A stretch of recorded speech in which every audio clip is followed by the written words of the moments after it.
Wow. Poleni sana. Nilikuwa nimeset show saa ngapi? Okay, poleni sana. Oh, Sami Costa. Sami Costa anasema Njiro, you never keep time. Oh, pole.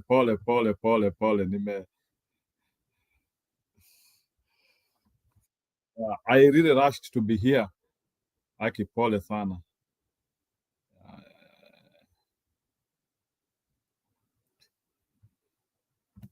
I really rushed to be here. Poleni sana. Lakini leo mambo ni sieti, so there is too much to talk about today. Leo kijana wenyu amefinywa kabisa, huyu kijana wa one term. I think he ameset a lot of desperation. Leo ameingililia mpaka Maraga. So Julia, you better listen to this. Nataka kuwekea musikia vile ati anasema about Maraga. So lakini ukisikianga mtu anajitetea sana, haya mujue hiyo ni Ruere. I don't know if you know the meaning of Ruere.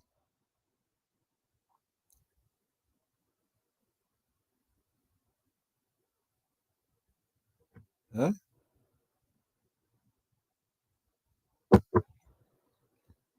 So wacha niwatafutie huyu beshte. I don't want just to aha, ndio hii. After working, I think, for 40, 50 years. And he wants to be president. And I listened to him say, Kenya is a failed state. And I asked myself, so for 40 years, you have been working in a failed state. So you want to be president of a failed state? Really? Okay, karibu sana Monica Gatundu. Yeah, you are saying you're in Denver, Colorado. I remember I was in Denver, Colorado some time back. Nilipitia hapo. Very beautiful city. Busy baya sana. Denver, Boulder. Yeah. Wow. So ama Ruto ni vile ame-identify anaona sasa opponent wake ni Maraga. I was not expecting that. I think the first person to be responded to by Ruto directly ni Maraga. I don't know why he has decided to respond to Maraga. Is this thing like he is his worthy opponent? Then leo kulikuwa na mazishi ya KK na Mungu araze roho yake mahali pema peponi. KK was buried today. Na nimeona watu wa serikali wameona mioto. Watu wa serikali wameona mioto huko. There was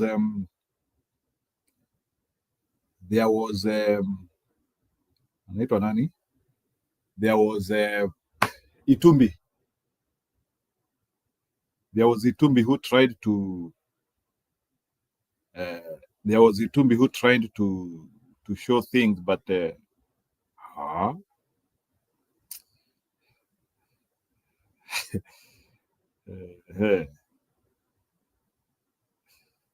sijui kama mumeona Itumbi huko kwa KK leo.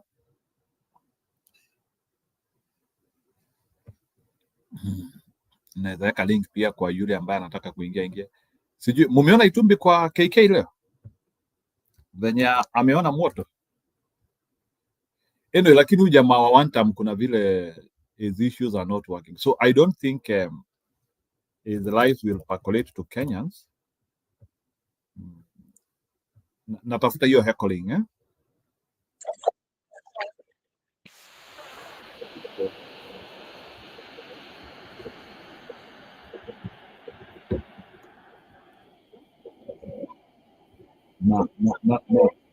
Natafuta hiyo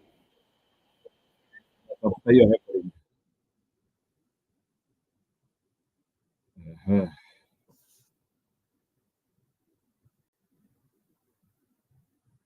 Hebu tuone. Nilisikia jamaa anamshautia uongo. Where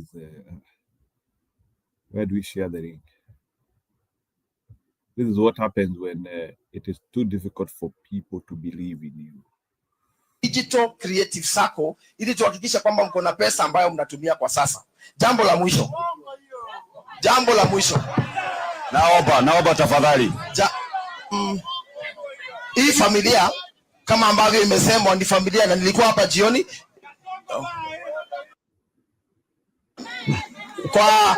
Kwa hii familia kuna msichana ambaye anaitwa Mary Mweni ambaye KK alikuwa anasomesha, na wakati nilikuwa hapa jioni mama yake aliniambia kwamba amemaliza course ya bakery na angependa kufanya hospitality katika university, na nimechukua hiyo jukumu kuhakikisha kwamba atamaliza hiyo masomo yake ya university mpaka mwisho. Jambo la pili Kafengo, sijui Kafengo kuja tafadhali.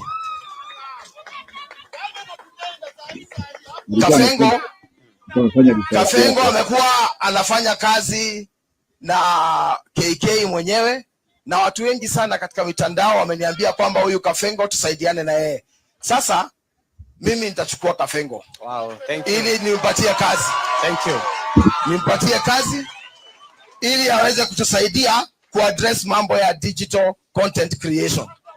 Na ni ufunuo na hiyo kuanzia Monday. Ya mwisho, Mungu awabariki na waweke. Na tutaendelea kusupport content creation because we have a duty to ensure that content creators earn their money. Don't just make noise. Come and help us to also do the same. Wow. Julia, sijui kama ulifuatilia hiyo mazishi leo, ilikuwa masalvo stupu. Mimi nashangaa. You know when your children disrespect you so much, Jill. You have to quit. You should only know when to quit, right, Njiru? Yeah, unajua saa zingine naangalia Itumbi. Huyu ndio Itumbi alikuwa anaringa all the time that mimi ndio nakuanga mkuu wa serikali. Mimi ndio na zinatokanga wapi? He has nowhere to run. When your children disrespect you so much, you should know when to run. Najoga hilo song is you got to know when to hold on. And when to let go, right? Yeah. You must require a lot of disrespect, shouting back and forth. Yani hata kuna msichana tunasikia huyo ni msichana aliamua tu kusema kitu. You know, at now they no longer. I don't know why these UDA people are such slow learners. They don't seem to learn when to quit. Unaona, and they still think that those theatrics will help them. Julia, unaona kitu moja nitaambia nani huyo Itumbi aende atafuta hiyo movie. Kuna movie ya Commando inaitangwa Nowhere to Run. Akute like somebody is trying to run everywhere but hakuna pali anakimbia, so aende atafuta movie Nowhere to Run by Van Damme. No, ni Van Damme actually, ni movie ya Van Damme. Nowhere to Run. Anjiru, unaona people, if Kasongo mwenyewe anarushiwa kiatu na yani they should know when. Leo nimeona Ruto, nyinyi watu nimekuwa nikiwaambia Kasongo anaenda kivyake. Acha tu niwaambie ukweli. As you talk about hiyo story ya Ruto, do you know that leo ameamua kuingililia Maraga direct? Why did he isolate Maraga in his critical speech? Maybe at first he thought Maraga was going to be on his side. Maraga let down. Yani unaona unaweza introduce mtu kwa kitu alafu akugeuke take over. Do you know that? Or if you bring a woman to your house and tell her to act like your wife, what if she says to become your wife for real? Na uko na hiyo mpango. Na katalie kwako. Asema haikuwa jokes, ilikuwa real. You know, Maraga realize alikuwa na audience. Maraga didn't anaweza pata ka audience. Lakini amegundua kwamba kumbe people can have the audacity to discuss him and other people. like akina Matiang'i na Unajua wengine. Julia, ile kitu imenionyesha na Maraga, so it means that he is so scared to people like Matiang'i, Gachagua. The only people he can isolate ni akina Maraga. So maybe people Yeah. Yani Ruto ameshtuka. Mbona ange attack Matiang'i, and Matiang'i has always also been saying very bad things about his government, or even Gachagua. And Matiang'i has even openly said, Matiang'i is the only person apart from Maraga who had openly declared that I'm vying for presidency. Unajua hivyo? Unajua hata Kalonzo hajakuwa akisema hiyo kitu ya vying for presidency. Matiang'i is the only who openly said why he is vying for presidency. Na hajaguza Matiang'i. Unaona Ruto ameshangaa. Alikuwa karibu aseme kamzee kengine kameritaya hapa. He tried very hard to be respectful. But I think kama angekuwa kwa forum kama kwa barabara, angesema hata kuna mzee mwingine kama mzee kengine hapa, angesema hivyo, imagine. So he would have done. So the man is scared. And today vile aliongea, yani I was wondering, he's wondering why people are saying Ruto must go. Wacha nikuwekea kidogo leo nitakuwekea because leo ndio nimepata confirmation Ruto anaenda. By the way, if you watch his speech ya Ruto, you can confirm this is a guy on exit plan. Yes. Wacha nikuwekea usikie. Today Ruto has confirmed to me he cannot win anything. Ndio huyo. And Kenyans, Angalia brothers and sisters, who say Ruto must go. And for sure, just like those who were there before me, my time will come and I will go. Just like those who were there before me did. But respectfully, sirs, madams, let me ask you.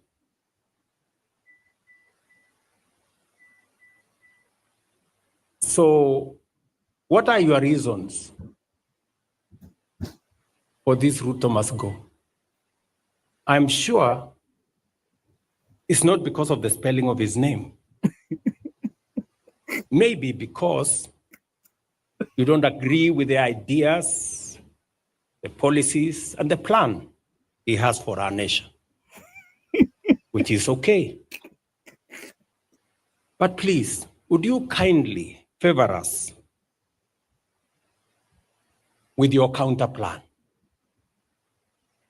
with your alternative plan? Because the more I listen, the more it is sloganeering. It's not about a plan, not about an alternative plan. And, hey, we cannot replace a plan you don't like with nothing. And I hear my brothers and sisters say, let Ruto go, then we will figure out. And we will tell you what is the alternative plan later. We cannot tell you now. To me, that sounds like the wash conmanship.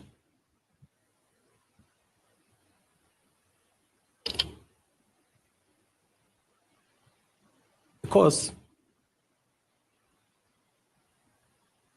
if you seriously have a plan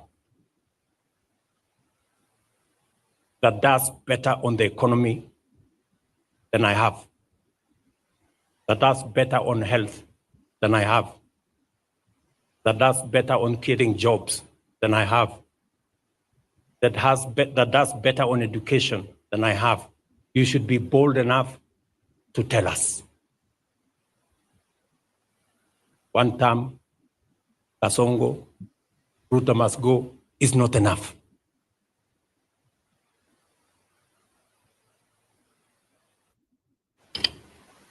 And we are going to have a candid conversation. Nobody is going to corner us. Sorry, guys. You have to come up with a better plan. Sloganering is not enough.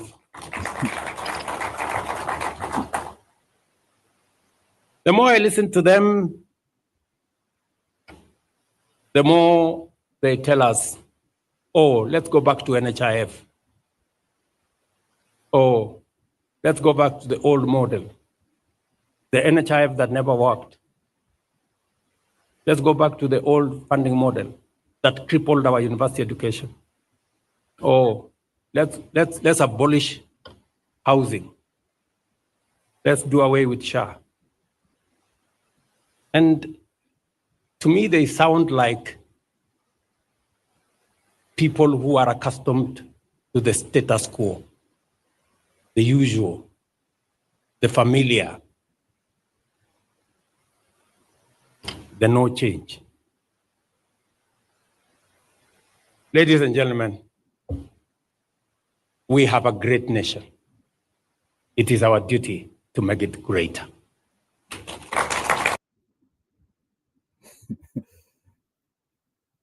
Sorry. Okay, Julia, you can react to that. Mimi Sasa, sina maoni. amesema ati we are not telling him a plan. Is it like we are not telling him who's to vie for presidency? Ama nini? Is it in our obligation to tell him what we want him to do, or plan yetu ni gani? Is it our obligation to tell him like our plan? Why should we tell him our plan?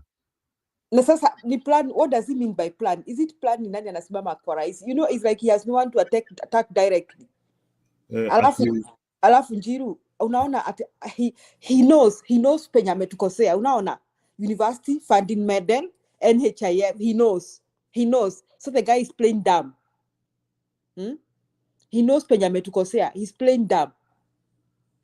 But then he's frustrated. He's a very frustrated man. Alafu amesema hivi hata wengine walienda. In fact, wengine walikufa. I don't know what he means wengine walienda. Me, you know, I think I overthink. I don't know whether I'm overthinking or not. Wengine wali wewe ukia speech ya Kasongo ni kama mtu mwenye na mtamodorega ya. Wacha niseme kwa Kikuyu, sijui kwa Kiswahili ni nini. Nitamodore. Can you translate? No, he is pretending like he is not aware of the reason why people say Ruto must go. Yeah, he's dumb. I think if this was a European nation, he could have resigned because of that. Because at this level, he's very resigned. Because in Africa level, when ni kama umelose touch, uelewi kwa nini watu wanakuambia uende. But that is the reality. People want you to go. This should have been the resignation speech. Unaona hiyo inakaa kama resignation speech. Unajua hivyo? Yes, and I don't know why he couldn't even resign. And when he's giving this speech, his generals huko kwa mazishi wanagongwa tu. His generals tu ni kugongwa tu. Yani like there's nowhere to run. Hata wenye hawatu kujua. You know me, I never used to know Itumbi's face. I never knew Itumbi's face. Nakwambia. Nimejua tu saa hii. Wacha nikwambie. I mean, okay, nimejua Itumbi's face in the recent past, but I never knew Itumbi's, even in the days of campaign, sikumpe attention.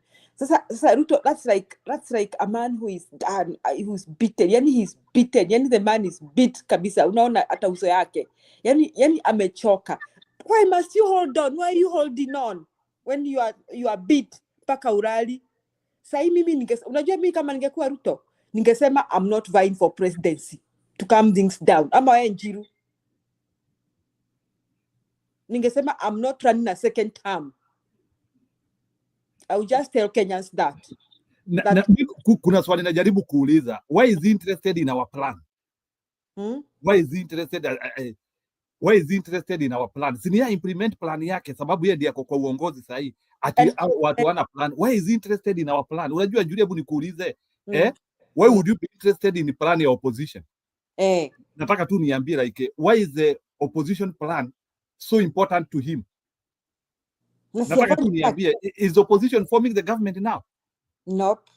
But then why is he saying nataka uniodetie hapa I want you audit me for that place. The NHIF that never worked. Let's go back to the old funding model that crippled our university education. Oh, let's abolish housing. Let's do away with SHA. And to me, they sound like people who are accustomed to the status quo, the usual, the familiar, the no change. Ladies and gentlemen, we have a great nation. It is our duty to make it greater. This is what Ivy League University. Julia, ile kitu ningetaka uniambie hapo ni anasema we are accustomed, because hiyo ni story yetu, we are accustomed to status quo. Are you in status quo yourself? No. Alafu unaona mimi nimempata, he understands our problem. He understands, he has listed 3 things that tutamtoa kwa sababu ya hizo vitu. NHIF means what? Our health department is not working. Masomo, our children are not going to school. Number 3, kutosha watu ushuru ya lazima ya nyumba. He's been able to identify 3 major things yenye imetubona yeye. Congratulations, Ruto. Lakini sasa he's trying to put it at tuko kwa status quo, lakini ame-identify, amejua sha ndio inatuuma. Unaona? He's right. He's been able to identify, so I congratulate him for that. So me Njiru, this should have been speech ya kusema hata simami. He'll be peaceful. In fact, let me send this message to this CIA and the rest. Kama wananisikiza, waambie Kasongo, kama nataka kuwa na usingizi from then henceforth, he should be like, I'm not even vying for presidency. Wacha wengine waongee, naona wengine wameingia.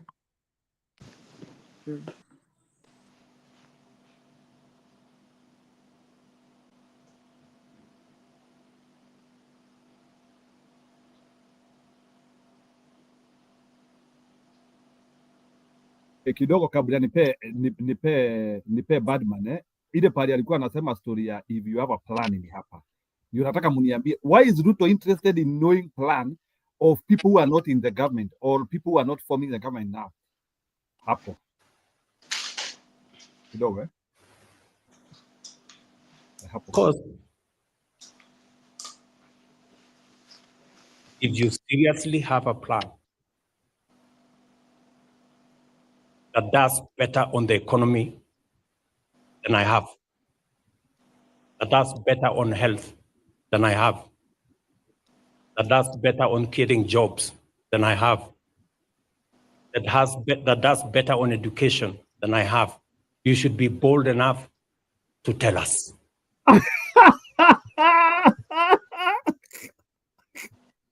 Anataka mwax. Julia, you should be bold. If you have a better plan, you should be bold enough to tell us. Who does that? Yani when the opposition uende kuambia Ruto hii fanya hivi.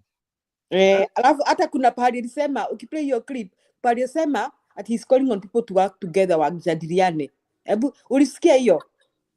No, sikusikia hapo. Sasa mimi hapo ndio kuna pahali alisema anaita watu wajadiliane.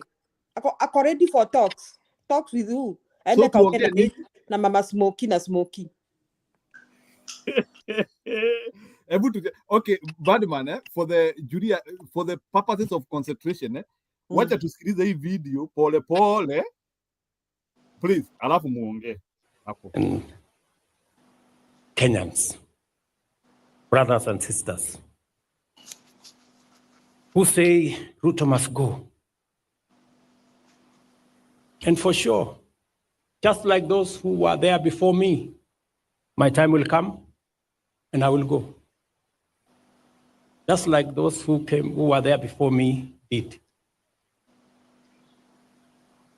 But respectfully, sirs, madams, let me ask you.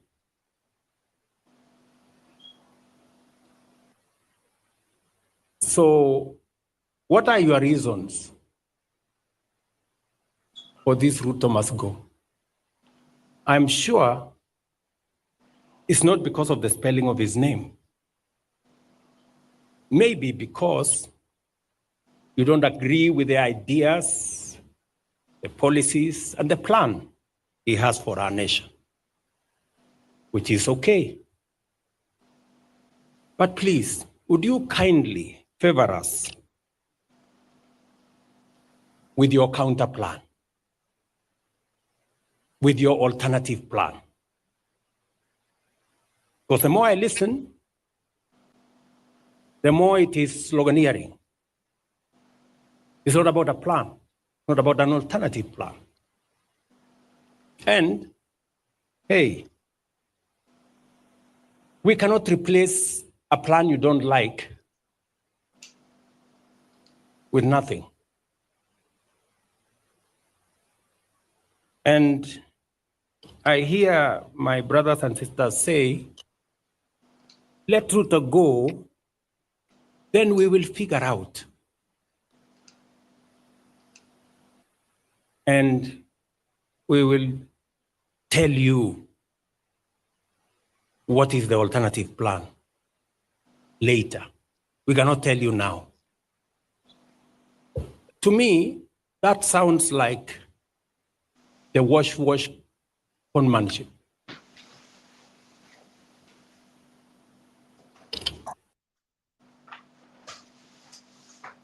Pia hata Ruto anajua wash. Yamuna, leo ni noma, leo ni kunoma. Because if you seriously have a plan that does better on the economy than I have, that does better on health than I have, that does better on creating jobs than I have, that does better on education than I have, you should be bold enough to tell us.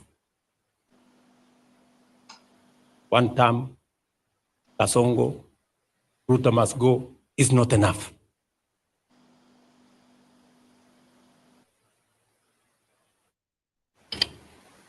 And we are going to have a candid conversation. One time Ruto must go is not enough. Who told him it is not enough? It is enough according to us. Eh? What does this guy think who we are? At one time Kasongo is not enough according to him, but according to us one time Kasongo is enough. Hatuwezi kupea agenda wewe hatuwezi kupea. Ni siku ngapi ameambiwa? You are just a big-headed man. Kazi yako ni kufanya tu marisha for, hakuna kitu ingine. Risha for. Ati if you have a better plan you should tell us. Huyu jamaa anasomanga watu aje? Ati hata siongei mingi. Today I'm not speaking. This speech mutayarishe kung'oa huyu mtu kwa kiti. Tafadhali. Aya, Badman.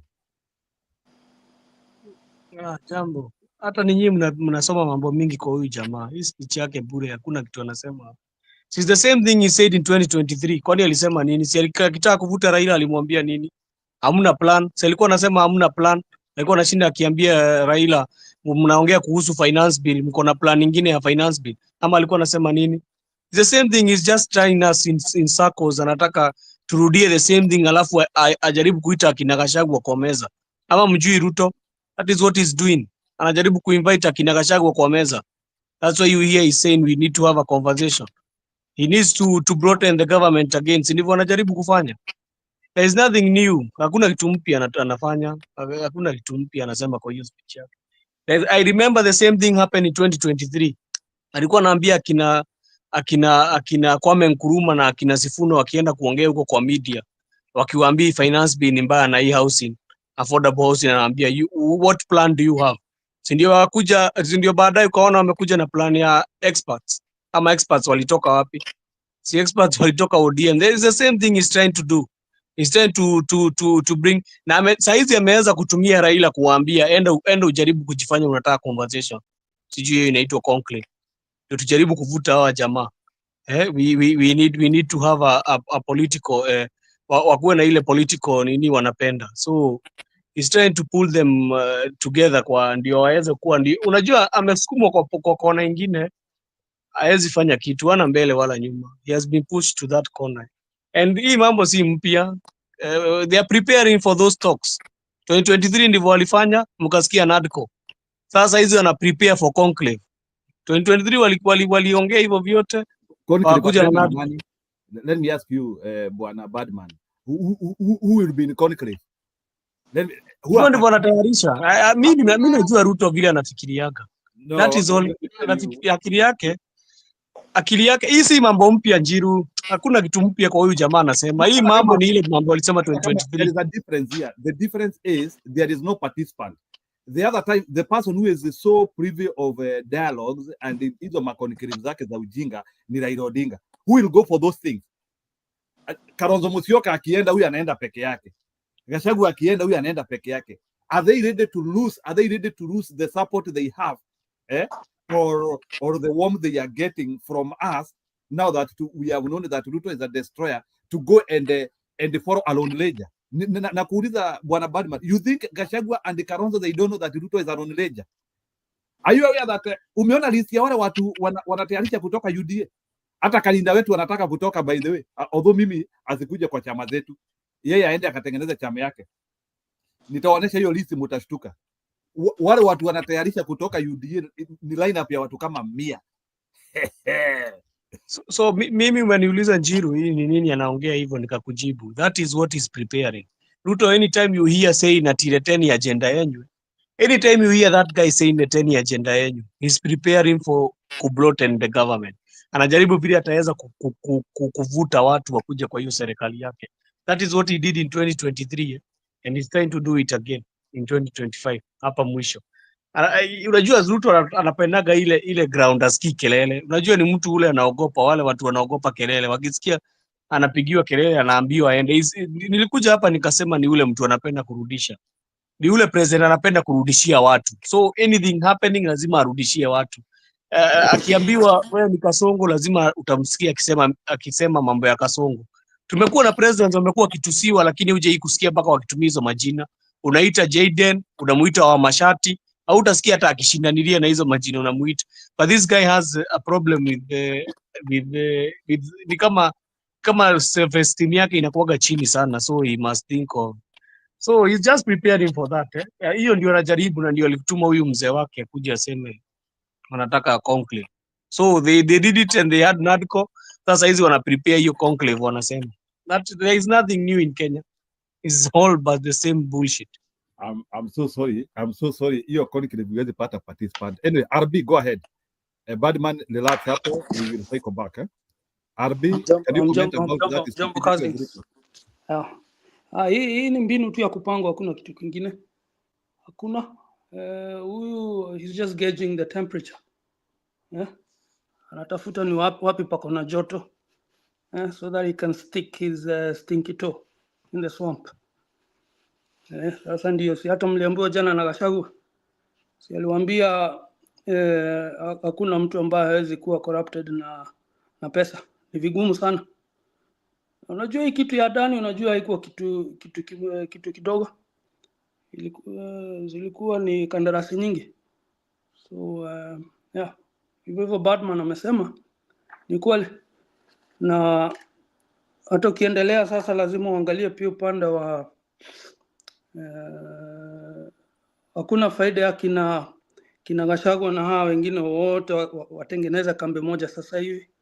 Hata ni heri tu waende tu Mansolo kila mtu upande yake. Kwa sababu wakati huo ni vigumu sana kwa Ruto kwa kusanya wa kundi. Pole leo coin nyuma kidogo. Anyway, jamani kupanga tu anapanga watu. Anataka kujua ni nani ataingia kwa box. Yeah. Alafu sasa tena pia tumesikia hii mambo ya polisi, sijui walikuwa wameahidiwa mshahara mnono in 2 days time. Na sasa wamekasirika sana kwa sababu hawatachotewa. Yaani kusema wakipiga maandamano tutapiga risasi ya mguu. Mimi sijui.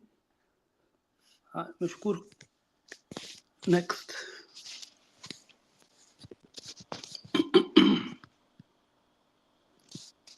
Demo Mwingine anaweza kachukua.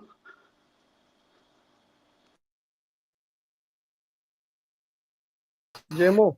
Yeah, niambieni. Wasalimie. Mko poa? Mnanisikia?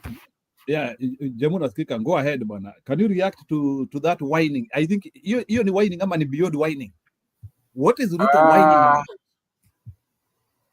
Hiyo ya Kasongo is amefika pale penye walimwambia usipoziba ufa utajenga ukuta. Sasa hii anaangalia watu wanasema you know, si kuziba ufa. Na every time unajua Kasongo amefika mahali penye all his remedies that amejaribu kufanya zimeshindikana. Obviously anategemea, I can see still depending on ideas from others. He's trying to pretty much recruit blame. I don't think Kasongo is not recruiting solutions, and you can tell that based on the fact that even with the broad-based experts, there is still more problems in the government, and everything points back to him. You know, it's easy for Raila to go into that government and collect money, and Ruto will still get the blame. It's easy for Mbadi to come in, you know, get the bendera and sit in that office, and nothing positive comes out of the expert side of ODM, and the blame goes to Ruto. So he's not learning that for him to fix these problems, he has to be part of the solution. And part of the solution is to listen to Gen Z. I don't think anything Gen Z wamesema ni extreme. Hata mkiangalia kweli tunakoga tukichocha Ruto ama ni Ruto tu hataki kusikia. So currently he's saying all these things. We put our points forward. No, currently he's saying this. He's not saying that because he needs solution. That's why I'm going to me easy examples abroad based Kinambadi na the rest na Raila. He's not looking for solutions. He's looking to recruit more people. That way we can share the blame together. So he's not a president that is interested in fixing Kenya's problem. He wants to absorb the opposition. He wants to say these ideas came from them and it's not working. Mbona hamwalaumu? And in a nutshell, he has circled back to whining. He's whining because his ideas are not moving Kenya forward. His ideas, I was watching a show yesterday. Was it yesterday?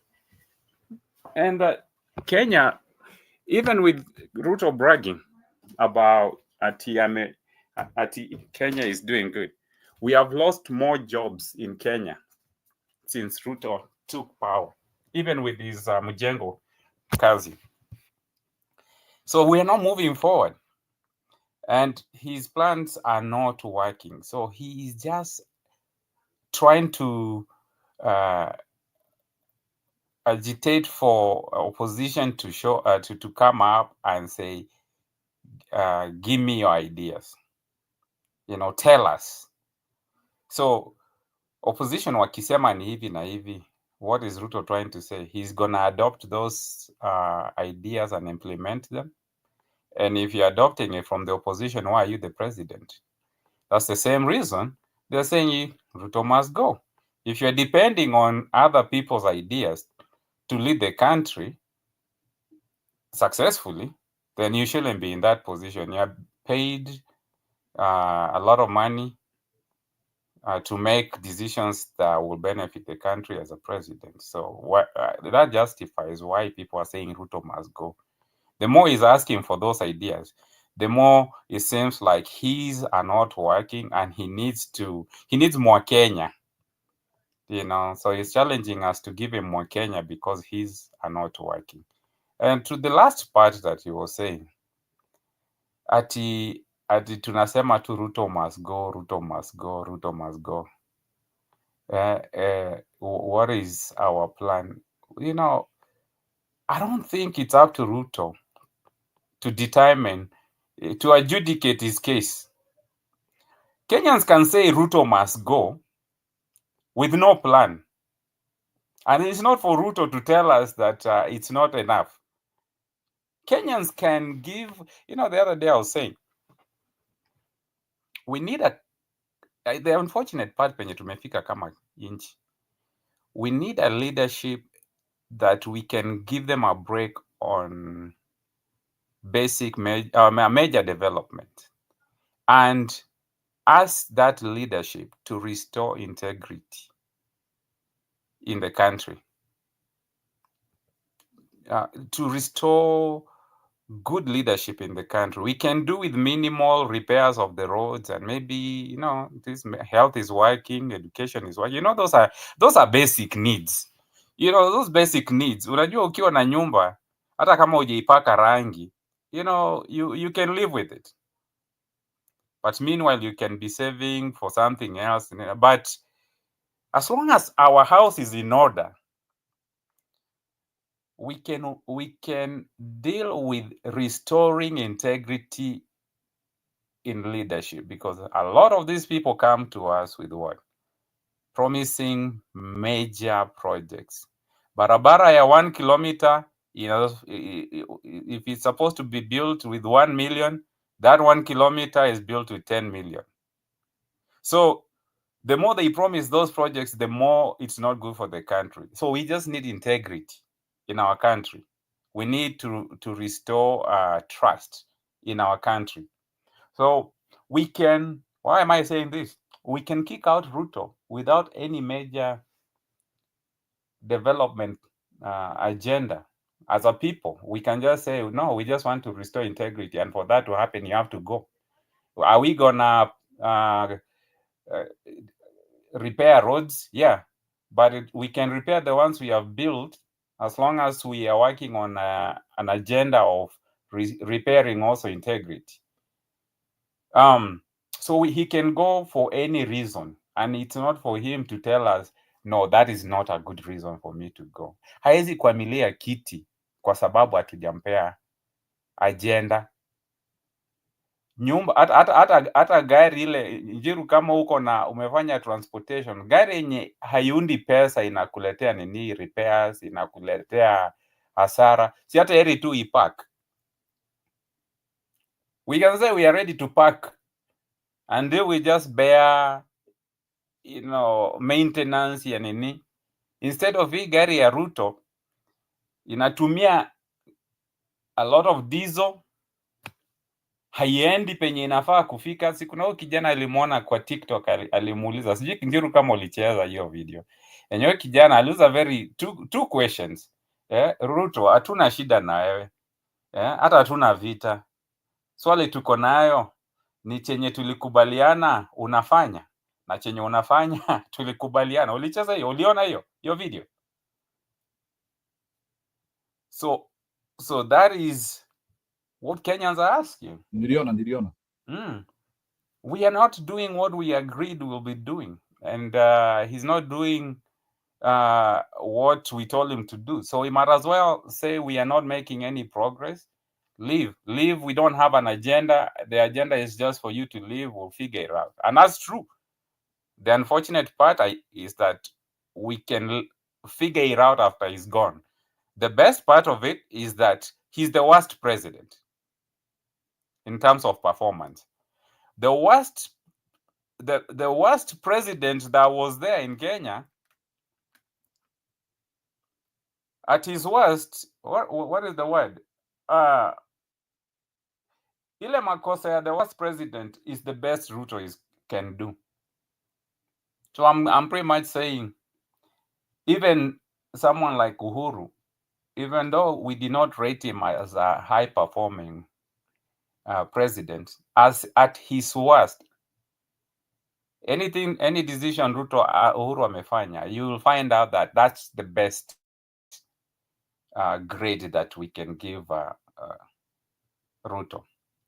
So it means pretty much that we can kick him out, and we are guaranteed that someone will come and pick it from him.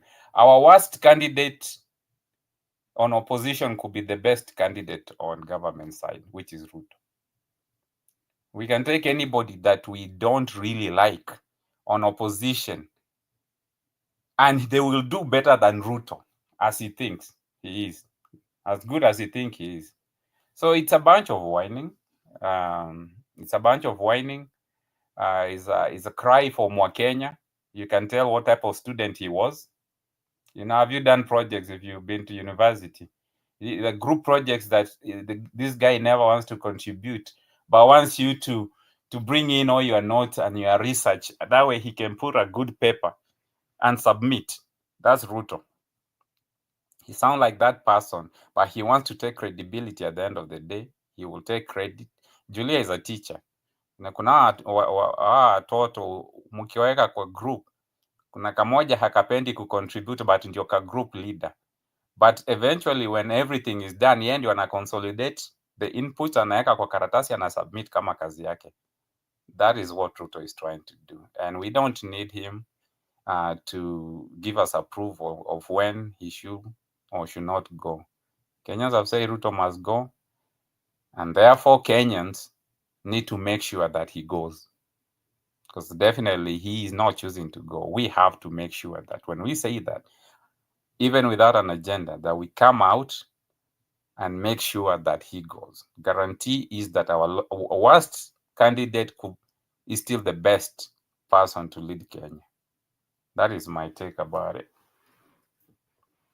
Yeah, sure. That's why hata mimi nilikuwa nikijiuliza, why is Ruto so hell bent that we have to give him our plan? Ati lazima mkuwe na plan all the time, lazima mkuwe na plan. Huyu jamaa msitoe hiyo plan yenyu, wacha afanye na kile ako nacho, because now like unajua Ruto anataka opposition iongee, as I give Alex Budi, anataka opposition iseme hii kitu inafaa kufanywa hivi, hii kitu inafaa kufanywa hivi. Alafu sasa aanzie kusema hata ile vitu opposition walikuwa anasema nimefanya na it is not working. Tunamuonea 18. Budi, go ahead. Acha ni wasalimu. I don't have time sana. I wanted to leave, but I think I said, no, let me help you decipher whatever you guys are talking about. If there was any paradigm shift in politics in terms of where we've come from and where we shall be going, that was done yesterday. NTV, Citizen, was it Yvonne Kwara and Edwin Sifuna. Any political genius will understand why that interview was critical. It comes from the remnants of the bulger that Raila made on NTV. And the ODM side wanted to send Sifuna to resuscitate Baba. But what Sifuna did was to puncture him and ODM flat down to the core. Let me say some of the things, the talking points of Kenya as we stand right now today, because I think you people are not discussing what other people are discussing. On the issue that you brought up, why is Ruto hellbent? You know, Sifuna was very categorical. In bold, red and underlined, he said he should not bully the opposition, people like Kalonzo. And he singled out Kalonzo. And there is a reason he used that word Kalonzo. And I've been telling you, imanene ya kufeshitize Kalonzo, we must stop it. Say, amuna agenda. Sifuna said, Ruto must know, our one and only and the biggest agenda is simple, to take Ruto out of power. It is not even tamaking Kenya from Malava mpaka Mombasa. He made it very clear that is not a number one agenda. Our number one agenda is to take him out. So let's not even go aside that we start shifting on the goalpost, okay? At this critical hour, Ruto must know our only agenda is to get him out, and you have to shout on the rooftops so that the guy must. And I told you, wherever he is, he was wearing political diapers every day because the heat is real. To the point that he sends Raila, he's sending all these people, but nothing so far through the spin doctors and even Raila himself, the spin witch doctor, that is really working. So you saw that. Secondly, Sifuna, as SG of ODM, said ODM is a confused party. he used that word. We are confused because what we stand for. And he was clear on which areas. For instance, Article 37 of the Constitution, ODM was built under the pretext of what? Article 37.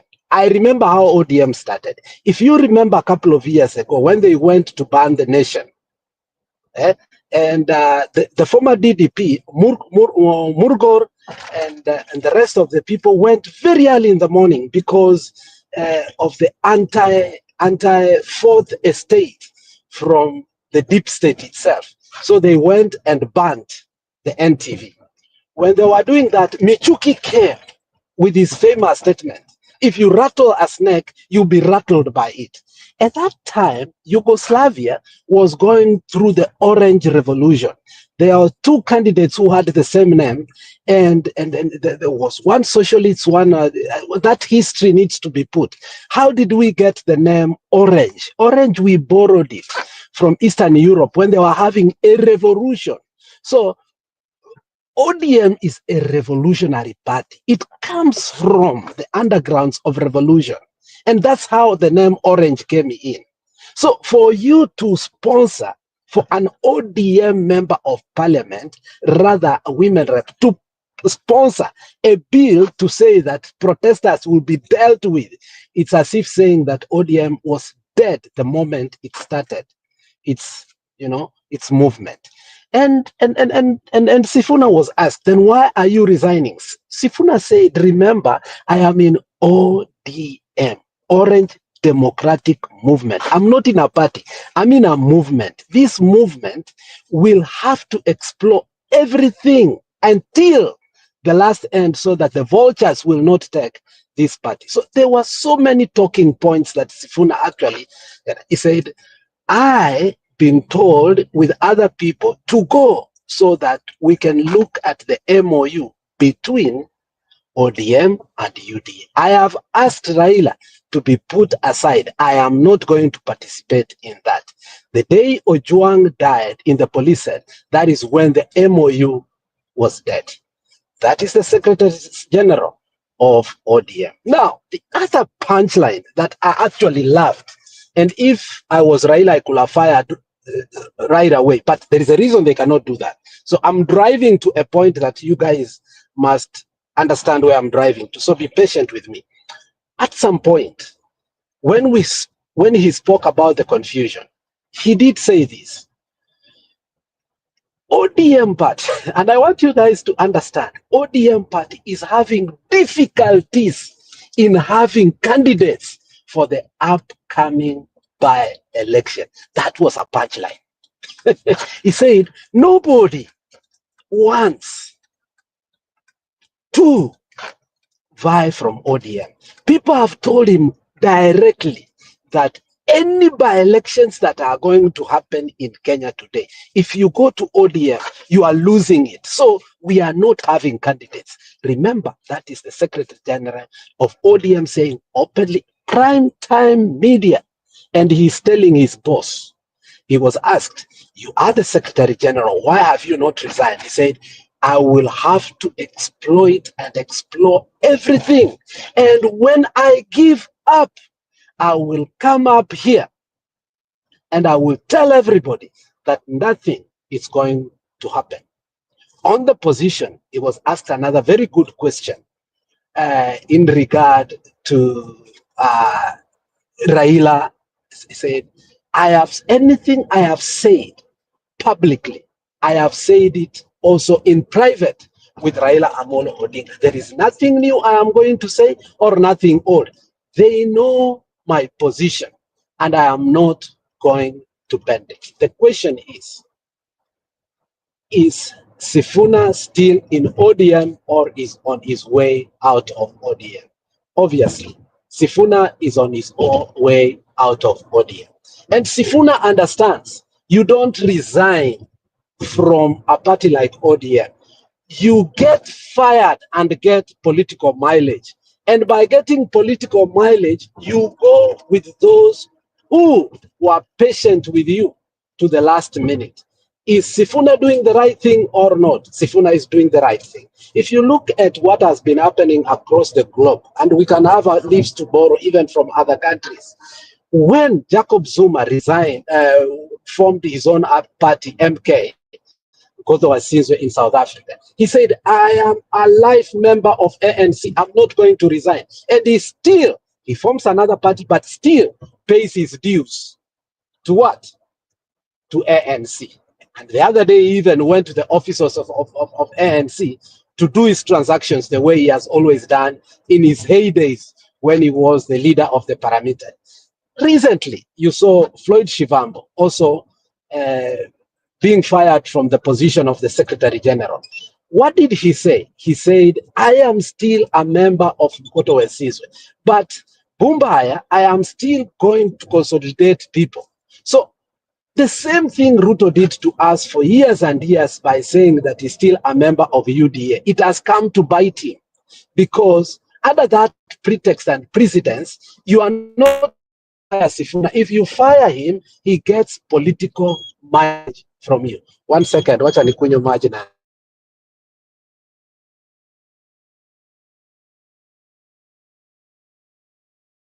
And now, let me have my finishing thoughts here.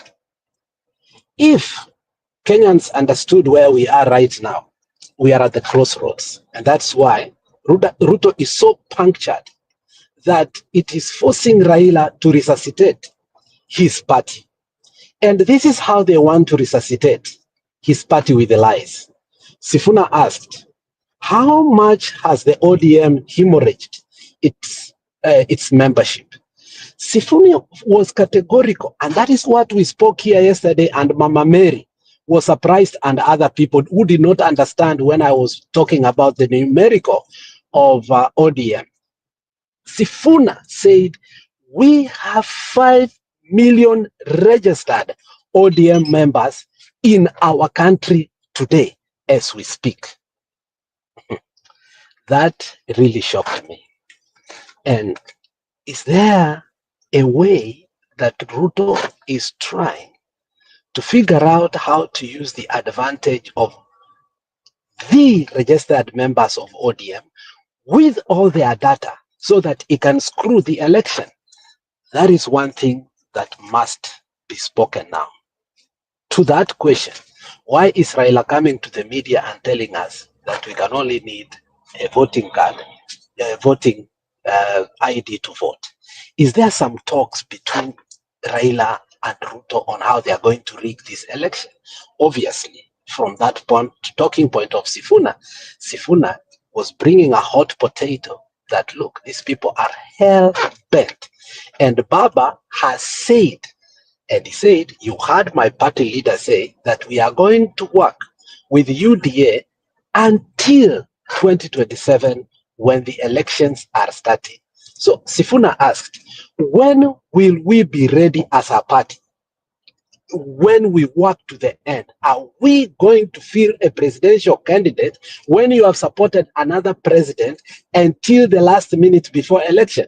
Obviously, he said that means ODM is not going to have a presidential candidate. That is what he prepared us for. Now, we as Kenyans must know how to make political mileage out of this. And I'm telling you, if our agenda, as Sifuna said, which I totally agree, and I said it yesterday here, and I will continue to say it as not as a member of any party, but as a political strategist who want Ruto gone, like yesterday, I will say this: the number one agenda for any Kenyan is not roads, is not health, is not anything.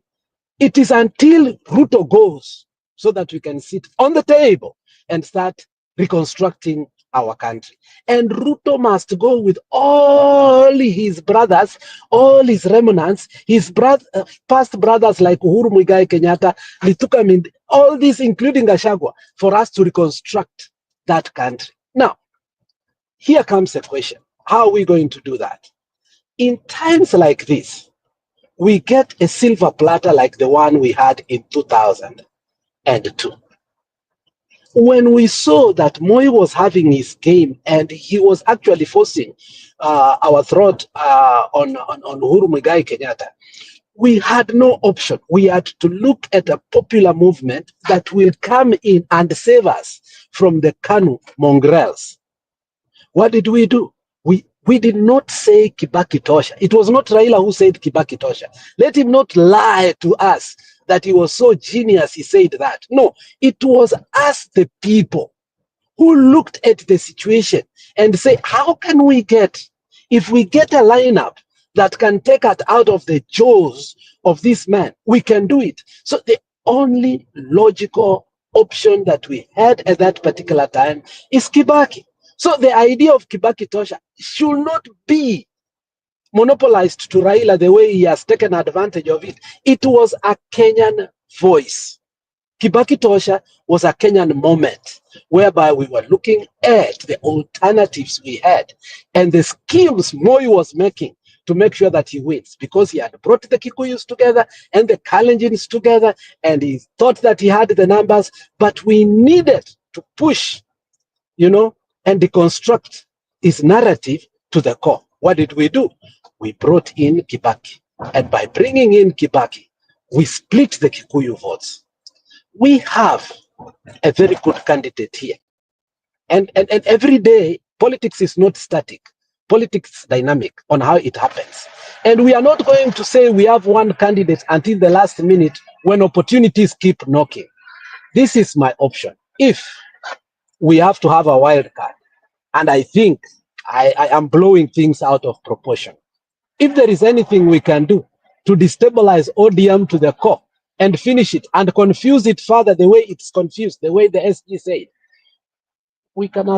I can well say that, okay, Natembeya, you are there, Wamalwa, you are there, and Malala, you are there, but I don't think you are as eloquent, and in terms of grassroots, you cannot mobilize the way Sifuna, both in the media and in the grassroots. So why don't we give this young man Sifuna a chance? He's also a senator of a metropolitan, county, and we can count on him. If I was a true Kenyan who wants Ruto to go, the same way Sifuna has told us, and he was categorical by putting it on bold, red, underlined, and italic, that his agenda is to make Ruto go. Since we have that kind of man, why don't we start peddling and saying, this man can also be a president? We don't know. Like Faye in Senegal, he can turn out to be the youngest president in the Republic of Kenya, as long as he can be a transitional president and we take. If the Western is consolidated, total consolidated, and we find somebody in the coast, not even Kalonzo will be able to let us shida. We will have passed that. The question is, how can we consolidate the West and the coast? Kisii is negotiable. Kikuyu is negotiable. The Kambas have been tested without even their leader being in the ballot box. It is negotiable. I think it's a high time to make sure that we take Sifuna out of ODM. And that will be the deathbed of ODM, and it will remain to be Kaluma's party, Mbadi's party, and the rest of the people. And you will see people like Joho get out as quick as possible. You will see people like Oparanya get out as quick as possible. You will see people who have been very loyal in ODM. We want to make sure we puncture ODM so that the perspective that Ruto wants to use, and which you can see Sifuna was telling us, does not work totally. Sifuna is a man on a mission to help us. He knows the mission.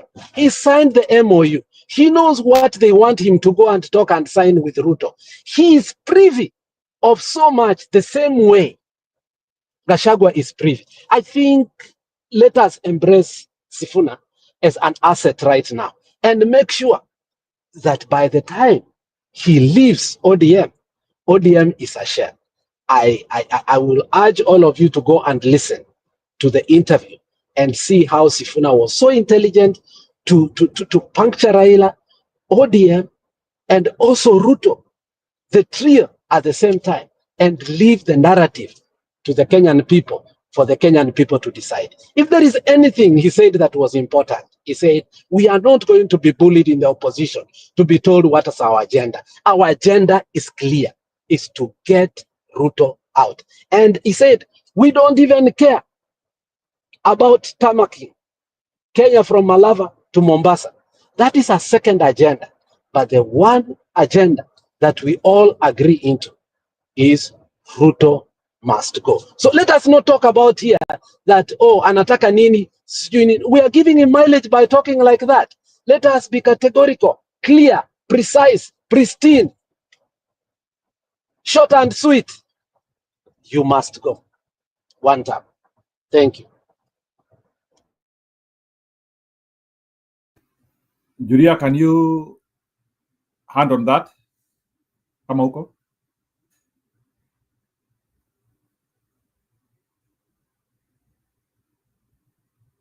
Badman.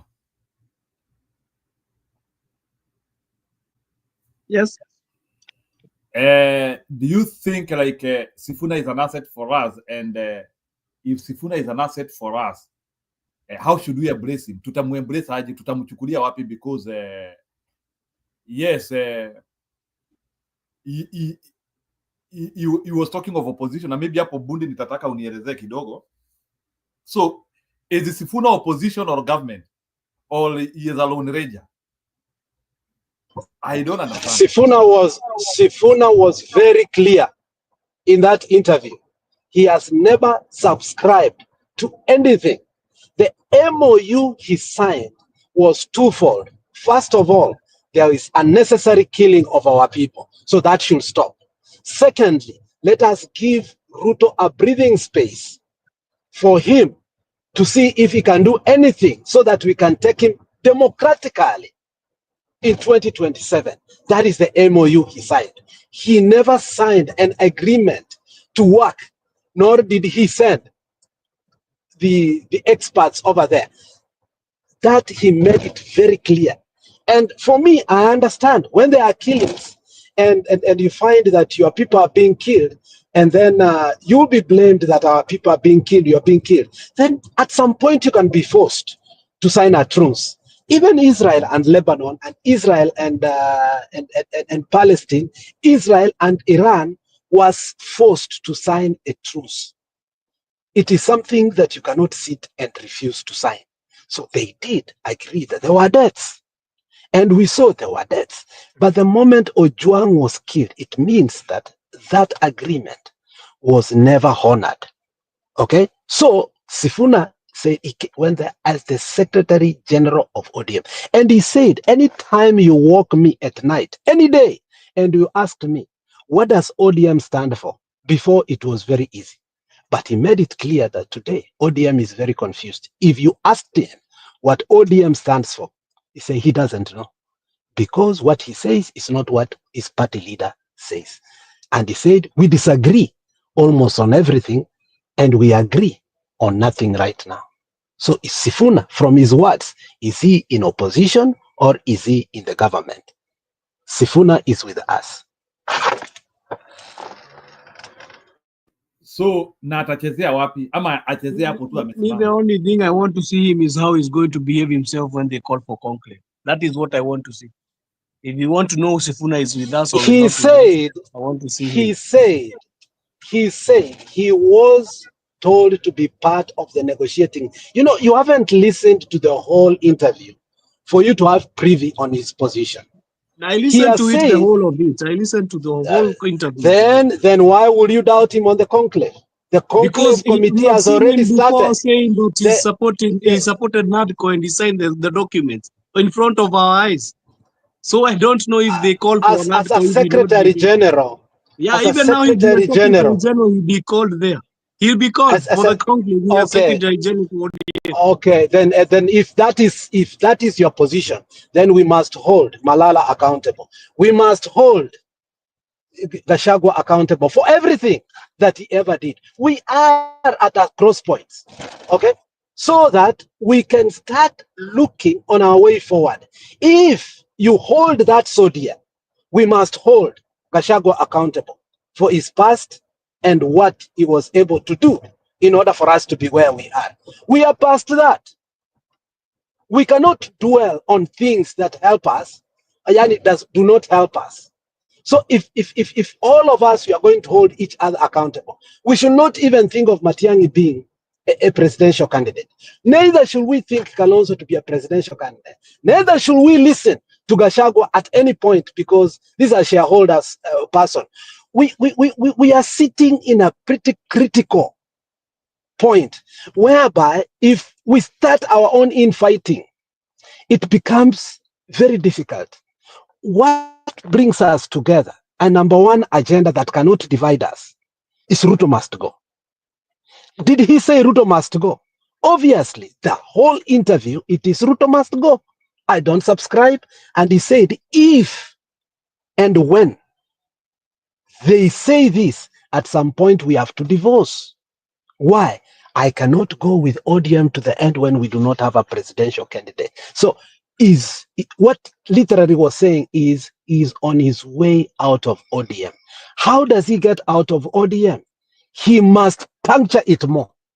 He must be forced to resign, or he must be fired, so that we can see what ODM stands for, so that we can actually label it as a party of Kaluma, a party of Mbadi, a party of Wundanyi, and a party of Raila. And for me saying that, you know very well, we are now saying that that party belongs to a family, and that family comes from one tribe, period.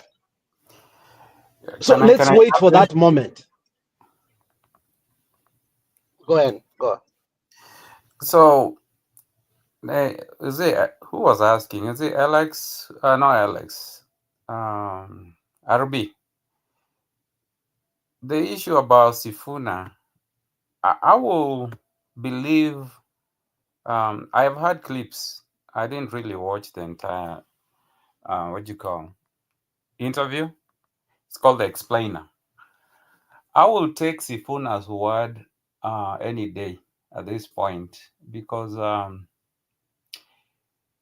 when it comes to ODM, when he say they used to agree on everything, now they can barely agree on anything. I can say it. I mean, look at, he's just a voice within the party, and he's a very influential voice. He's a very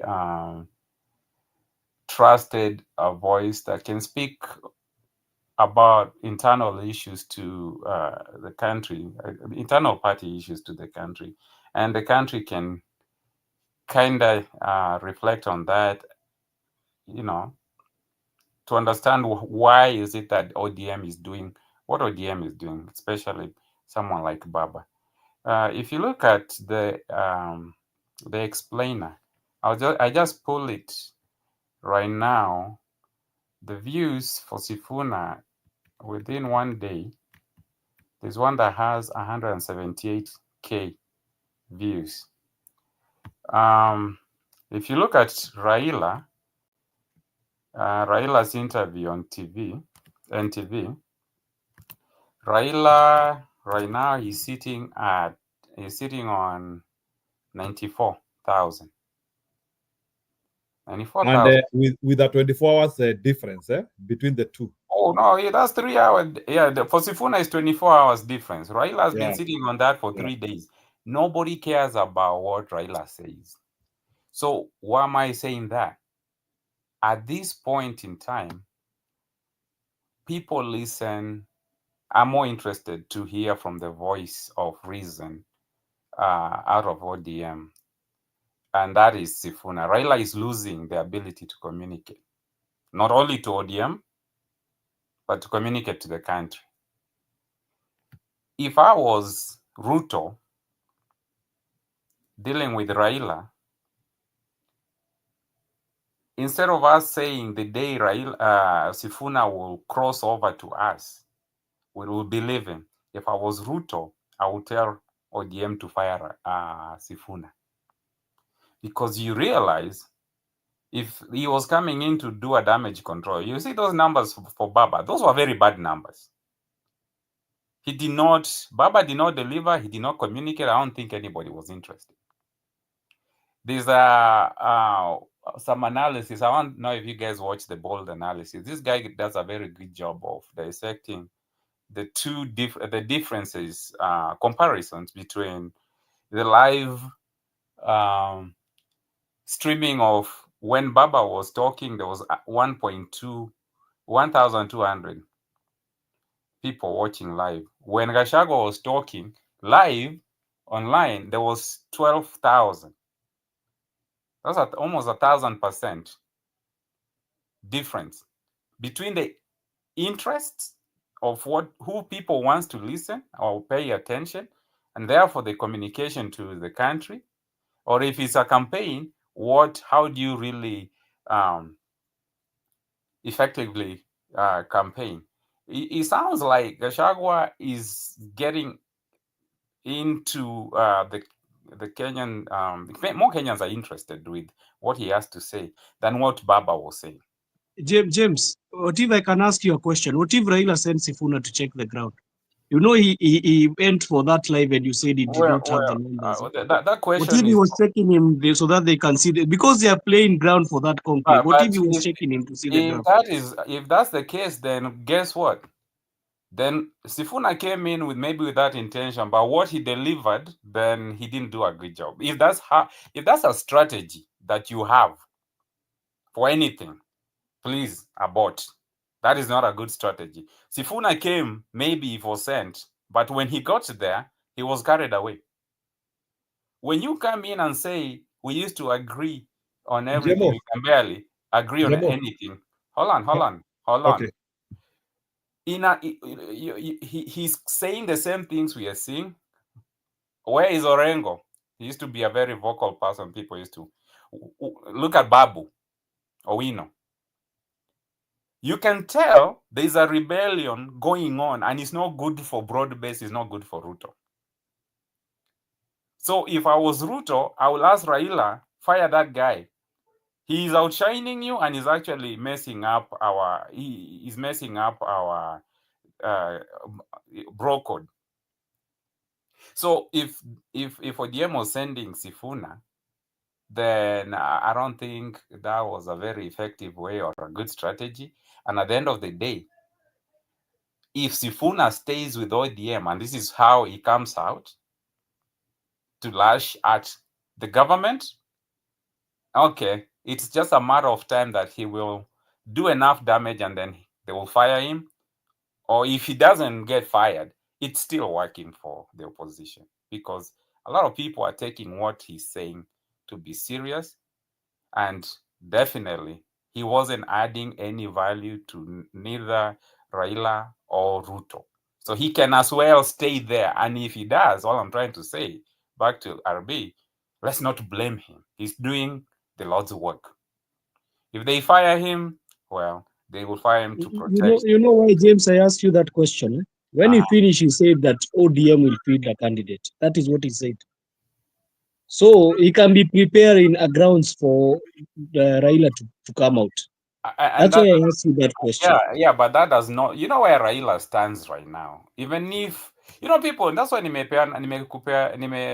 mention those examples of the views. People really don't care about Raila right now.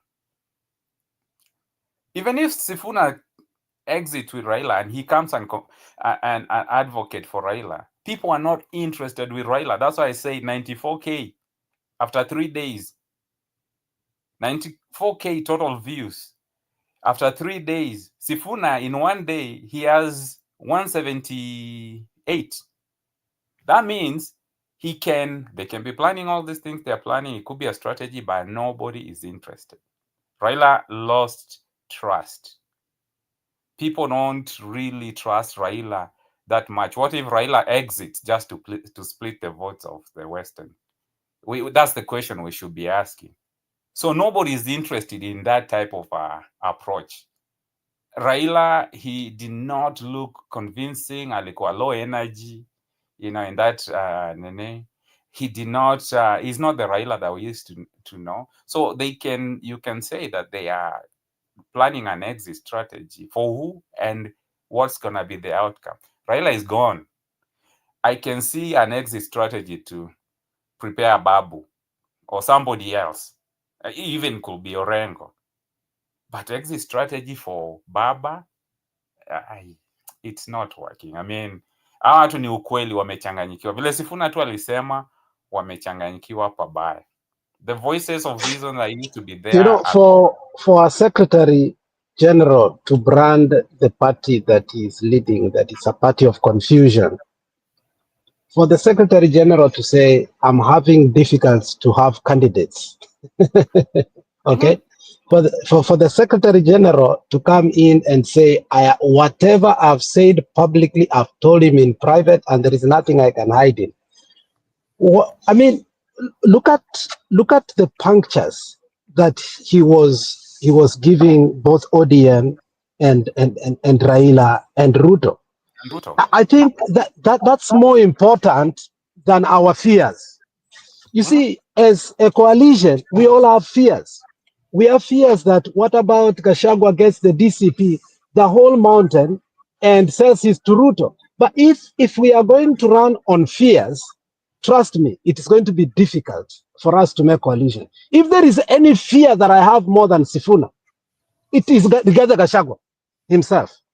But we have put that on the side and said he is doing a good job to puncture Ruto, so that the perspective they want to run on, that the Luo nation, ODM, the Western Bloc can vote with him, it's not holding water.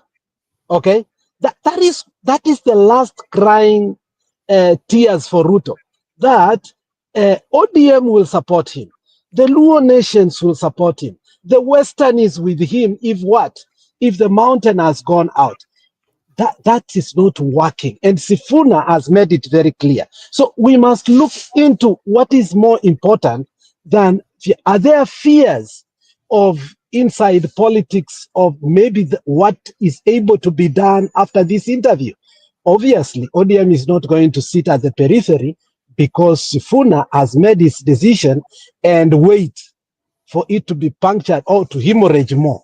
Something will be done, whether he will be sweet-talked, whether he will be given money, whether ABCD. But what stands from the interview that we saw is it was a good interview of deflecting ODM as a party, of showing ODM that your union with Ruto has made the party extremely unpopular. And you know what makes me more happy?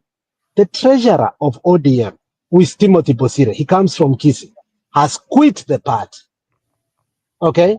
He has said there is no way he can stay in that party while all this is going on. The question is, who is really remaining in ODM?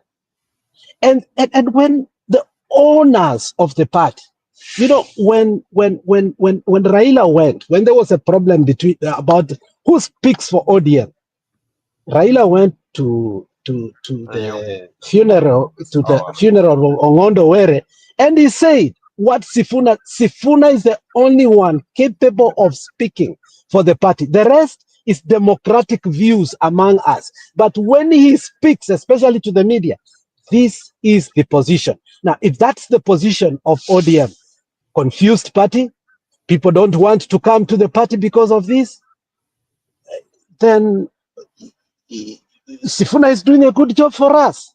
We should thank him instead of riding on our fears. So I think it was a good day for those who want to puncture Ruto. And I think we should ride on that and make sure that it becomes the mantra of our politics in the next 1 month, so that the issue of conclave and talks that Raila wants cannot happen. And if it happens, it is a family issue. Period. Because Sifuna said, don't make me part of it. He was very clear. I asked Raila, I will not be part of it. He told us that. Is that important? Yes, it is important. Sure. Let me add something there. You see, because of ODM stand at the moment when they decided to support Ruto, it really, I think, presented part of people with a vision, because even in this UDM, sio ati kila mtu ana vision hapo, or they are not looking at future. And if, like, for instance, if Raila Odinga saw his life was coming to an end in terms of politics, it is not the same angle in which people like Sifuna are looking at their life. I think Sifuna is close to his 40s, or maybe is in his 40s. So I don't think Sifuna will want to destroy his life with a thinking whereby he can see that ODM is nosediving. So I think Sifuna is trying to absolve himself from the blames which ODM could be blamed in the future, that they were part of Kasongo government and they were unable to do something. So that at least, even if that time where he needs now to give a status on personal issue, he will now be able to separate himself from the wrongdoings which ODM did. And I think that is why that interview was important. So I think the interview, when I liked what I saw from the interview was trying to build some differences between Sifuna as a person and the Sifuna as an ODM entity. I think he was trying to build those two personalities, whereby there are some things which I'm doing in ODM because I am seated with Raila Odinga, and there are a number of things which we do together.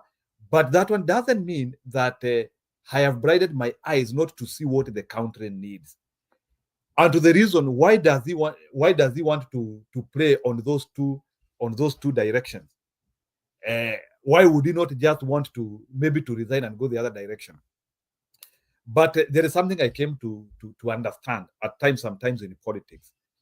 In the politics, you don't want to make a premature decision. Sifuna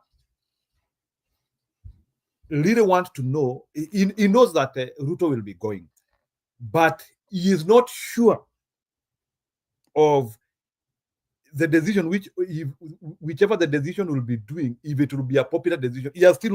He doesn't have that extreme assurity. But the day when Sifuna will have that assurity that now ODM has crashed, he will be the person to get out of it by himself. But right now, that's what ulisikia akisema, I'm not giving up. Or I don't know if you use the word I'm not giving up, or I'm not losing hope. There is a word he used. I am not giving up. I'm not giving up on many Kenyans who we have gone throughout and transversed in the grassroots. Yeah. On this movement. He said ODM is not just a party, it's a movement. I'm not giving up on the movement. And so I agreed when he used the word movement. Okay? Njiru, what me I can only wait for the next few days. That one will determine everything we are saying here. I understand. The next few days, I'm telling you. I understand what you're saying, but let's understand now, Sifuna has painted two people. There is Sifuna, the ODM guy, and the Sifuna, the personality. So, Badman, are you not able to see Sifuna, the personality? Forget about the Sifuna, the ODM guy. I cannot differentiate because he's an SG. You cannot remove him from the SG post.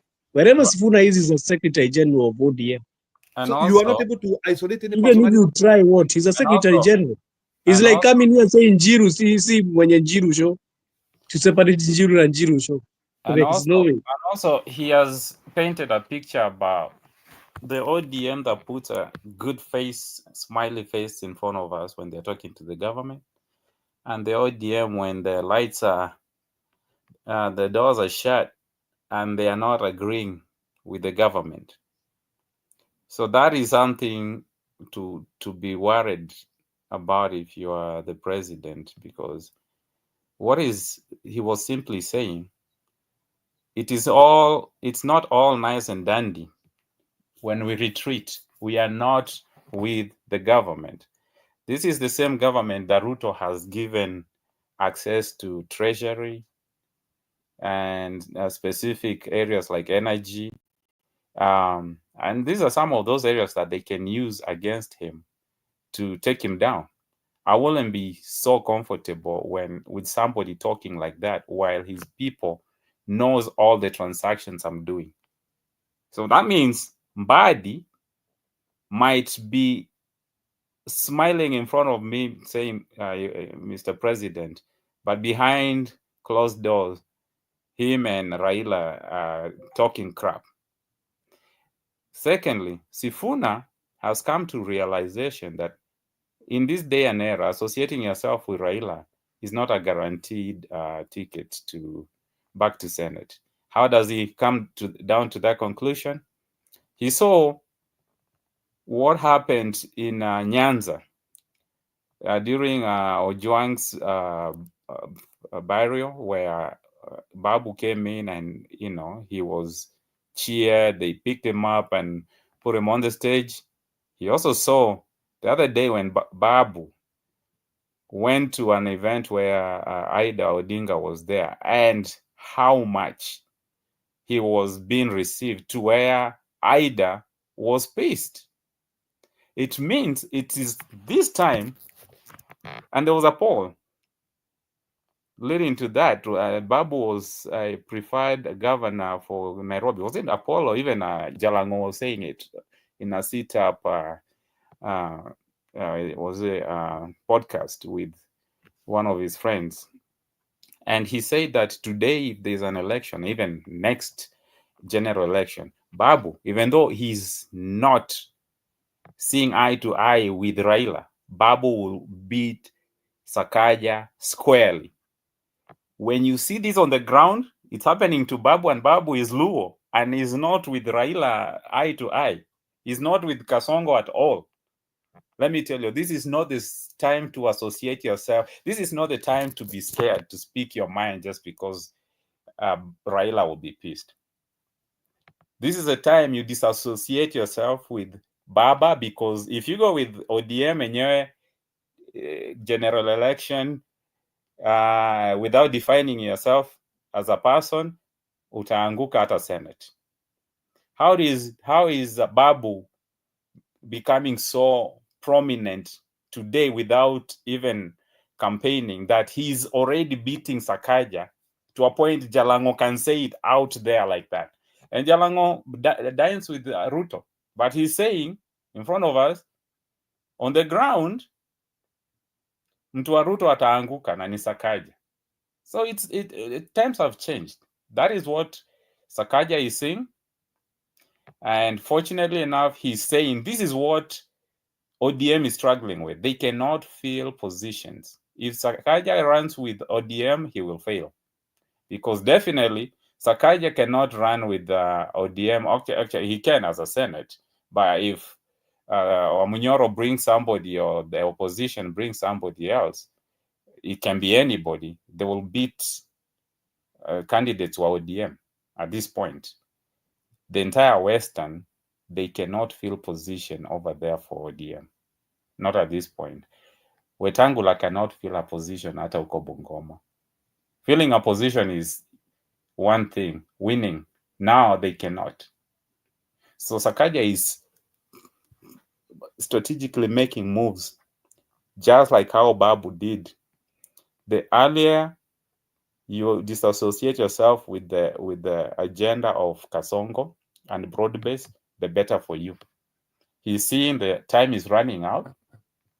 Baba might say he's running on. Baba might get to 2027 aseme Ruto tosha na aseme nimeretire. Atawacha kila mtu jobless under him. I will advise the same thing to all these ODM guys, especially if you're not from Nyanza. Watu tuanze kutafuta exit strategy. That is their best bet. People need to start looking for exit strategy, because Baba can no longer lift the weight, political weight in Kenya. People are done. And that's what Sakaja was saying. Good thing is that that's what he's telling the country and telling the president, that we smile with you during the day, at night tunakusengenya. It works. It works for the country.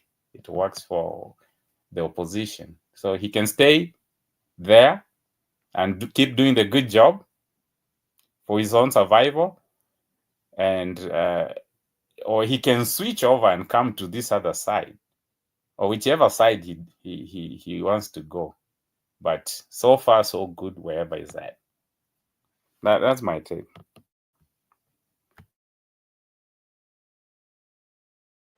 Nani, what is his name? Is when you answer your question. If you look at even Gachagua, you look at the committee members who are fired, including Ruto and Kindiki and Murkomen. When you want to get a political mileage, even when you know the marriage has gone south, you wait for the other person to put the divorce on. You know that there are irreconcilable differences. It is so open when the Secretary General says, oh, ODM is a party of confusion. I'm the Secretary General. Ask me. We are having difficulty in fielding candidates in the by-election. So, you know, already there is verbal fight probably out here. And obviously there are physical or emotional fights within the caucuses or within the ranks where they sit down and they speak. So it was the ultimate impeachment, and Gachagua had to fight it, even when he knew the dice had been cast. And the reason why in politics you do this is to show the devious side of the other side. After all this person has done, is this how you bid them goodbye? I think when your ex wants to show you, when your ex is bitter, you must be very ready to give him a good show. And I think Sifuna here is playing a good gallery. He's giving them a good show. You know, all this we've tried, it is not working. Okay, fire me. I dare you to fire me. So up to, because he has said some of his duties, he has negated them. For instance, he's the one who's supposed to sit down and talk about refining a new MOU between UDA, and he has said he's not going to do that. He has told Baba and the rest of the party that he does not believe even the first MOU existed. He said if it did, it was to stop two things, of which deaths are continuing. So I think in politics sometimes you just don't throw tantrums and act so hasty. I think your stay there as, for instance, the stay of Gachagua was intimidated to resign. He was frustrated. Money was taken out of his office. There were so many things that staffs were fired, but eventually they realized that, oh, we just need to impeach this guy. And how the impeachment went in parliament and everything was so illegal and structural. Until today, we know very well the court has pronounced itself on it. And you look the mistakes they made, you know, Gachagua gets the mileage. So I think Sifuna is on the right trend politically of puncturing, you know, defending while striking, okay? And he must play that in a very cautious way. Because in the end of the day, Sifuna is a politician. And in politics too, Sifuna is not resigning from becoming a senator of Nairobi. So he must also convince the people of Nairobi that, look, this politics and this party is not working for us. Where I will go, you who voted me, please, you will come with me because you picked me from this party. It frustrated me. It fired me. And therefore, as we go together. So let's not be worried or up to what time he is going to get out of ODM. But my reasoning from the whole clip, if Sifuna at a point when ODM finally will merge with UDA and Sifuna makes a mistake of not resigning and keeping up with ODM and UDA, he will have signed his own death certificate. So he must also understand that there are alternatives within the ground. And that is why Babu Wino is also trending softly. He hasn't said he's not going to contest on ODM party. But if you listen to what Bold said, that they are giving him a nomination by throat, but Babu is too wise to know that he's not going to contest. in Nairobi gubernatorial through ODM party. If you saw the other day too, the MP for Westland said he's not going to contest the governorship of Nairobi through ODM, if you saw. And you know that news passed so many people. What does that tell you? It tells you a lot. It tells you that ODM has already their candidate, who is Sakaja. Who is Sakaja? So anybody who wants to stay in ODM is wasting their time. So the hemorrhaging of people from ODM is not that we are depicting ODM as Belfast want to turn the tables there on the comment section that we have said ODM is Omogare party. ODM has become a party of a family. We are not going to refuse to say that. You know that the guy is making personal decisions. As a party of 5 million people, as Sifuna said, nobody has agreed that we should have an agreement with the UDA. Nobody in the ODM party has agreed on that. In fact, it has made an ODM party obsolete in some areas because of that MOU. So who is making that decision? It's Raila and his family. Why are you bitter about that? Raila wakes up and tells us he wants a conclave. Who did he discuss with? So when we say it's ODM and his family, it's Raila and his family, why is people like Belfast getting mad at that? That is a fact. So, but on the issue of Sifuna, Sifuna is the one who is trending right now in the politics of Kenya. And I am glad that he has been able to tell Raila right on his face that, look, you don't have candidates because of your association with Ruto. Tell us who your candidates are. So as a party then, we want to see who is going to respond that ODM is not a party of confusion. He said ODM is a party of confusion. When it comes to Article 37, who is sponsoring that motion in Parliament that, you know, anybody going for picketing and demonstration should be arrested without due process? Who is doing that? It is an ODM elected member. Has ODM negated itself from that position? No. Is that not a contradiction? It is a contradiction. And we want to know who has told us and the people who wants to come and contest in this by-election. Let the people who have filled their papers say Sifuna is lying. We have filled our papers. Sifuna said it in a broad daylight on a primetime newspaper, in a primetime news program at night at 9 p.m. So when Belfast comes here saying that we are labeling ODM as a Luo party, we have not. It has become naturally. You cannot refuse what is so open. It used to be a national party. It reflected the ideals of nationalism. But right now, the people who are speaking for the party are Kaluma, who is not the Secretary General. When the Secretary General comes and says, look, what I speak is not for the party anymore because the views out there that work are not my views or the views that we sit within the ad hoc committee. We sit and what we say is not what being enacted. It tells you that Raila supersedes them. So when I say Raila is the owner of ODM, he does not even listen to the people who sit as executive committee of that party. So you cannot be mad at that. That is a fact. The same way UDA is Ruto and Ruto is UDA.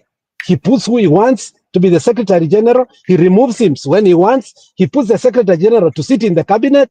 He gets that person out of the cabinet. How can you say UDA is not Ruto and Ruto is not UDA? That is a fact. So I think the Secretary General of ODM hurt ODM so much in his interview. And I think that is the talking point. On whose behest is he talking? Is he on his way out, but he's taking his time so that they can fire him? Most probably. Is ODM going to fire him? We dare them to fire him so that we can truly know that this is Raila's position when it comes to the cry of the people. He said ODM got more than, I think there was a confusion in the media 160 members of parliament or 106, whichever it is, 106 or 160. He said this is a party that got more than 100 members of parliament because of the people. Are the people being listened? The answer is no. It's not the will of the people. So I think I loved the interview, and I think Sifuna punctured his party leader and also the party at general on that day and the weeks coming. So we don't know what ODM is going to do. If it's going to send the Assistant Secretary General to speak, or Raila himself is going to rebut Sifuna, we do not know. But in funerals and in other meetings, you are going to see UDA criticize Sifuna more than ODM. Why? Because ODM in itself, apart from Raila, they don't want this agreement. Why is UDA criticizing Sifuna more than ODM themselves, apart from the people who went to become experts in the party? Why are they not criticizing? And you will see the people criticizing him are the people like Ruto, who responds and say, we are going to call for what? The ODM founders meeting. It's because their names are still there. And they think they can use that to intimidate Sifuna. So it's a party of confusion. That is true. It was labeled very okay.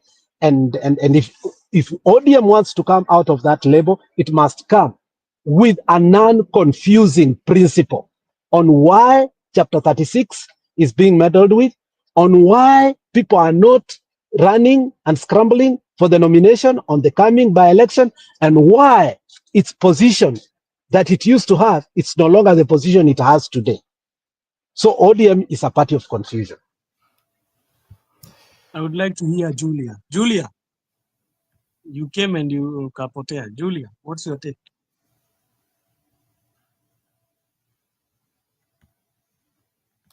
Before Julia, I don't know if she's gonna jump in. I like the fact that JB Mturi aliongea kidogo bado hebu angalia yule one mabesti wetu wameanzia kukuja. Wow. Okay, go ahead. Let's agree, or maybe not agree. When Gachagua goes out to make these interviews, they ask him, are you just a disgruntled former impeached employee, whatever they want to call it? Why are you speaking now? You never spoke. JB, why are you speaking now? You never spoke. These other Lintur, we've always had these excuses that only people that have been speaking only speak when they are fired. I think the SG Sifuna is ahead of his game. He's speaking well. He's still in the party or in broad base. So that way, when he comes out, we're not gonna be asking him the same questions that he's only speaking after he has been fired. I appreciate that approach because I think we have been labeling everybody else that they only speak, and even the government says we are anaongeaji ya machungu. So let him speak right now. If he's sanitizing himself, let him sanitize himself. And I think back to what Njiru was asking about Ruto. After an interview like Sifuna had, that explosive interview, you can tell why now Ruto comes out here and he's asking us, what is our agenda? What is our plan? When Sifuna says when he will never support, and his agenda is to make sure that Ruto is gone. And then you saw the demeanor of Ruto today or a few hours ago. You can tell that these things are getting to him. These are the same things. When you say that, 24 hours later or 12 hours later, Ruto shows up on camera looking beat. And he's now getting into his senses that he married he's in marriage with the wrong people. You're in marriage with a family that does not even agree with itself. They don't like you. They pretend. Ni watu wanaweza kukupea sumu. You know, you cannot go eat at those in-laws' house. That's why Ruto is so disturbed that after all he has done, it comes down to what Raila actually says. Sifuna speaks on my behalf. Whatever he's saying is exactly how I feel and what the party is feeling. The issue here, I think even Raila sees the impact that your interview, what impact the interview had towards, you know, the political arena, and he knows that it's really true what Sifuna is saying. And if Sifuna says that what he says in public is what he tells Raila in private, if I was Raila, I'll be stupid to kupuuza. It's about time, not only that Sifuna should exit that party, also Raila should. Don't you think that is daring? Don't you think it's daring the party to fire him? What I tell you in private is what I say. Don't you think that's a way of saying I dare you? I think he has been daring the party for a very long time. You know, if it was a weak person like Babu Namwamba, he was fired for over nothing, right? He was the former SG. So firing Sifuna, I don't think it will have been a problem, but it's the impact that Sifuna has in ODM. It is his boldness. He's a very bold guy. And it's either they fire him, whether they like it or not, through Ruto's direction, or either ODM just exits. It's not rosy. It's true. ODM has no control on any Western votes. Sifuna is speaking on behalf of Western votes. He's not speaking on behalf of Nyanza. He's saying we can put candidates, but they are going to be losing candidates. And for that matter, it is unfortunate to address some of the concerns that Belfast has. Yeah, ODM cannot place a candidate in Nairobi. Not at this point. They will lose. Placing a candidate is one thing. Winning is another thing. What Sifuna is saying, placing a winning candidate in the country with ODM right now is impossible. You can only place them in Nyanza. What does that mean? It answers the question. ODM has been narrowed down back to Nyanza. And that's just the unfortunate. We can say DCP is Murima hata nani amekata. That's what Gachagua keeps running with. I mean, mostly the people that support Rigiji, you know, it's central. But at the end of the day, is ODM, which used to be a movement, now is moving backward. Which used to be a party, now is barely a conclave. ODM is just becoming a conclave. It's not even a party anymore. It's owned by Raila. How does he come from AU and say, I will do consultations, and he runs through few stops for social halls with nobody there and says, and then he went to Nyanza, Western, and then he comes out and say they have all agreed. He did not consult anybody. He said that we have all agreed that we will work with the government. That's what he said after AU. He was running around in the name of consultation. Raila does not consult anybody. People consulted. So what turns out to be that consultation is that there was no consultation, and there is wrangles in the party because the initial consultation was not done. They were never in agreement. It was Raila's idea to go to this government in the name of he consulted, but now we can tell there was no, he did not have any consultation with these people. And that's why Sifuna is saying they can barely agree on anything. Can I advance this discussion a little bit? Now that naona kila mtu ako hapa. I want to advance this discussion a little bit based on vile Ruto amefanya leo and the way akina Sifuna wanaongea. I think it is so evident that Ruto is losing 2027. This is what Nelson Amenya said a few minutes ago. Nelson Amenya claims a secretive political network linked to top Kenyan leaders is arming militias and plotting ethnic conflict to retain power in 2027, raising alarm over an alleged state-backed plan to subvert democracy through violence.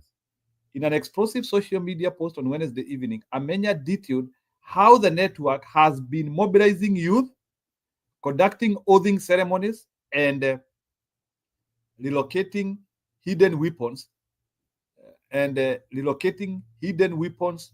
carcasses in volatile regions to prepare for electoral unrest.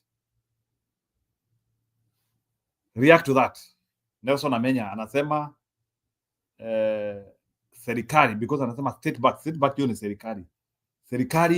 Unaona sasa, I think kulikuwa na historia ya magoons. I think now history ya magoons ambayo ilikuwa inatumika during the Gen Z protest. I think the government was able to test the use of goons. Now they want to use the goons in preventing a free and fair election. React to that, Bwana Mbudi. Yeah, some of the evidences that we got that were very clear.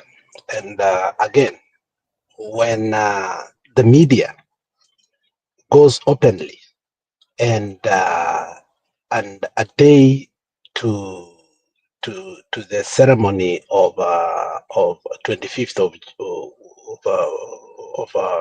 of their movement, I remember KTN said this member of parliament from this region has amassed some wood and they are making rungus and crude weapons. And they did not shy away from naming them. They did not shy away where the money was coming from. They did not shy away to say where the weapons were coming to and where they are being taken. They did not shy away to say where the weapons are going to be used, and they did not shy away to say the reason all this is happening. It was as if, the government ignored that, and Murkomen, as a Minister for Internal Security, said nothing about that. When you hear these things come out, it is not us going to dig for them. It is the security operators who are actually involved in these things, who get remorseful and start asking, aren't these weapons, especially they are so crude, meant to kill my brothers and sisters? How do we get the pictures? How do we get the names? How do we get the date and time these things are happening? It is from the inside source. So I want to challenge Murkomen. The biggest joke I saw, anybody who saw this morning, the headline for the Standard. The Standard has an editor that I don't know why they've never jailed that guy. This guy comes up with the headline, sometimes you even laugh. He came with the headline, "The Big Con," which meant Langat goes back to office and say, I never resigned. I went to a leave of, I didn't even go to a leave of absence. I never resigned. He came back to work. And, nothing is happening. So let me ask you, in a security agency that is being headed by the president, when we are told that the deputy IG has resigned, only to find that he is coming back to work and saying that he never resigned. Now the question comes, are we secure in that country? When an IG comes and say the person of interest who is responsible for the death of one of the citizens is my deputy. And when that time comes, he needs to resign, and we pave way for what? For investigation. And you find that person coming back to work, and the IG cannot say anything. The IG is quiet, and the deputy IG. Now, when you ask the questions of all these things that Amenya is saying or is writing about, what does it tell you? It tells you that Ruto and his people cannot trust the police force, and they have decided to use their own security operators, which are actually a crude method to intimidate us and make sure that they create a scene that is so bad so that they can make Rigathi Gachagua look bad, that Rigathi is the one who said that the next election will seem like what? Like Christmas. So they are already intimidating. Or 1 minute, there's a phone coming in.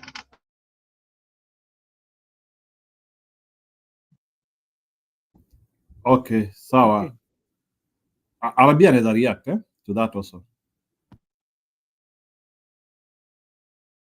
Naona nani amekuja, man a bad man. Njiru, niseme kitu. Nilikuwa nimengojea Julia na huku nijibu. Unaweza sema kitu Nasema because nikuulize I'm swali. shocked that Ruto hataki kutoka kwa power. Ulijificha kama ni omena ulikuwa unapika. Mnajua nyinyi mnaishi na wamama. Mnajua vile wamama wakai pamoja. Na nyinyi mumerudi pamoja. Ulikuwa wapi? Unajipata kuna kitu nataka kufanya, unajipata tu kuna kitu kingine imetokea. Hebu nijibu Julia. Yes, ask. Oh, there was a conversation here about Sifuna. Yes. And as you transition in kwa hiyo Jilu ameuliza. I want to jump into that conversation ya Sifuna. First and foremost, I heard Alex saying that Sifuna can even be presidential, hawezi hata running mate. Amejichafua for remaining in ODM. He has put in us a lot of doubts about him, his personality and his stand. And unaona kuna watu wameride na hii opposition mood, opposition hii story ya Ruto aende one term, and they are getting somewhere, and we are starting to believe like they can even be presidents. Unaona, you people, I will not be surprised if Kalonzo is voted for presidency. Yet mimi story ya Kalonzo, I am not a Kalonzo person, I'm telling you. Because for once, Kalonzo has decided kukaa ngumu, even irrespective of the fact that kila stories zinaenda at Kalonzo alikuwa State House. For once, I think he'll finish the race without jumping ship. I'm saying I think, because I'm not sure. Now, so Sifuna, my take is, Sifuna has gained some milestone jana. Na I think, I don't know whether I'm wrong, Joseph. You can tell me, jua unapiga kura Nairobi. Sifuna may get his senatorial seat. Kwa hiyo mode amechukua. He may get it back. Because he's now kind of separating himself from ODM. However, we cannot forget that yeye kwanza jana alisema hivi, that there was an MOU, and he thought that the MOU was going to stop deaths. I don't know, was going to stop. I think that one he lied. He didn't think that the MOU was going to change Ruto in any way. He didn't believe in that either, according to what I think about the Sifuna manis. So hiyo story ya kusema he thought there was an MOU and it was going to solve Kenyan's problem, I don't think he believed that. So he shouldn't even have said that. But then coming out to say that he disagrees with his boss and what ODM is doing that now, and he was very critical in saying that the main thing right now is Ruto must go. That one gave him a political mileage, a big one, because first Sifuna has, irrespective of being in ODM, he has been a critic of this government. It's only that we have not been sure ako wapi, and we have been thinking he's been hypocritical. Because on one side he's Secretary General ODM. On the other side, he's criticized the government. But I tend to agree with you, Alex saying, I think not resigning is also a good tactic. Kwamba ndio afukuzwe kama JB. Unaona vile JB alitokea kama like a hero. Yet we know that JB has in udaku all through. JB, we cannot even separate him from the things that Udaku has done. However, waiting to be sacked, to be fired was a tactical for JB Muturi. So I think Sifuna anasikiza. My conclusion about Sifuna anasikiza ground. Ni ground amesikiza. Sifuna knows he will not win the senatorial seat. Akiendelea kuunga ODM mkono, he'll lose. Wengine wetu tumesema we are registering in Nairobi so that we kick ODM out of Nairobi. Yani hii kura ya this time haitakuwa ya kutumia akili sana, itakuwa ya kusukuza Kasongo na watu wake. Joseph aliniambia ati hataki suti. Me I'll do suti just to kick Kasongo and anybody who supports him out of places near me, and that includes Nairobi. So my next governor ni mwenye atakuwa anti Kasongo, hata kama akiwa Mosquito. Jana nimeona ama sijui ni jana ama ni leo, mtu ameenda sijui some watu wa Gachagua, they were on political rampage today. At one point somebody even asked the crowd if they are given a donkey and Ruto, whom they vote for. Whom they vote for the donkey? They said the donkey. Sijui kama mliona hiyo crowd ilikuwa inasema ati inaweza pigia punda kura na wasipigie Ruto. So the thing is, anybody associated with Ruto right now, hata awe mzuri namna gani, we will not allow them to go back to power. So the area Sifuna alienates himself, the better for him, because he's a good man and he has, honestly, to give credit where it deserved, Sifuna has been on the forefront fighting for Kenya. So wacha nifikisha hapo, nitaendelea. Julia, you know why I fear Sifuna? Just 2-3 days ago, he was having a conference with youth, and he was talking about this, what Raila was saying, sijui intergeneration or what, that thing they are saying about conclave. It's not even, it has not passed 3 days.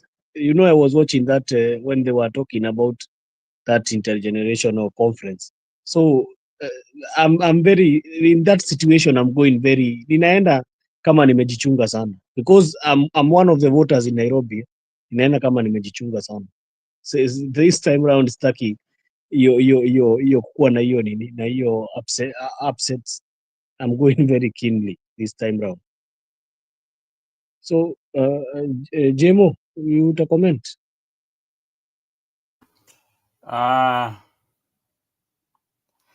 Hapo pa you know, I think Ali explained hapo penye alikuwa anasema there is him as a personal, with his own personal opinion, and him as SG. I think that has been the confusing factor when it comes to Sifuna. He is a man torn apart. He does not, sometimes pia ni mzuri. Yeah, at some point, either he stops speaking too much because he conflicts himself, or he just he pick a stand and stay with it, because I think he position, and that's why they don't want to fire him as SG, because eventually if they want to dispose him, they will dispose him as a confused man, you know. But I think he has also not observed that they give him position opportunity to speak on the behalf of the party as the SG, to speak specific stuff, and then when he has to speak on his own behalf, then he comes out to almost clarify, you know, the previous statements.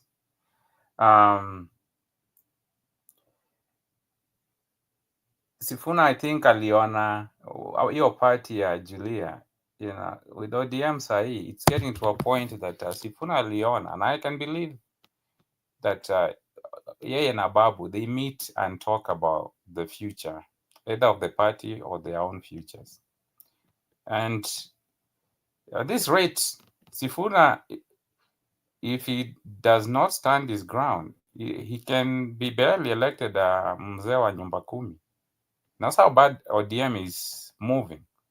You know, they've been quiet when no, they haven't even been quiet. They have been vocal. Jemu, where do you Hmm? vote? Where is your vote? Mine will be in Eldoret. Actually, I'll vote. You My know vote why will I be ask you that? as a diaspora, but Nairobi, I you see, think Nairobi, James, Nairobi is a very tricky one. Nairobi is always a very tricky one. Because you know, even the part that I come from, and the Great South and North, you know, it is different. Iko what tofauti do sana. you mean when it comes The to Great North votes for ODM. They have been voting ODM. The Great South imekuwa ikivotia but from pro the government. for a senator? I mean, at this point, let's say Kenya is in a is on crossroads. A lot of people don't like ODM. This is not the traditional structure of politics. When Raila's views are 94 after 3 days, and Sifuna's is 174, Wamunyoro, his last NTV is 500,000. Let me tell you, the ground may change. Ground in tofauti. And that's what Sifuna is telling his party leader. Ground imebadilika. Especially hiyo Nairobi. Watu wanaumia hiyo Nairobi. You can see, when was it that somebody, was it this Sunday? Was it who was in, somebody was it Kindiki? Paid some border people and they went there, and once he left, when the piki people, border people were leaving the same meeting, they were hanking saying one term Ruto must go. The same people that were paid. Meaning, even the goons will take the money. The thing with the votes, it's confidential. Even the goons might take the money and vote you out. They are goons anyways. You shouldn't trust them. So Nairobi has changed. And it's true what Sifuna is saying. He can barely get a vote as a mzee wa mitaa in Nairobi. And that's what he's telling Raila. That Not he will never get through ODM. I mean, Sifuna will be irrelevant. I think you need to put it clear, and he knows it. I have clarified, so I'm just building it on that because we are talking about ODM. And that's what I'm saying. Him and Babu, they are, as much as they love ODM, and I believe you that, and I believe them that they love ODM. I just don't think they believe in the ability to secure their next political seat under the same. Ni ile tu mazee, unaona tu wenyewe. Mimi ninawapenda lakini itabidi niwaruke. And that's what it has come down to. So we cannot compare 2027 with other previous elections and say that it's the same, you know. So, and I think that's what also is influencing the demeanor of Ruto today. He can see whatever ODM is seeing on the ground, and this is the same people Ruto is depending on for political mileage. It's getting more hopeless and hopeless and hopeless. And I think Raila also knows. And I think also, in as much as we are beating Sifuna on behalf of, I believe also Raila sees the same stuff. I think the entanglement yenye wameingia huko ni kama ya still wire. They are just trying to exit. They don't know how to exit. But Raila is not that stupid. There's nothing new Sifuna is saying. And for ODM to continue being a movement, actually moving forward, now it's moving backward, they have to change course. And that's what Ruto is saying. He sees that he's been holding to Raila. Raila will not deliver.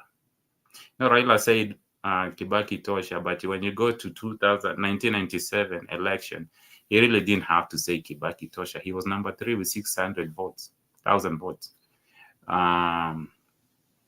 So he's saying that if he's not on the ballot this 2022, his Ruto Tosha or Gachagua Tosha is not gonna be consequential to anything. There's no weight that comes with Raila right now. What is the need to add to a 70+1 vote? So utakuja utufikishe 80, sawa, we will take it. But at the end of the day, let me ask you, Rani, do you think that Raila sold ODM to Ruto, but we don't know because it's acting like Raila is not controlling ODM anymore. What Ruto is saying is what is still ODM in, or it went, and now it's Raila's party being controlled by Ruto. when you listen to Raila speaking during this the last interview on NTV, when he was talking about the Sabasaba, he doesn't want the Sabasaba to be like the others. This Sabasaba is different from the previous Sabasaba. Like he's trying to water down Sabasaba, the meaning of Sabasaba.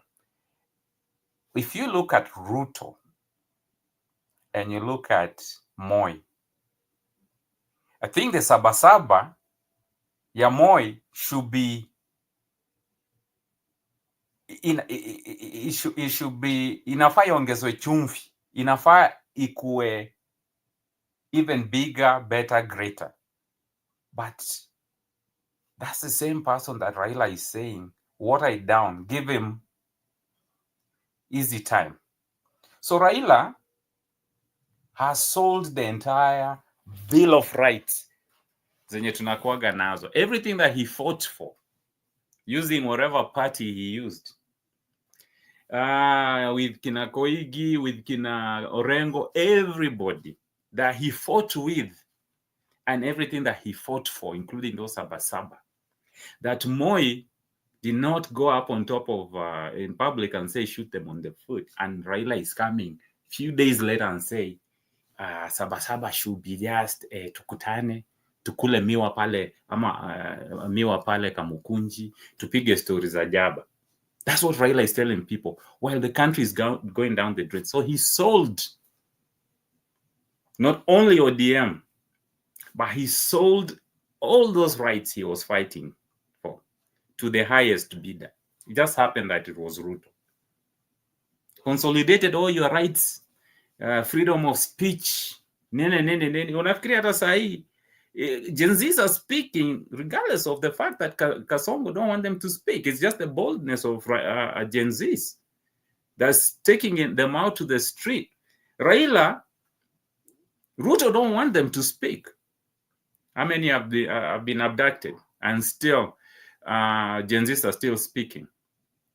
Raila sold those rights kitambo.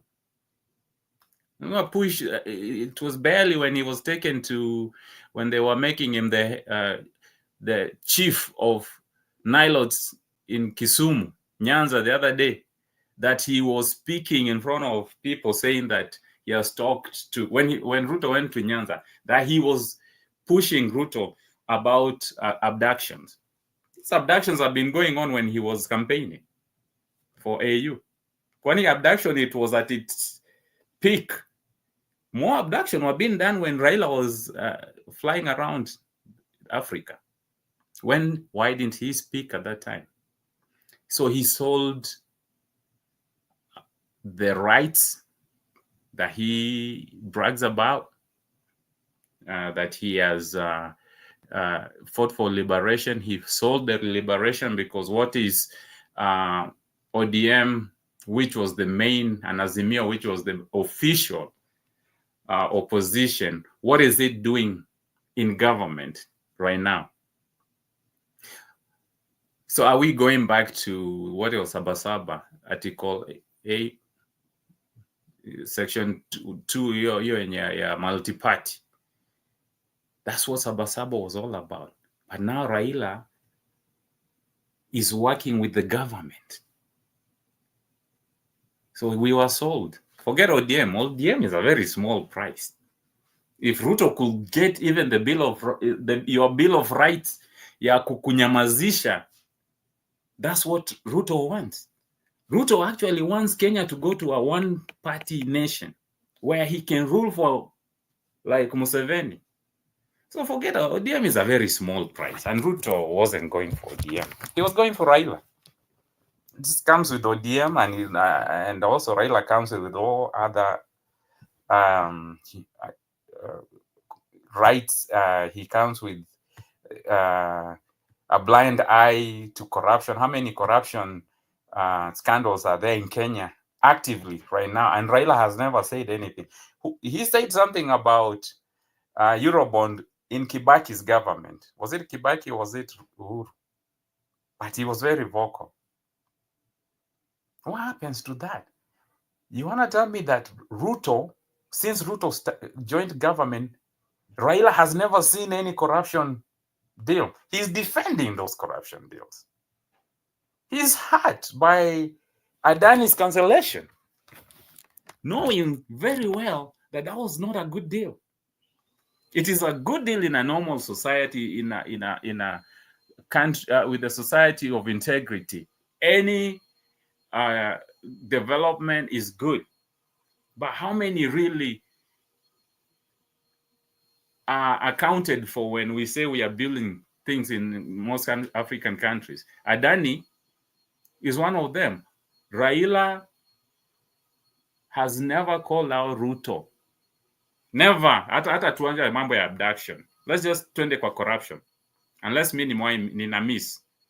Ruto is all of a sudden the most uncorrupted person. No. Ruto bought Raila and asked him, I need you to give me a blind eye.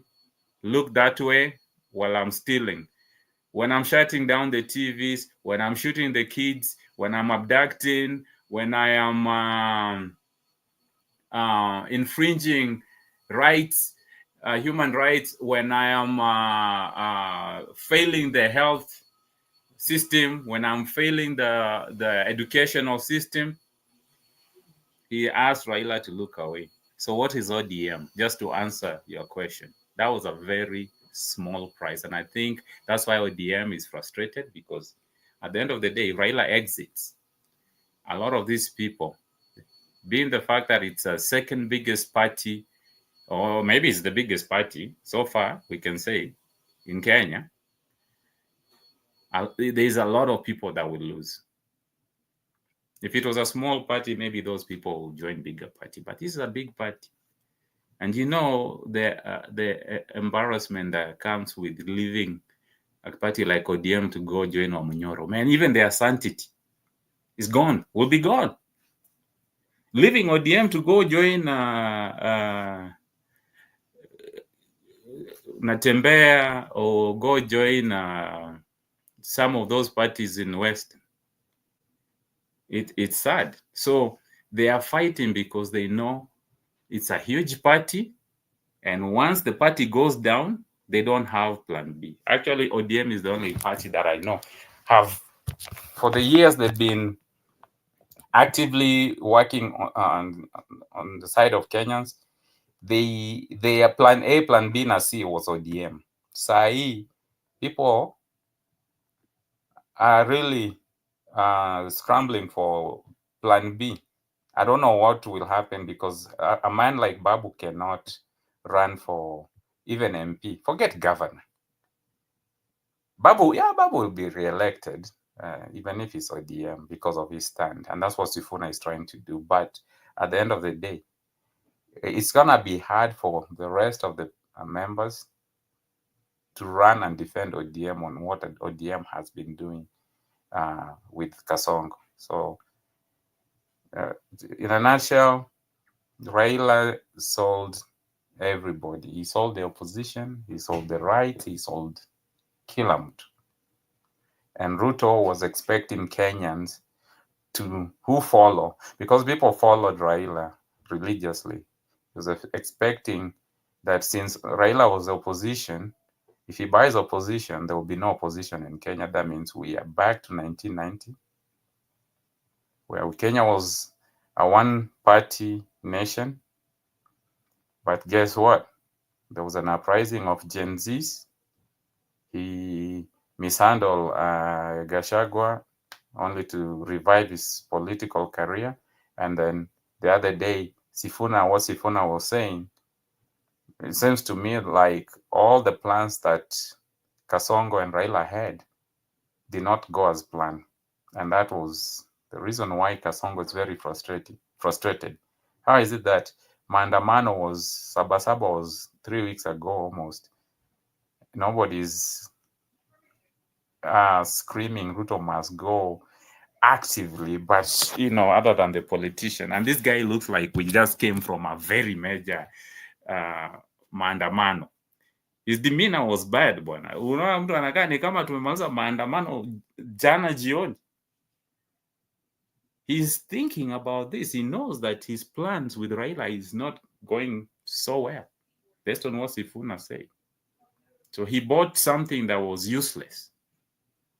Raila sold Ruto a very useless strategy, and Ruto is barely finding out that, yeah, I've wasted money on Raila and Raila cannot deliver, based on the fact that Sifuna is out here saying that tukizima stima au anakuanga na mkutano yao. Hii conclave inaonekana iko, lakini haiko in public, iko kwa ODM. They're having a conclave against Ruto. So Ruto amekuja hapa ameshikwa na goosebumps. Sijui fever imetoka wapi. Jimizi, I don't remember having maandamano ilisha kitambo.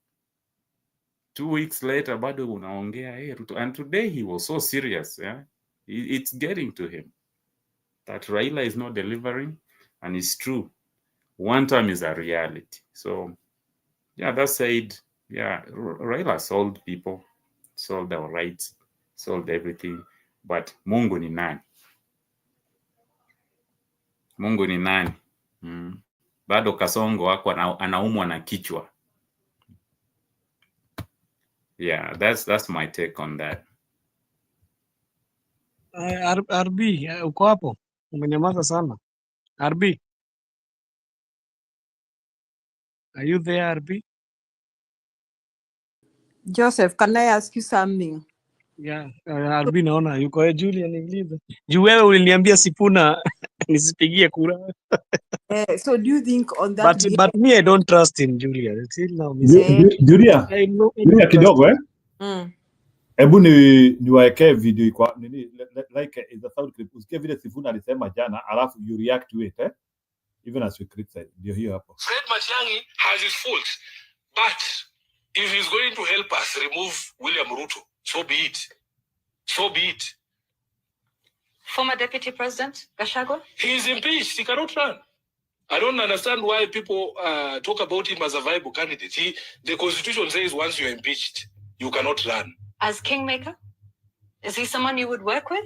I don't know about Kingmaker. Let me tell you about my view of Gachagua as in terms of value proposition. The value proposition for Gachagua, for me, from an ODM perspective, is that he is taking away votes that helped beat us in 2022. For as long as he's taking away votes from Ruto, I don't care where he takes them. He is not giving William Ruto. Are you getting my point? React. Julia, hebu kwanza niulize hiyo swali ulikuwa unataka kuniuliza before react. So after that talk, ya Sifuna, do you think he is able to convince watu wa Nairobi kwamba anaweza kuwa senator? Unafikiriaje? And vying on ODM, what do you think would be his fate? Akuje arudi Nairobi asimame na ODM. Unaona Sifuna akiendaje? That's a very good question. That's the same question I was asking here. Nilikuwa nauliza hiyo swali tu dakika kidogo nikauliza, what if he signs in that conclave? Then what?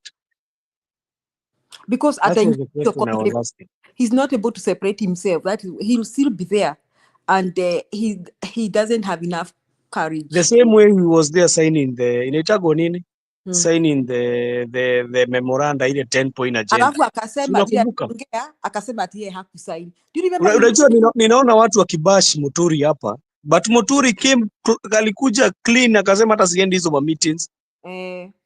Alisema siendi na utakupa kuna kazi nitaenda. Wewe tukiite hizo maendeleo sikuji. And Muturi Unataka is kunikuta already out. nikite sikuji. And you see, Muturi is already out. So Muturi is no longer in UDA. So the Muturi and Sifuna are not in the same box. Sifuna akaenda kwa hiyo akasaini hiyo kitu na akasema ati yeye hakusaini, alikuwa anasoma tu kama SG. Do you remember him saying that he didn't sign, that he's anasoma hiyo kitu kama SG? Let me Hata ask jana you. alisema. So let me ask you people. Wacha tu niwaambie ukweli. Sifuna akipewa na opposition mtu mmoja tu, yani akina Gachagua na akina Kalonzo waamue kwamba wako and more so wakichukua Mluya, unajua they'll do that, they'll deliberately do that. They'll pick a Luya for senatorial seat in Nairobi, backed by the Gachagua and Kalonzo team. Sifuna is done. Hiyo kitu ya Sifuna Julie inanichanganya sana. Mimi bado inanichanganya. Mimi sijajua, siwezi kaweka picture clear. Bado I can tell you. But maybe we'll know within a few days coming. Tutajua where it lies. Mimi huanga sifikiri mara mbili. If he still in ODM, I cannot vote for him. Period.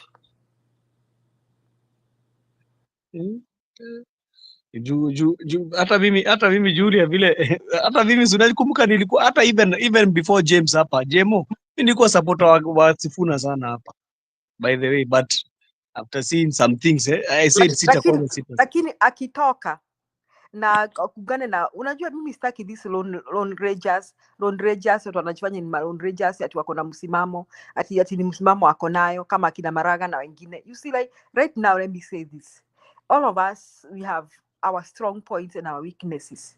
Saizi au watu wa upinzani wote hakuna mwenye tunaweza simamisha tuseme kwamba hana kosa hapa na pale, ama aje Jose. Hata Sifuna we give it to him. Hata yeye hatuwezi sema ako na makosa. We give everybody a chance, unaona? Yes. So what we don't want is somebody drawing us backwards. Ati mara uko ODM, mko na UDA. Mara ati unatetea wananchi. Where are you exactly? Uko wapi wewe sasa? Ndio ukae ukituambia tuko hapa na uko pale. Hapana. Saizi we are not ready for people who are neither hot or cold. We are not ready for that. Let me tell you, we are not ready for. Wacha niulize hii swali Jemo, Julie. When you come and say as a Secretary General you are going to fight for the party, but the chairperson of that party, the vice chairperson, the top cream, unajua the top cream ya ODM, unawajua Julia? You know them, akina Junet, akina Wanga, those are the top cream, unajua ndio wako na zile viti kubwa. Then you come and tell me you are going to still fight for ODM. You know, unani confuse Julia. And I can you are fighting for something already in government, or what are you saying? You know, I don't understand. I'm confused. Jemo, unaweza nijibu? Let me also tell you that Sifuna. Let me say something, Jemo, then you jibu Joseph. So, let me say Sifuna is trying to play two cards. Akae kwa ODM na he doesn't want to lose the senatorial seat. He can still going. You know, the evidence of what Sifuna is doing is what Wanyonyi said. Tim Wanyonyi said he's not going to buy in Nairobi. He's going to buy in where? In Western. Kwa sababu gani? Nairobi imekuwa mbaya. If you're not with the opposition, you're done. You're done. Let me tell you. Nairobi tutaform a united team moja tu hivi to deal with UDA and ODM. We only have two problems right now in Nairobi. Chama kinaitwa ODM na UDA. Kwa sababu ODM na UDA ni kitu moja. Ile matusi wametutukana wakisema wako kwa serikali, we have to make sure we teach them a lesson. Let me tell you, itakuwa kura ile mnaitanga blind. Ile of teaching people a lesson. Ile yenye watu wanasemanga ati mlipiga kura ili kukasirisha mtu. Hiyo ndio tunafanya hivyo. So Sifuna will be a casualty. Yet he's a guy that can be molded in future leadership of Kenya. Yet he'll be a casualty. I can tell him that. Jemo, you can say something what you wanted to say. I can face for Jemo this question again. Jemo, I was asking you, you come and tell us that nimesema the chairperson and the cream de la cream wa ODM, they say they are in the government. Then you come and tell us you are trying to fight for that party. Unajaribu ni kama unataka kuipigania. Si alisema I fight for it till the end. So then one question comes into my mind. Why do you need to fight for a thing that is inapingana na wewe kwa nguvu? Inasema hatutaki. We are still in the government. That is the question I'm still ringing in my mind. I mean, You know, there was a question, I mean, a statement that Alex alisema, ODM ODM party belongs to a family. Okay, it's very hard to fight for something that doesn't belong to you. ODM ni jina tu. So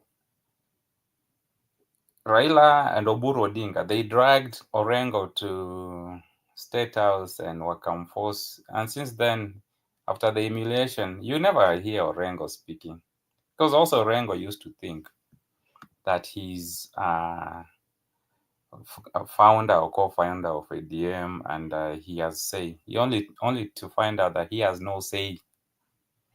Jibel Fasa alikuwa anasema nini, ODM is a party ya Raila. And when something belongs to somebody, I mean, you're free to express your opinion, but at the end of the day, if you don't like it, just leave. And I think it has come to Sifuna's realization that what he thought was a democratic party, Orange Democratic Party, there's no democracy in it. You can't speak your mind. And I think that's why he's saying these people are not on the same page. When a man goes for a major seat in Africa and calls a meeting and say, I'm leaving the party in the hands of XYZ, which was, I think, the governor, that mama. And then, of course, Sifuna, and then Anyang' Nyong'o. And then he goes and comes back after losing. When he leaves everybody in confusion. When he comes back, he takes over and say, I am doing a consultation, which he doesn't do. He just gets on the flights here and there, little trips here and there, like nobody came to the consultation. And then he exits and say, I've consulted with everybody. And that they have agreed, even to tunaenda. You as a SG in that party, how much say do you have? Hawa watu wanaambiwa. So Sifuna used to think like a kid that, he's the SG of this Democratic Party, the biggest party, only to find out that it's a conclave. Wamekusanyishwa tu hapo, and they have to agree with everything. And the direction of the party, dereva ni ule mmoja mwenye sahi ameamua ataangusha party. Sifuna is just saying, mkienda down the cliff, I'm not willing to be part of it. So I feel his pain, but I think it's just evident, and we all expect that if you're in a position like that, for your own survival, it's either you go mute. And that's why I say Sifuna sometimes he needs to state his position and disappear. Like after this interview, I will advise him to just disappear. Next time he just comes to resign. Asikuwa confuse watu, because the more he speaks, the more he's showing his confusion. What Babu did, he spoke his mind and he disappeared. The only time you see Babu coming out is when he's speaking on behalf of Kenyans. He doesn't speak on behalf of the party anymore. And I think Sifuna also should not, like the party, he can be a member and, be free to speak. Because I think when he's holding that position, it also compromises his integrity. He can be a member. Give this seat. There's nothing on ODM that's worth holding on to right now. I don't know why he's doing that. Raila is known for betraying Kalonzo and the Azimio team. Sifuna is not any different. So that position that they are using Sifuna to conflict himself, I don't think it's even worthy for him. It's an SG position. Let it go. The party is no longer the most popular and loved party in Kenya. Let go. Now, go to your level as a Senate and speak there and speak your mind, because that's what Babu is doing. You know, when Babu thought he would give him his a position and Raila was going to AU, he was disappointed, but only to turn out that was a blessing in disguise, because now if he was in that position, Babu will be compromised. So Sifuna, he should just say, okay, sijatoka ODM, but I'm resigning an SG because I find myself in a very complicated situation, and for the sake of the party and for my own sake, I'm stepping down as SG. Then ukiwa huko down, we kanyaga bwana, kama bado unapumua kanyaga. There's nothing to lose. There's 2 years. In 2 years there will be election. Hata wakikukick out of the party, go down as a hero. Gachagua alikuwa kicked out barely, last year, halfway. Sifuna will have served almost all his terms. If they kick you out, so be it. You go down as a hero. How many people were fired in Kenya right now?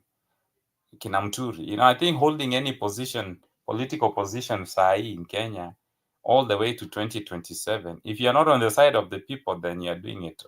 You're jeopardizing your career. So he can step down, and they can Jalango started being rebellious immediately after election. He's still the MP. They did not do anything with him. He's still the MP. Sifuna can step away and still stay at the Senate. Hata wakimwambia wanamimpeach, I don't know what's the process of impeaching a Senate, but election will be very near. I'd rather lose 1 year of my senatorial position, than lose my entire career. And then you have to go back and, re-strategize, and come back. So I don't know why he's holding on that position. It's not looking good for him. But the one credit I'll give it, he came out, and that was, if he was to exit the position, this is the time to exit, because he stated his stance, and I think it was well received across the country. That will be something I'll advise him. Hii mambo ya my positions are parties, I think it's not the best. It's not the best. Hata huyu Ndindi Nyoro, anytime you're holding anything. So yeah, he got fired from that position, your budget. But what?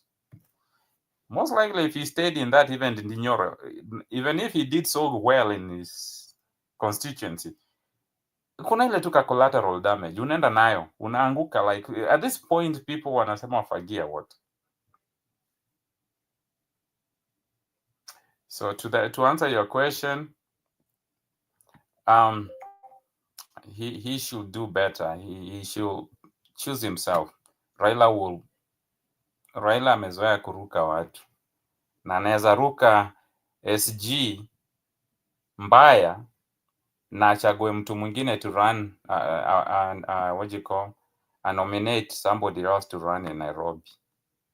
So if you don't get the nomination, that's what Sifuna should also think. Wanaweza kuwa limpangia that tumweke to nominate somebody else for Nairobi. If you are not nominated by ODM to run for to be the candidate, utadu, they can dispose you. Utadu. That's not the time to go look for. I mean, you can do independent candidate, but already umekaa so much, umejiharibia image that when you are disposed, you are a weak candidate. So akona dilemma. He needs to be bold enough, like all other leaders, and just say, I'm stepping down as the SG. SG ni nini? Watu wangapi wamevutwa SG? See, huyu Malala alivutwa SG, so he is more famous than the SG who is the SG wa Kenya Kwanza? Who is the SG? SG ni ule wa Coast. You know, like you have to explain who is it. But Hassan Omar. Naitwa Hassan Omar. Anajulikana ni Hassan Omar. Yeah, but is he that influential? Is he always popping on our? Do we ever discuss that Hassan guy? Ukiingia serikali unajua ni kukula na kunyamaza. Yeah, but here kwa hizi platforms, do we ever discuss him? No, we don't discuss him. It's the same way we don't discuss akina Badis. You see, even akina Badi we don't discuss. So ndio nasema, in a nutshell, SG is nothing. SG is nothing. We don't discuss that guy. We don't even know what he does. I mean, we know pretty much based on, we know him as a Kenyan. His importance in the country and political involvement here in the country. We don't discuss him here, but we discuss Malala. Malala, who was a former SG. We discussed the Munyoro, who was a former DP. So you can hold a position for too long and only for that position to hurt you and your political career in the long run. So I don't know why Sifuna is holding on that position. At this point, it's not helping him. When ODM was really good and things were, they were for the people and all that. Yeah, but the minute Sifuna opens his mouth, even though sometimes you love him, you kind of look at him with the kama kuku, skeptical a little bit. What is this guy trying to say? Like, kwanza tunamwanzianga na doubt until we're saying something and it makes sense. Oh, okay, we are back.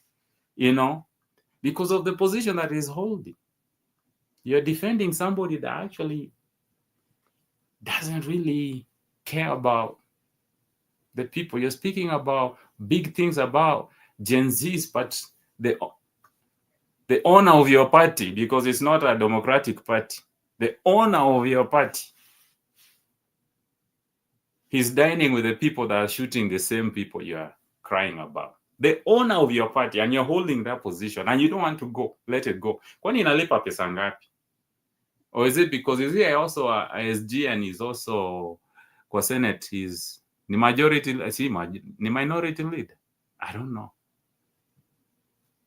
But at the end of the day, if Sifuna is listening, that SG thing is not working for him and his future career. He should be willing to step down and join Kinababu.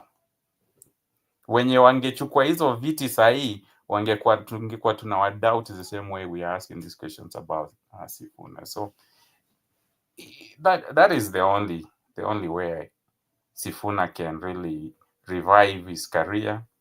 Stop talking too much if you are the SG, or just be bold enough, step down as the SG. Kanyaga au uko nje kama Senate, kanyaga kabisa kama Senator. Kanyaga kabisa, because you have nothing to lose. Only the Nairobians can fire you. But Raila can fire you as the SG. Then you can revive your career. And that's how a lot of politicians are doing. That's just, I don't know if I answered your question. Yeah, thank you. I don't know if RB is still there. Julia, I would like to ask you a question also. RB umekuja? Nimerudi. So let me ask Julia a quick one, then I come to you. Just go ahead. Julia, I wanted to ask you, also he added a point, aliongezea point akasema about vile walifukuza Gachagua and they are still talking about him kwanza in parliament. Ni kama walimuimpeach na wanataka kumuimpeach the second time. So can you have your take about that? Because I think it is bringing jitters kwa political scene. So okay, I think Suna was of the idea that the ODM members are blowing it up. They have a strong against Gachagua, and that just like the more they if okay, he said that he seems like he thinks they should stop, right? How did you take that? Yeah, it's like the way you are saying. Alisema wamekuwa walimtoa after kumimpeach, bado wanaenda kupeleka motion kumuongelelea bado. So it was somehow funny, but it was still driving a point. How can you be? It means so that guy is so relevant that ati mpaka mtabidi mlete motion kwa bunge kuongelea. I have never seen a motion ya mtu kama wakisema ati Julia, we are coming to discuss about you. And I don't So, hold and he's a public citizen. seen anything, yani you are still want to discuss me. That is okay. So Sifuna is kind of feeling like the audience is not on the right direction. Is being petty, is being udaku type kind of a people. But you see, so the more need why Sifuna has to separate himself from ODM.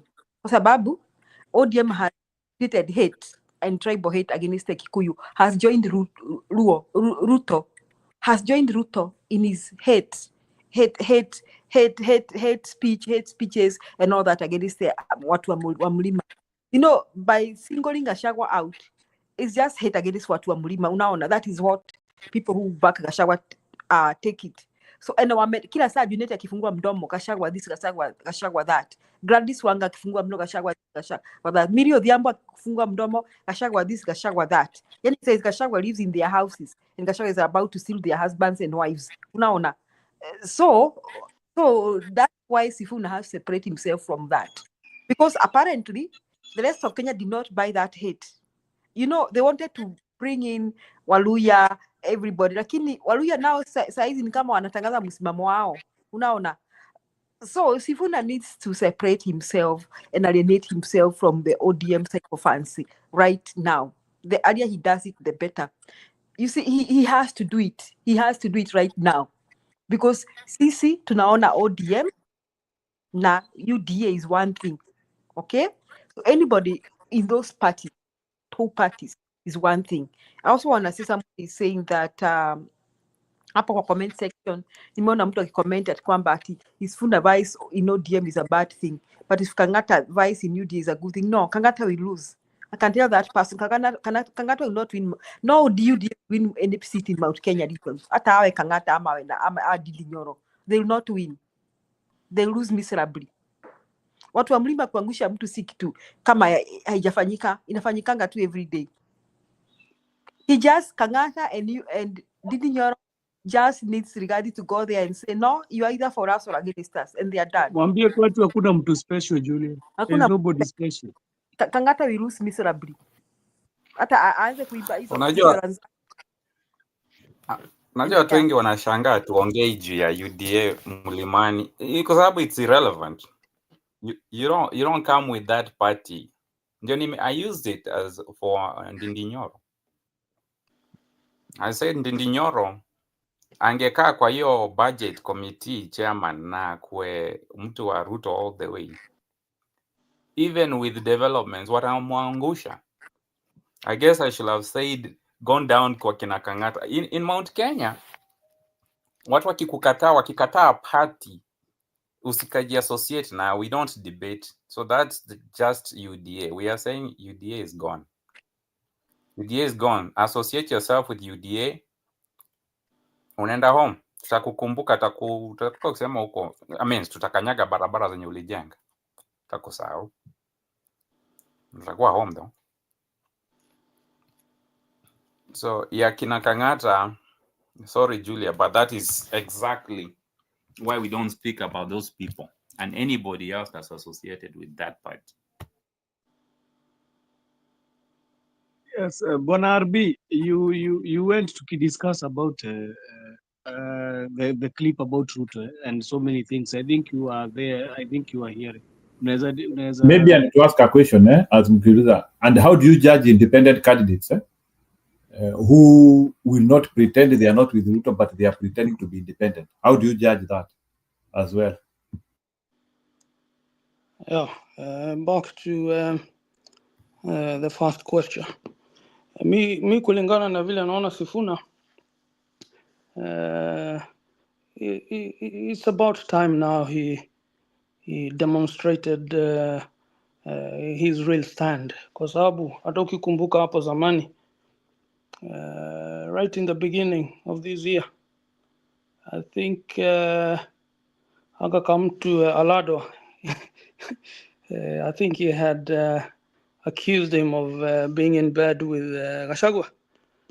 So these claims, they go back to that time.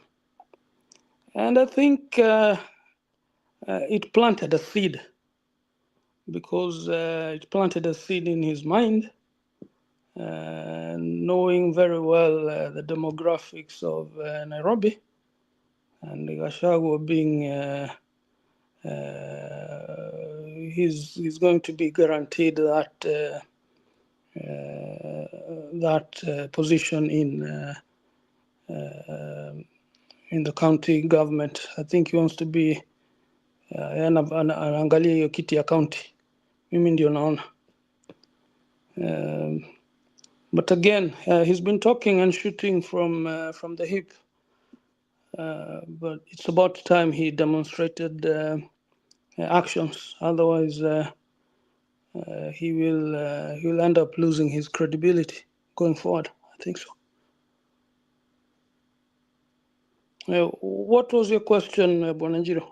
Pole, nimesahau hiyo. Ama alikuwa ameuliza nini?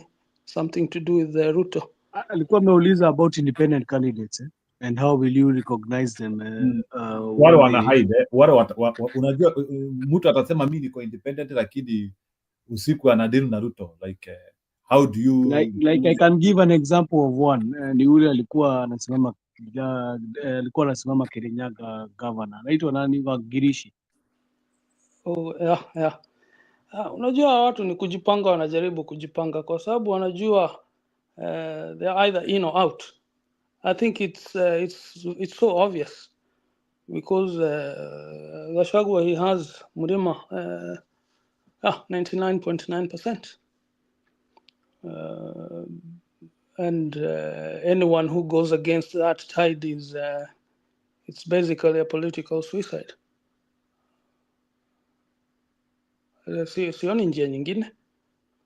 Sasa watu kama Ndindi Nyoro, those kind of people, I think it's game over for them basically. But again, I'm not very much into discussing these people because by the end of the day, it all comes down to the candidate that will articulate the real issues that that have led us to where we are. Kwa sababu tunaongea sana juu ya hawa watu, lakini tunasahau pia wakati mwingine swala muhimu hapa ni kujadiliana na kusisitiza umuhimu wa kuongea juu ya sera na yale mabadiliko ambayo yanayohitajiwa. Because by the end of the day, that is what the people really need. We need that real change. That's what the youth need. That's how I see it. Maybe people might see it different, but that is my personal opinion. Because by the end of the day, they're both local and external forces that want to see the country burn, either way. Then at the same time, you also have an equal force which wants to see us prevail. But for us to prevail, we need tangible solutions with people of great stature to articulate the issues that need to be addressed. Mambo ya katiba ni jambo muhimu sana. It needs to be strengthened. That's how I see it. Sijui kama nimejibu kabisa hilo swali lako, lakini hawa watu ambao wanajaribu kujifanya wako neutral for them,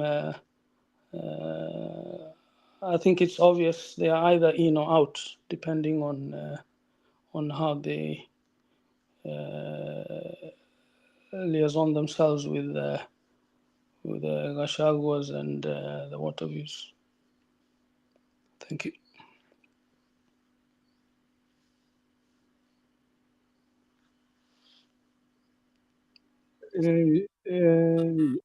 Julia, ulikuwa unataka kujibu about the independent candidates?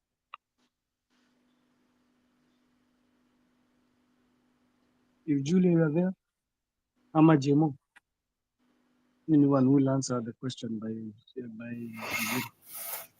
Well, independent candidate for specific regions might be essential. Independent candidate for governor of Nairobi might be the only way, might be an option, not the only way. Because you see somebody like if someone like Babu wants to run and he doesn't want to join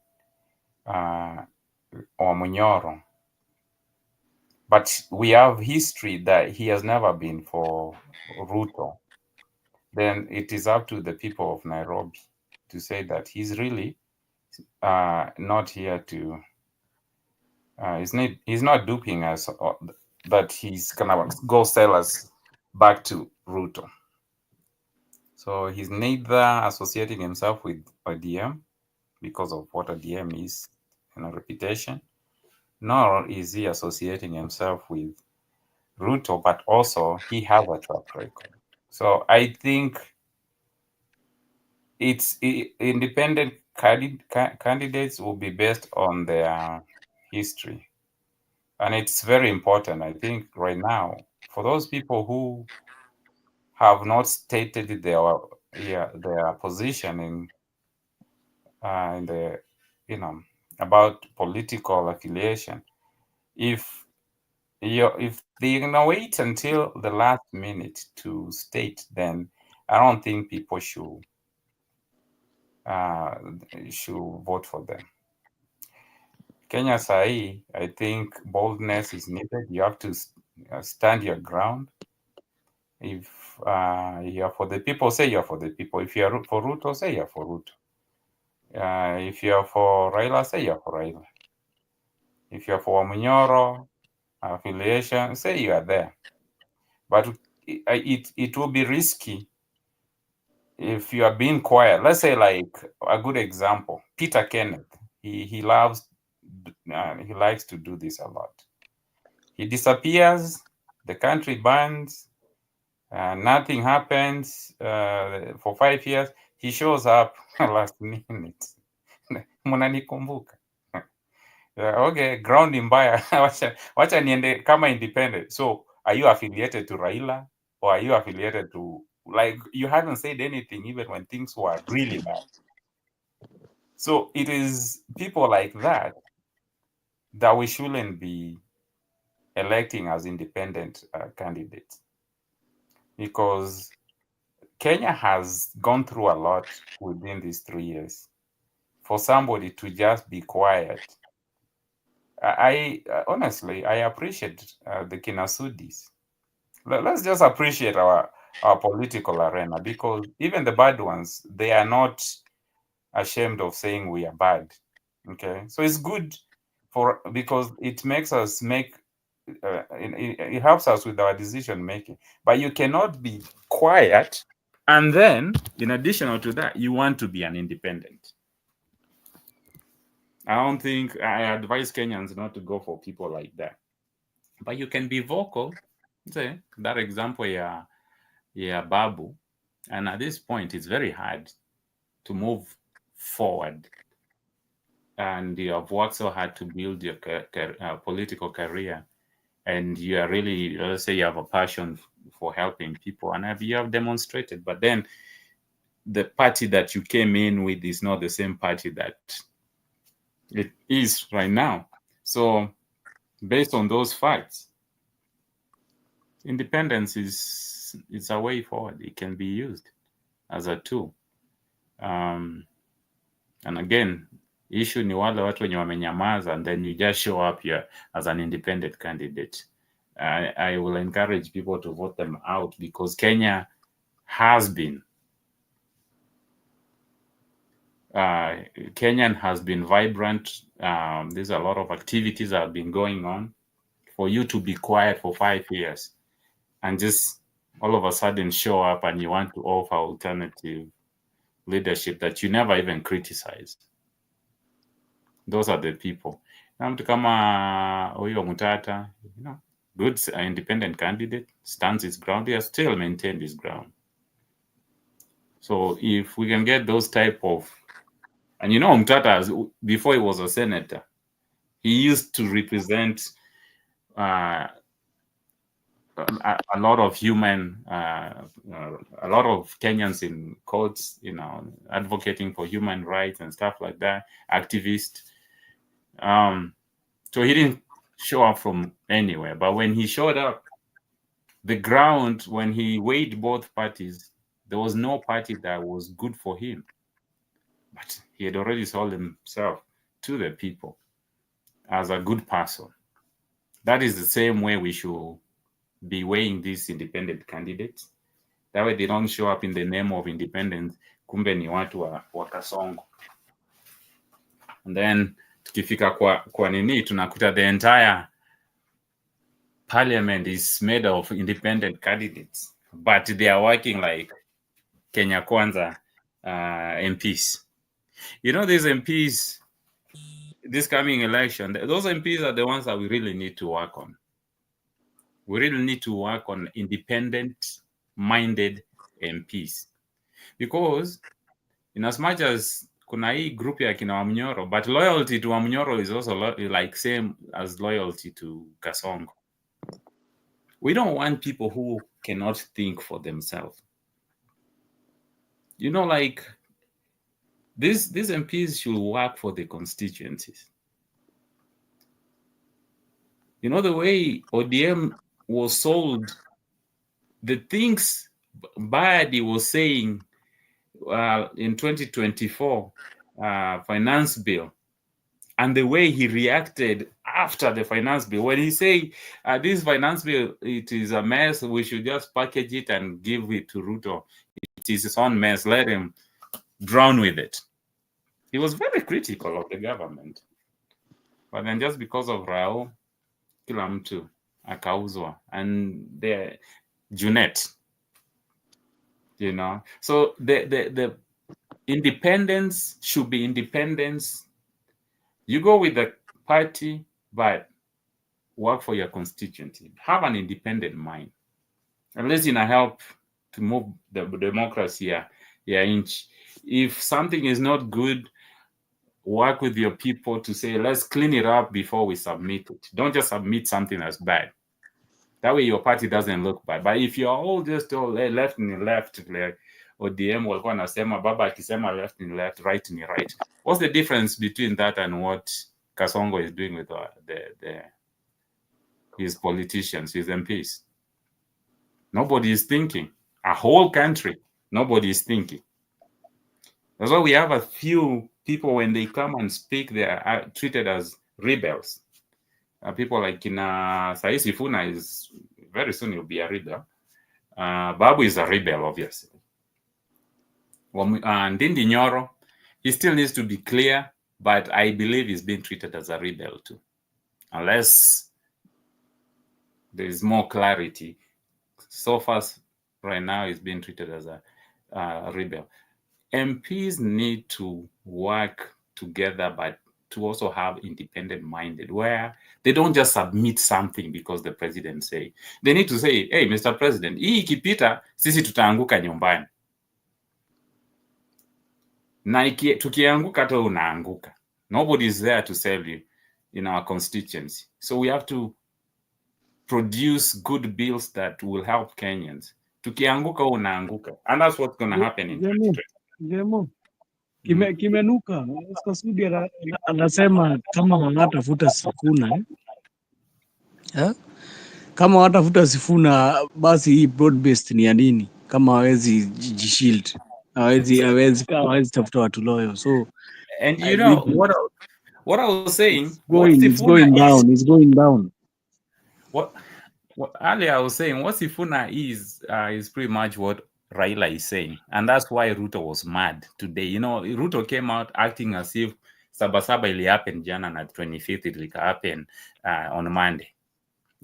His demeanor was so low, like unaweza fikiria kuna mtu alikuwa kwa streets anarusha mawe. The thing is, what Sifuna is saying is what Raila says. So you can tell hiyo conclave yao ya ODM met, and the explainer, Citizen TV, the title was The Explainer. The explainer came and said, kamenuka huko ndani kwa conclave yetu. And now, what Sudi is you know, huyo SG wa Kenya Kwanza, huyo Hassan, is inconsequential, because when Raila say my SG speaks, I speak. But in Kenya Kwanza, what Sudi says is what Ruto is saying. So I suspect Sudi is just amplifying what Ruto is saying, and that's why Ruto is mad. If Sifuna avutwi, lichoma, Sifuna lichoma sana. If Sifuna avutwi, then why do we have, either Sifuna is saying what you guys are saying behind the scenes, or if not, then fire him. Because what's the need of a broad-based party where it sounds like this guy is saying the same thing that you guys are saying?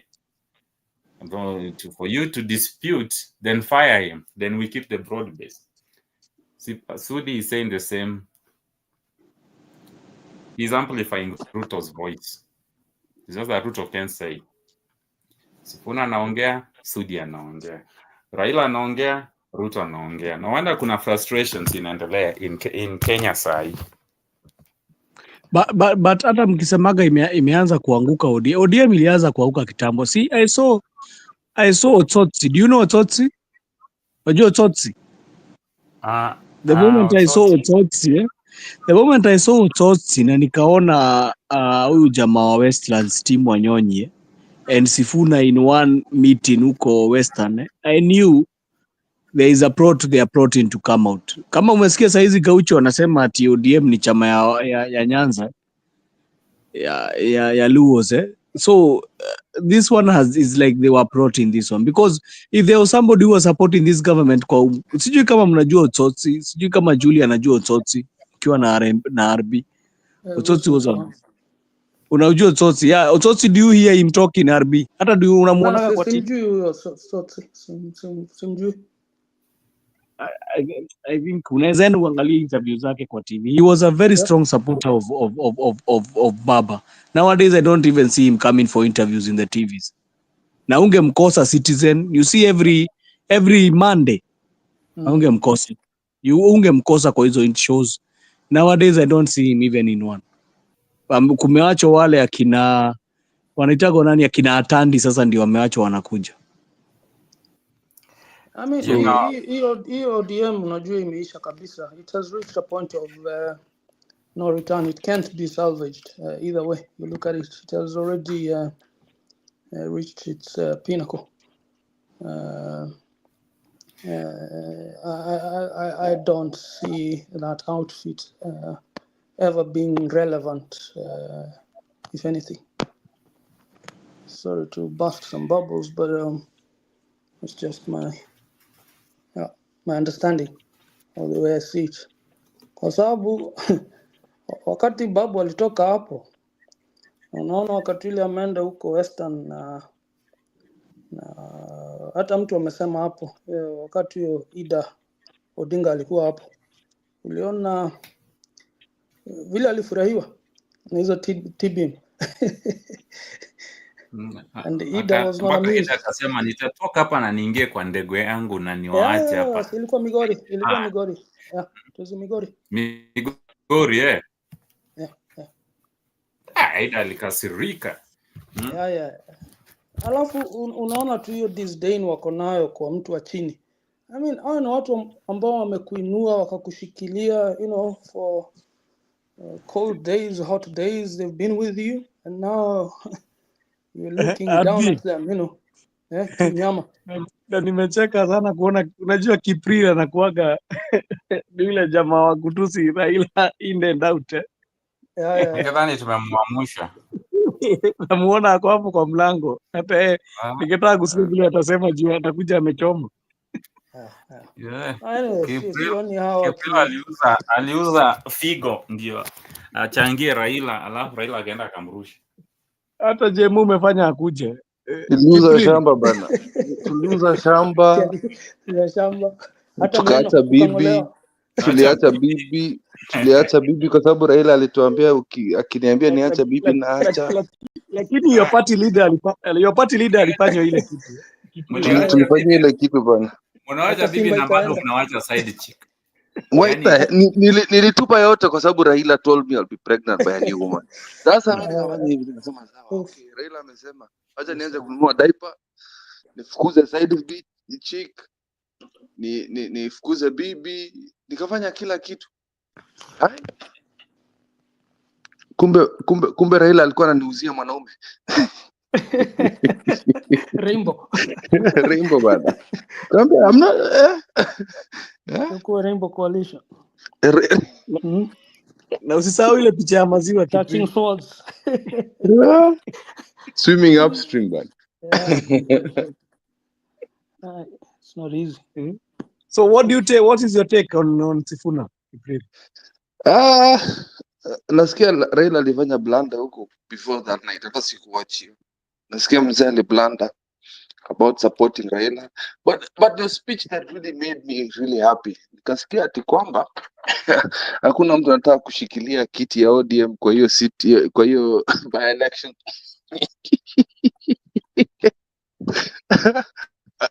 Yani ODM imeshinda kupata candidates ya by elections hata moja.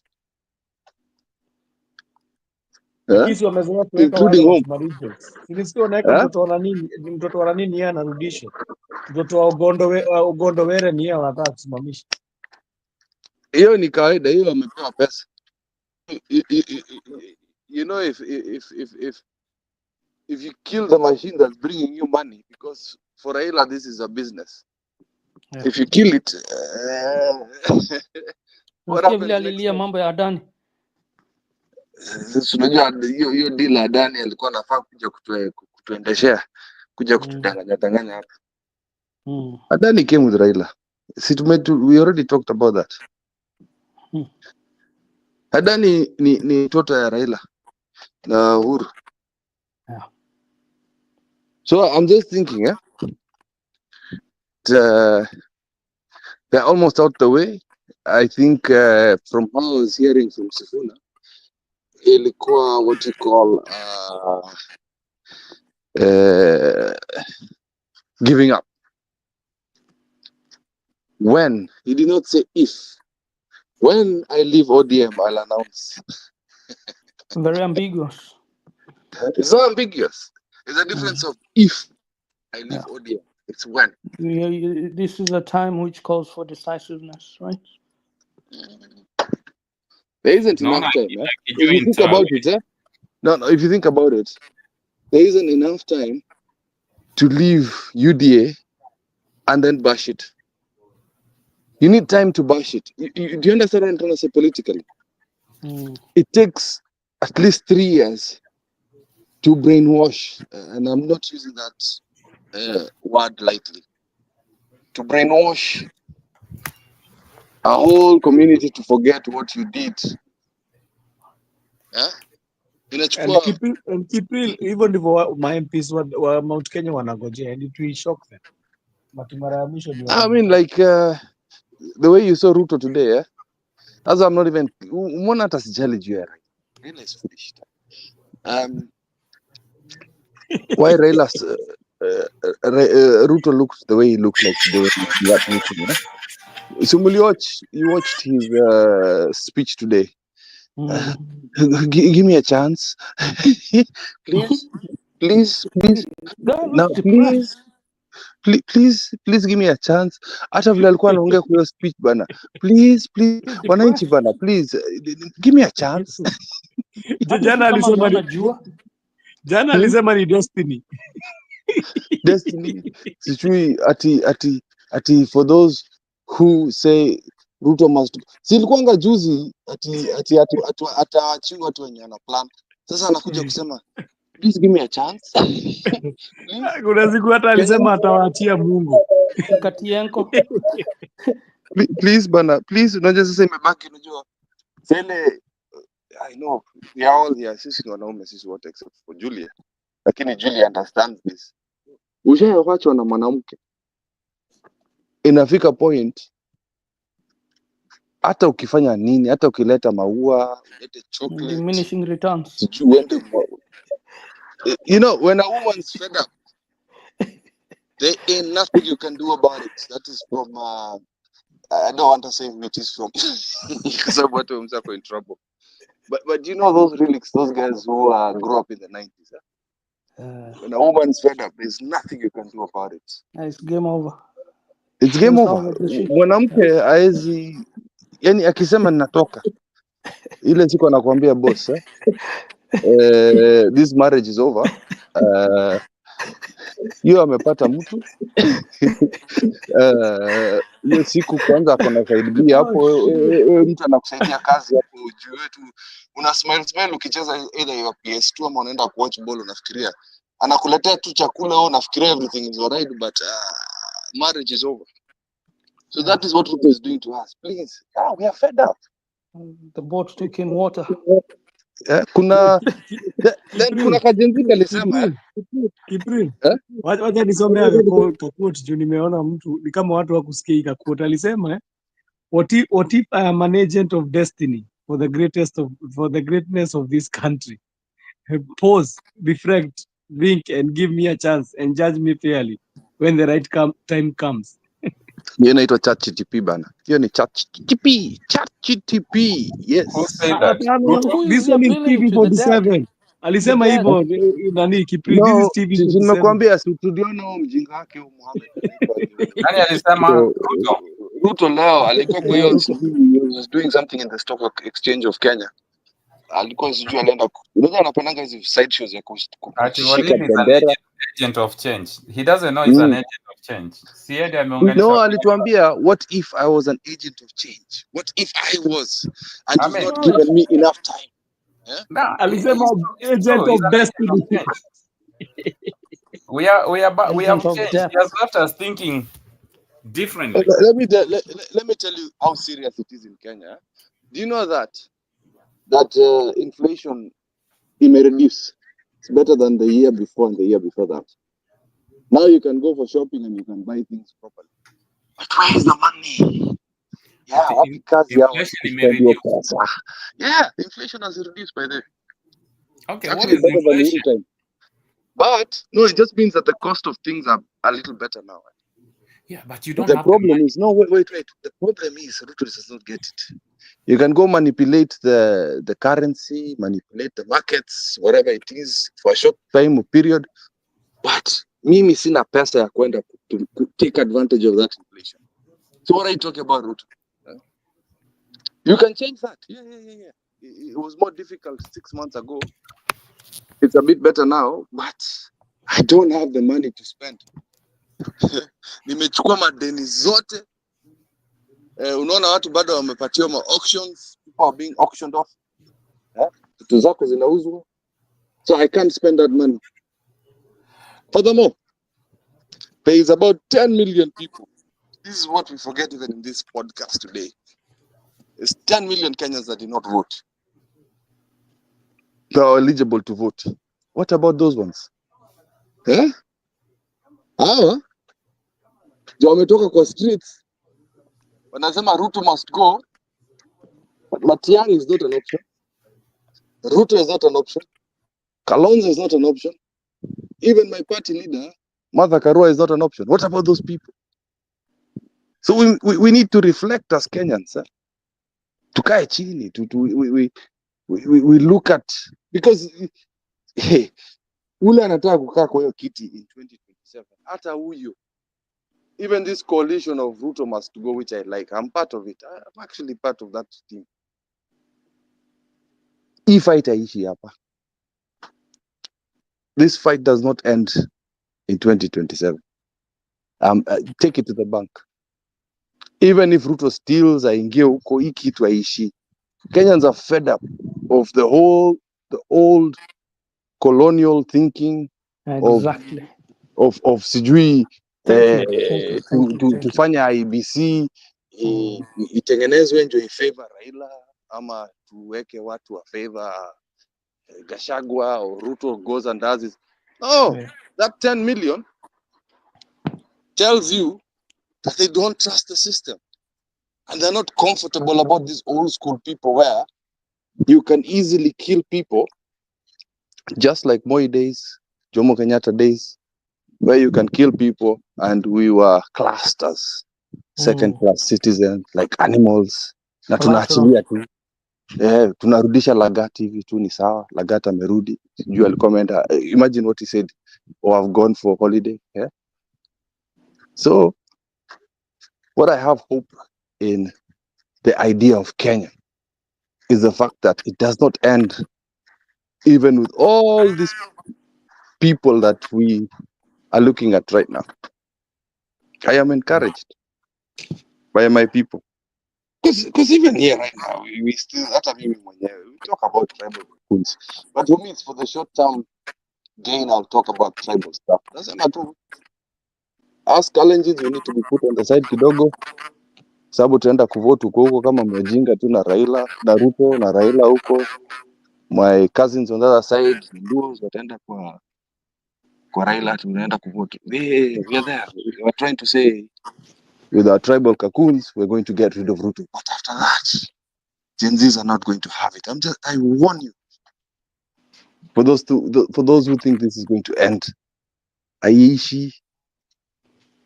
But this one-term thing, movement,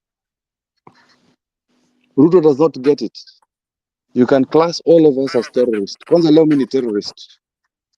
If indeed calling him one term is being classed as a terrorist, I'll keep terrorizing. Sindio? So that the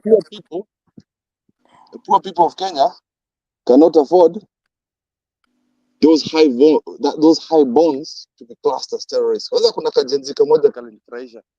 Sema utakubali mastaki? Sema yes. Mpaka magistrate akasema ulifanya nini? Nilichoma tairi kwa streets. Wewe enda nyumbani. Hiyo niliona. If that is terrorism, Niliona hiyo. Situfungwe sisi wote. If the bar has been set that low for a serious crime as terrorism, sisi wote ni terrorists basi. Hebu Kipril, acha nikuulize. Umesikia sasa polisi atu walikuwa wameagiziwa increment ya mshahara by the 25th of July. Na sasa it has dawned upon them that there is no game. Sasa nasikia sijui ati sasa tutaandamana. Sasa mimi ndio nauliza. Hata jeshi kumekuwa kunoma. Jeshi kwanza ile kundi yao kumekuwa kunoma. Ndio sasa mimi ndio nauliza. Sasa wakidemonstrate tutawashoot mguu. Shoot kila mtu kwa mguu kwa sababu you see the thing is what they don't get is the leg also holds arteries. The arm also holds major arteries. Ukishoot mtu mguu and then he bleeds out there. See, he still died from the bullet. Of course. You've shot at somebody's femur, he'll never walk again. Ama mkono iende ikuwa amputated. You know, sometimes these people have this old colonial mentality where once there's a class of people that if you touch, there's a class of people if you touch some class of people, utapata kwamba Raila atakuja hapa, Joey. Hey, nani amekufa? Joey. Lakini Albert Ojwang, right now, guess what they're talking about with IPOA? Right now, the discussion in court is because some police's phone was looked at in IPOA and then used for bribery amongst the family. That is the discussion right now. Yet a man's life was destroyed. If you look at the court case right now, they're not talking about Ojwang now. It's about IPOA and IPOA's distrust to the police, where the police sijui simu yao ilichukuliwa alafu familia yake ikabraibiwa. So that is the discussion about the SIM card issue. So what happened to Ojwang? That guy is for sijui inaitwangaje privacy, sijui security, kuchanganya na kisungu mingi. So that is the topic. A man's life was killed, but because somebody's privacy was invaded by IPOA, let's talk about this issue first before we... Seriously, Kenyans. It's deflecting. Now, nashindwa mbona tunaenda kwa streets. Why we're going to... You know, people who have nothing to lose, you can go and make the inflation lower, but wataspend na pesa gani? Hakuna kazi, wengine wamesoma sana, umewakataza kwenda shule. So Ruto, it's too late. Whatever little things you're trying to do here and there that would reflect very well with the business community will not reflect well with the common mwananchi, will not feel that. You're going to appease your fellow classes people, but not us. We are not going to be appeased. Unakuja hapa, when he's making those things of giving me a second chance, who is the audience he's addressing at that point in time? Ilikuwa kina nani? People who are doing stock exchange people, rich people. Rich people. Why didn't he ask people in ile siku alienda Nairobi? Kazi yao, kwa sababu they are lower class, kazi yako ni kusema two term. Wakisema one Watawaletea samaki kwa mto. First of all, what you're doing is you're making fun of the intelligence. Hao ni wajinga wa sloganers. He invented a new word, sloganist or sloganism. There's no word like that in English, Ruto, man. I'm saying, so you are going to use sloganism for the poor people, and then the rich people, give me a chance. Give me a chance. Kwenda huko. Itawaletea samaki kwa mto. Raila, ODM is dead, bro. ODM is dead because you can't control your children. You're afraid you're going to split it into two. It's already split into two. If you have big thinkers like Sifuna already telling you, not if, when, I repeat, not if, when I leave ODM. Yes.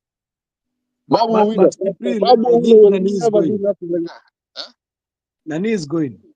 Sifuna anaenda. Ameenda bana. I've seen Nini Kaluma alikuwa TV47. That's the new one. Make it a tribal party. That guy is going, I can tell you. For free. For free, that guy is going to be removed at the SG. Kuna watu bado wana believe, but you see that is also again a second wife. Ule anapata beatings, lakini kuna siku bana hizo beatings bana, you know. Abuse. People can only take abuse for so long. So Raila, you can go do double talk, you go tell the other politicians who are in broad base, kuja kina Kaluma, Joe, Mbadi, things are working, or how can you be from one political party, and you're talking about two term with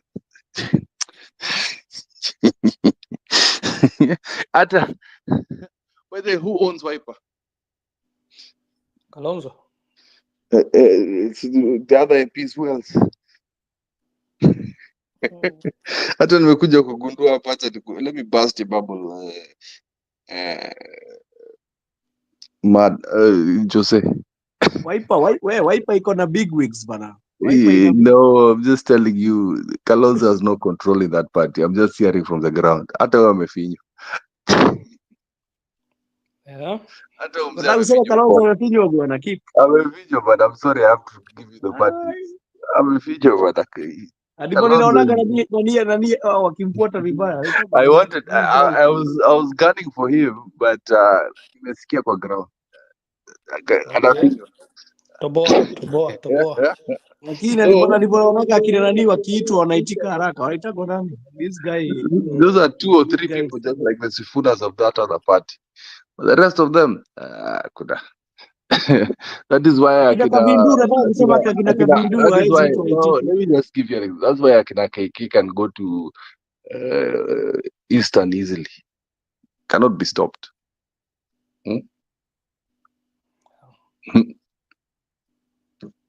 Reality, this war is not over. But I think This everybody... war of this old school mentality. Yeah. Because let me tell you, why Ruto has sleepless nights is a fact that once ODM is done, he can easily be impeached. What stops it? Just think about it. What? These women who are being thrown around like sluts everywhere. You're being sexually objectified. To my women tunaangalia tu. We're just looking at them. Yeah. So But Kipril, I think it's all parties. Ukienda uangalie Jubilee, hata Jubilee silikufa hivi. All the members of Jubilee wako wapi? You find them in UDA. It's just these parties, just like this. So even if Wamunyoro and Matiang are going to be the front runners, I'm sorry, these guys are not relenting, because the mess that Ruto has made to clean that up, these people need solutions ASAP. They need solutions ASAP after what this guy's done. Hata kwenda huko tuambie sijui ngoja 2 years. These guys are not waiting for 2 years, because some of them are going to go there and try and recover the amount of money they went on their stupid campaigns. So, it's the same old school mentality, and this Gen Z's hawataki mchezo. Hata hiyo kitu nitaambia tu Martha bana, these guys are, we've got a very high chance of getting in there. But at the end of the day, these guys are expecting a lot. There's a lot. Ruto has uncovered so much dirty stuff that was even being done in the background with his predecessors, Akina Uhuru, Akina Kibaki. So they see that they're expecting more. They see the world is digital and it's open.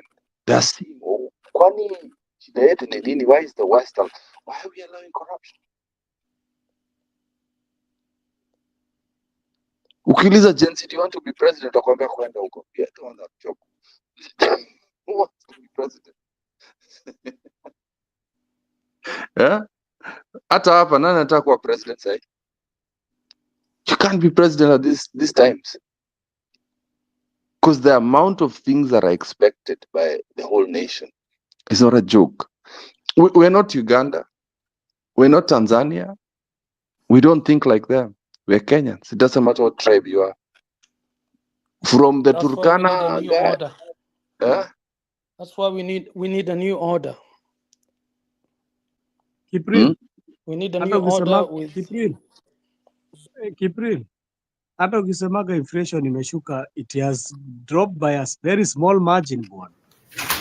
It has dropped, but even if it's better than the previous year. But I'm just saying, this was to please the rich people. Like I've just tried to tell you, the 5% of the population. What about the rest of us? Who can't buy Mercedes? We can't buy wanaitanga hizo magari gani? Sijui GLS, hata sijui hizo magari. The wagons, sijui manini. Those ones who can't afford to ride on the moon, matatu, Those who can't go eat sushi, lobster, filet mignon. Inflation imeshuka. Okay. From what perspective? Inflation in Kenya right now should be looked from a chokora, and I'm not saying that to diminish or despise chokora. From the street kids or families' perspective, that you only have $2 or Kenya shillings. Let's say $2. And that's all you have to buy diaper, chakula, na rent. Jemo. you don't Hata have a hakuna job. James, hata hakuna kitu imeshuka. Si last year ninaona ilikuwa 4.4 na Hata saizi kama iko hata kama 3.56. hata Bure kama kabisa. That's a significant high in economic. hata kama Economic, kama imeshuka na hauna job, let's say yeah, it's shaky. let's say the thing is with the economy, if there is low demand of things, okay, people are not moving around. So even I was surprised even fuel went up, niliona kwa news. But unapanda matatu, unaenda wapi? You only have 10 shillings in your pocket. It's either you eat or you go to Tao kutafuta job, but hakuna kazi. Utaenda town? Hautaenda town. Na hiyo sasa afadhali You are calling your shots based on the fact that matatu inaweza kuwa imeshuka, lakini huko penye unaenda, hata wenye wanashukisha bei ya transportation is because they barely have anybody going to, they used to, the activities, the economic activities that used to make them take that route are no longer there. So watu wengi hawana hiyo pesa, hakuna job. Explain inflation imeshuka, you're explaining like what Keith is saying to the few rich minorities where, and those people are not enough to vote you into government. There are very few in Kenya. They are not enough. Most don't even vote. Utaona a rich person going to panga laini kwera. And then also a bunch of them, if they are not affiliated with the government like that, they have also lost investment. Their money, you know, like the banking. The employees. What about the employees? The employees.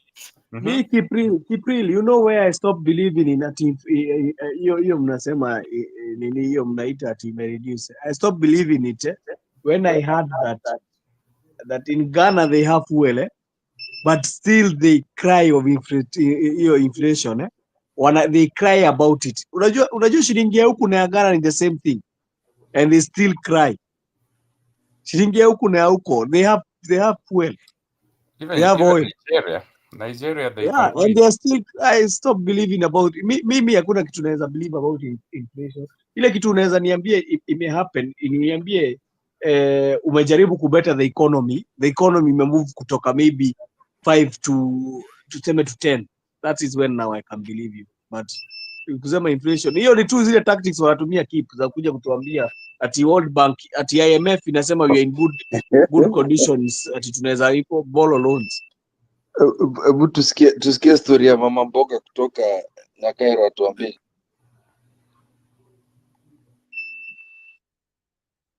Nyakairo? Yes, mimi naitwa mama mboga. Wewe ni mama mboga, mimi ni bodaboda bana. Si unajua sasa tuko pamoja. Mimi ni bodaboda. Naambiwa vitu bana. Mimi ni mtu wa bodaboda. Unajua wanaitangwa na wale wa bodaboda na wale wa pikipiki na wale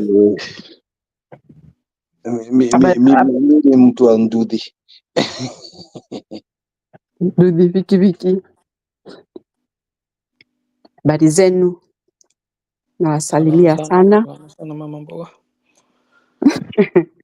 Ya sasa Wakenya pahali popote mko ni salamu kwenu. Na salamu ni muhimu sana kwa sababu hiyo ni kumaanisha bado tunaendelea kuwa hai. Mmejiuliza Ruto ndio amebaki sasa anasema Ruto must go. Watu wameenda mbali wamemwachia hiyo. So for him to stand there and start talking like he wants us to pity him, there is no way out. Ruto ajitayarishe na vitu zake zote zile anafikiria ni zake. In fact, when I listened to him, Ruto, you know, lazima tuwe very careful with this guy. Ruto ni kama ile paka. Mshawahi kuua paka, mkaiacha imekufa, mkaondoka, mkaenda, mkasema imekufa, alafu kesho mkikuja haiko hapo, imeenda. So, Ruto is that kind of a person. Na Ruto ni mtu hatari sana. Na mimi nasema hatari kwa sababu mtu ambaye anaua, anarudi anasimama mbele ya watu anasema watoto wote amerudisha kwa wazazi wao. That's a very, very dangerous person. Na baadaye wale wamebaki, wale hajaua, anawaita terrorist. Hivyo ni kuwamaliza kabisa. Wakenya wote sasa ni mchanganyiko. Nilikuwa naangalia, naona kuna goons, kuna criminals, kuna terrorists in Kenya. So it's a country that nobody want to come to visit. It's a country that people now have to be scared coming in, which is very bad. Na hiyo anarudi kusimama mbele ya watu kusema ati, nimesikia mkisema ati ni kama anasema apewe chance. Did he by mouth say that he need a chance? Or ni vile aliongea sasa inaonyesha ni kama anaomba chance? No. He specifically said, I want chance. Look at that. Yani huyo sasa, hebu mlinganishe na ile mambo alisimama pale akiwa very angry, anasema watu wasipigwe risasi ya kukufa, wapigwe risasi ya mguu. Is that the same person who was talking today morning? You can't relate that.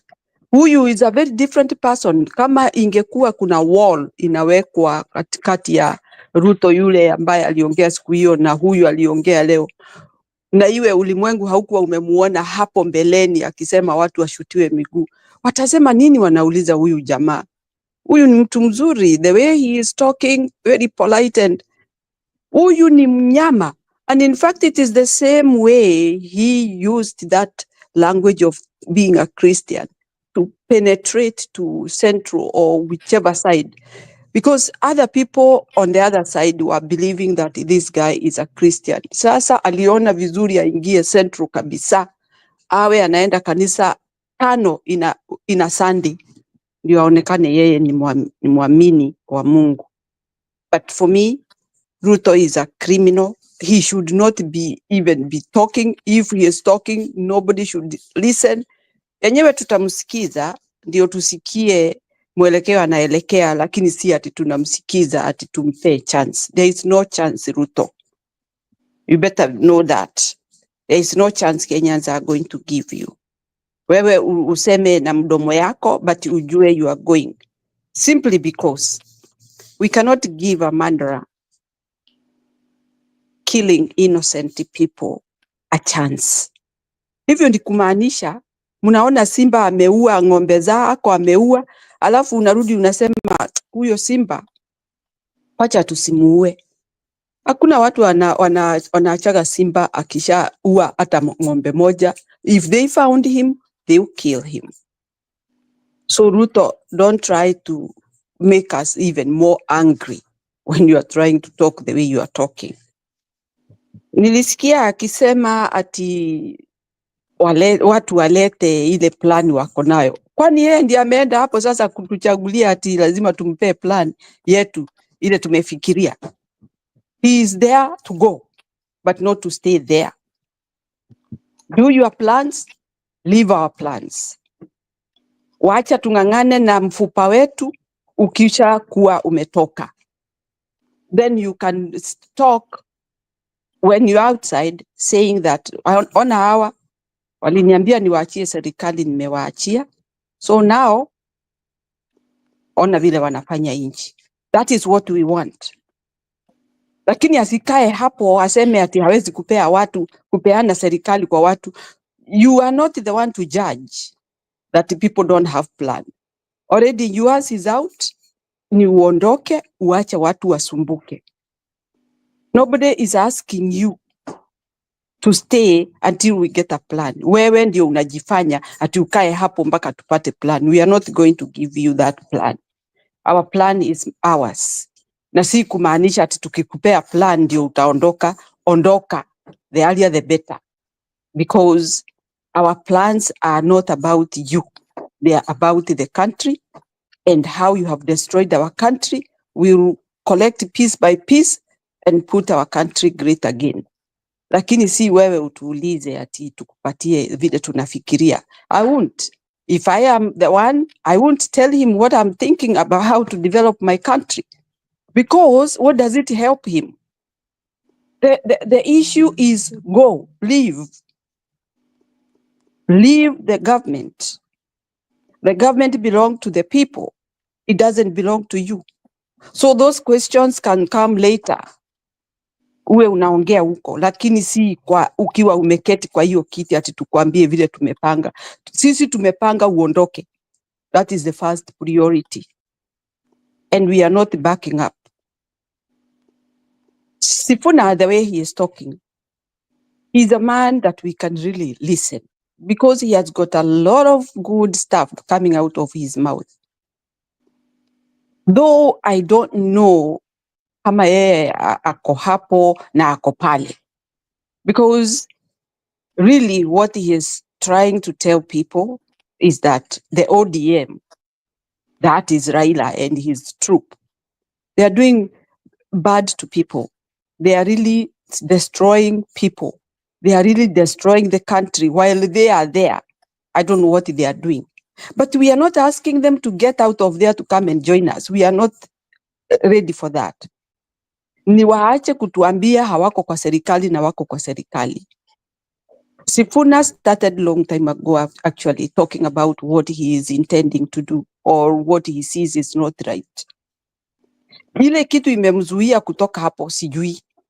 Yeye ndiye mwenyewe atatuambia. Lakini alisema he is going to explore until wakati ule atarudi hapo tena atuambie nimeshindwa, hii ni siwezi kuendelea.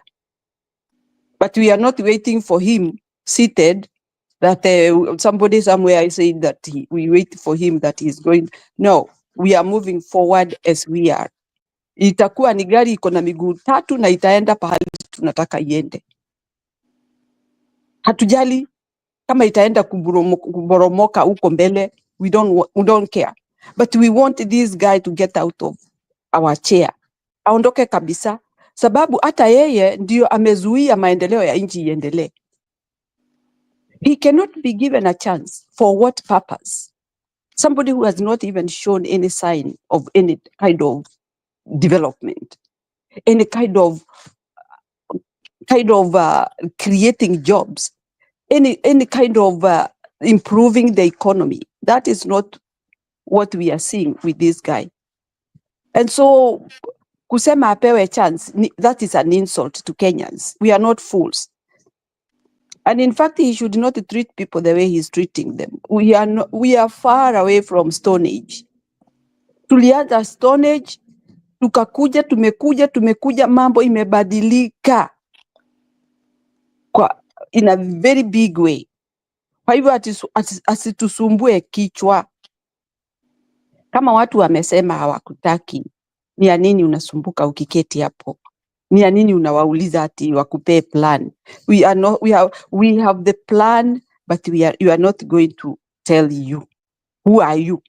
We are not obligated to do that. Hata constitution haijasema ati lazima tukwambie kile tuna plan. The country has roared. It has said, Ruto aende, aondoke kwa hiyo kiti. Hiyo hata one term, mimi saa ingine inanisumbua sana kichwa yangu, inanifanya nisikie tumbo inaniuma, honestly.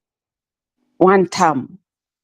This 1 year, we are really going to struggle. Did you guys see huyu Sudi ati amenunua Mercedes ya 55 million? 55 million. Na watoto haki ya Mungu kwa upande huo wao. I have to swear. Unajua alitumia 14 million kui transport by ship by plane because he could not wait. Exactly. So all this money wasted, ni kulima alilima wapi ama ni kazi gani alifanya ndio apate hizo mali? Sudi. Hizo mali anatoa wapi? And they are still tunamuitanga baby shark kwa sababu ya meno. Baby shark. So ni uchungu. Unaangalia watu kama hao ambao wamechochea nchi, watu wamekufa, watu ambao hawana hatia, alafu mtu kama huyo ananunua ati gari ya 55 million analeta Kenya, unashindwa. Watu wamezikwa ambao hawana hatia, wako chini ya grave, kusema kweli. It really hurts. But these people are enjoying money that does not even belong to them. Part of that money hawa watu wameua. It is there. Because you cannot segregate. You cannot separate money which was contributed by me and which was contributed by Kiprio.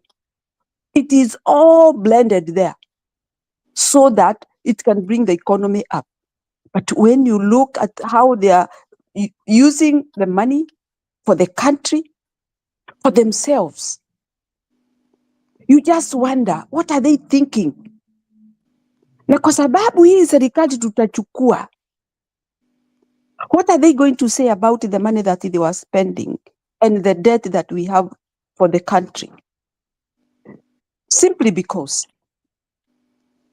Sudi has become the richest man within a very short time, na hakuna kitu wanafanyia wananchi, na hakuna kitu wanafikiria habari ya security ya nchi, na hakuna kitu wanafikiria ati this, if I take this 55 million, this would have made somewhere, would have constructed something that some people or these young men would have gotten a kibarua to do and earn a living. They don't think about that. Ujinga mtupu kabisa. Watu wanajifanya ati ni wakubwa ndio wanaongoza nchi. Imagine they are using this money. I feel so bad, really. Because for me, I struggle. I work so hard day and night to get what I want. Day and night to get what I want. But for them, ni kuchovya. Ni kuchota. Hizi pesa ni nyingi sana. Ni nyingi na hakuna kitu mmefanyia wananchi. It is all, but the way I heard that the money is in a consolidated fund, that you cannot be able to get it out so easily. That is why they made it that way. Ndio wawe ndio controller of everything. Ndio wawe ni wao wanachota, hakuna mtu mwingine.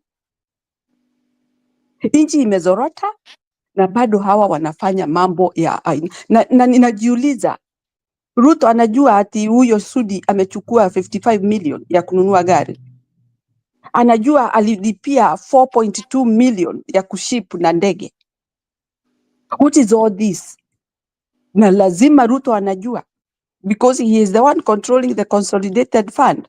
Mumesikia mara nyingi sana wakisema I don't know how much 100 million imepotea, 300 million zimepotea. Zimeenda wapi? Who have stolen? Na hakuna wezi wameshikwa. Hakuna robbery that was done. Wanakuja kututangazia tu ati pesa fulani zimepotea. Sisi tufanye nini wananchi? We are outside the government. We are not where that fund is. Unataka kuniambia sisi ndio tutakwambia ati tutakwambia zimeenda wapi? Look at all what they try to confuse us, to make us feel like we are guilty, to make us feel that we should be feeling stressed about the money lost.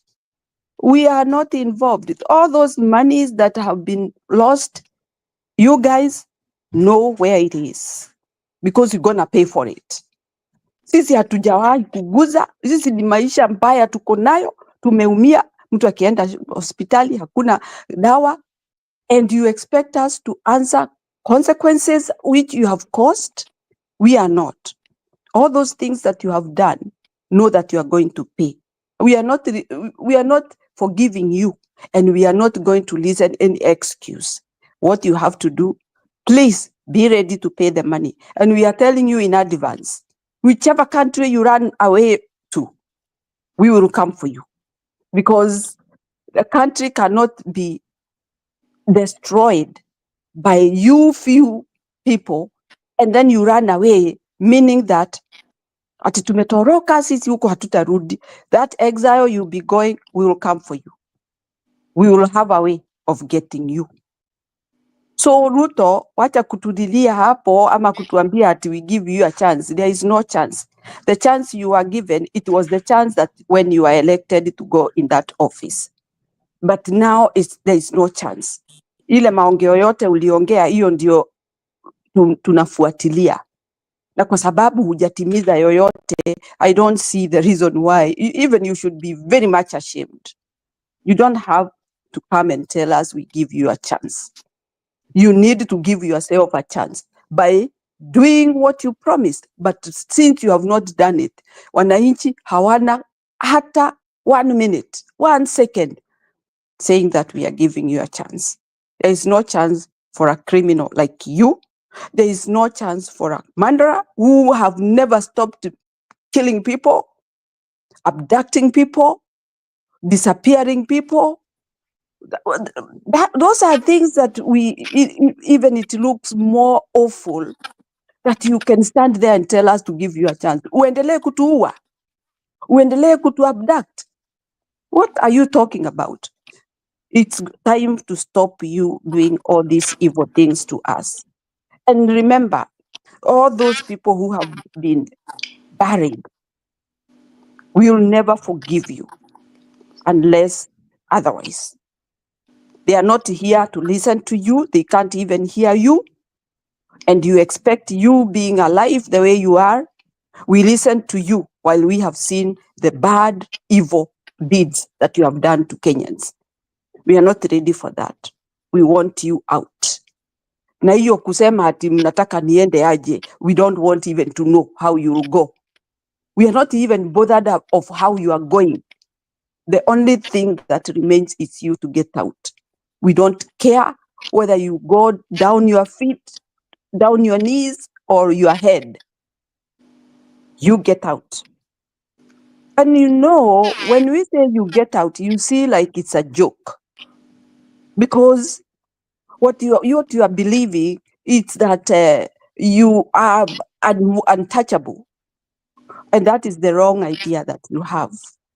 Untouchable, we might not touch you, but you can expel yourself because things are not going to be good for you. Everything will be against you. And I wonder, who are you leading when all people are crying that they don't want you? Who are you leading? Ask yourself that question. Niko hapa nikifanyia nani kazi? And in fact, who are you working for when you have destroyed the country, when you have killed the wananchi?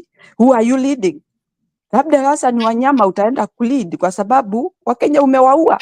And don't think that when you have killed the ones that are already buried, hata sisi tumekufa, roho zetu hazina furaha hata kidogo.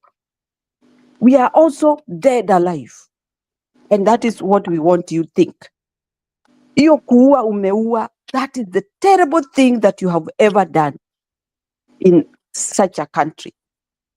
Mauaji yote ujue inakuangalia na wananchi hawawezi kukusamehea because it is not 1 day, 2 days, 3 days umeua. It is a continuous thing and you are still going to kill. We don't want you there. So please take out everything that you need, walk out. We have no remorse on you. Everything that you have done cannot be a good excuse for you. Msamaha sisi hatuna, wacha Mungu akusamehe. Lakini akusamehe ukiwa hauko kwa hiyo ofisi, because there is no repentance of such a person that can be accepted by a human being. Mungu awe na wewe pahali huko, uende uongee na yeye, lakini toka kwa ofisi ya wananchi tuweze kuongoza nchi yetu. Naye Mungu atuongoze na sisi, atupe nguvu ndio tuokote all those pieces that you have broken to make our country great. Kenya will stand without Ruto. Alisema, no Ruto, no Kenya. We don't know what you are planning. You see, he is still planning evil things.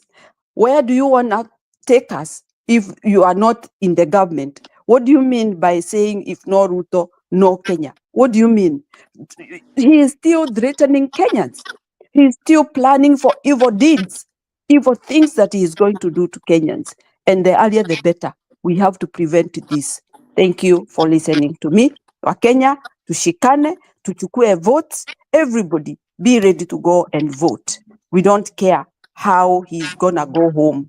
It's for him to plan his way. Thank you. Thank you so much. Asanteni.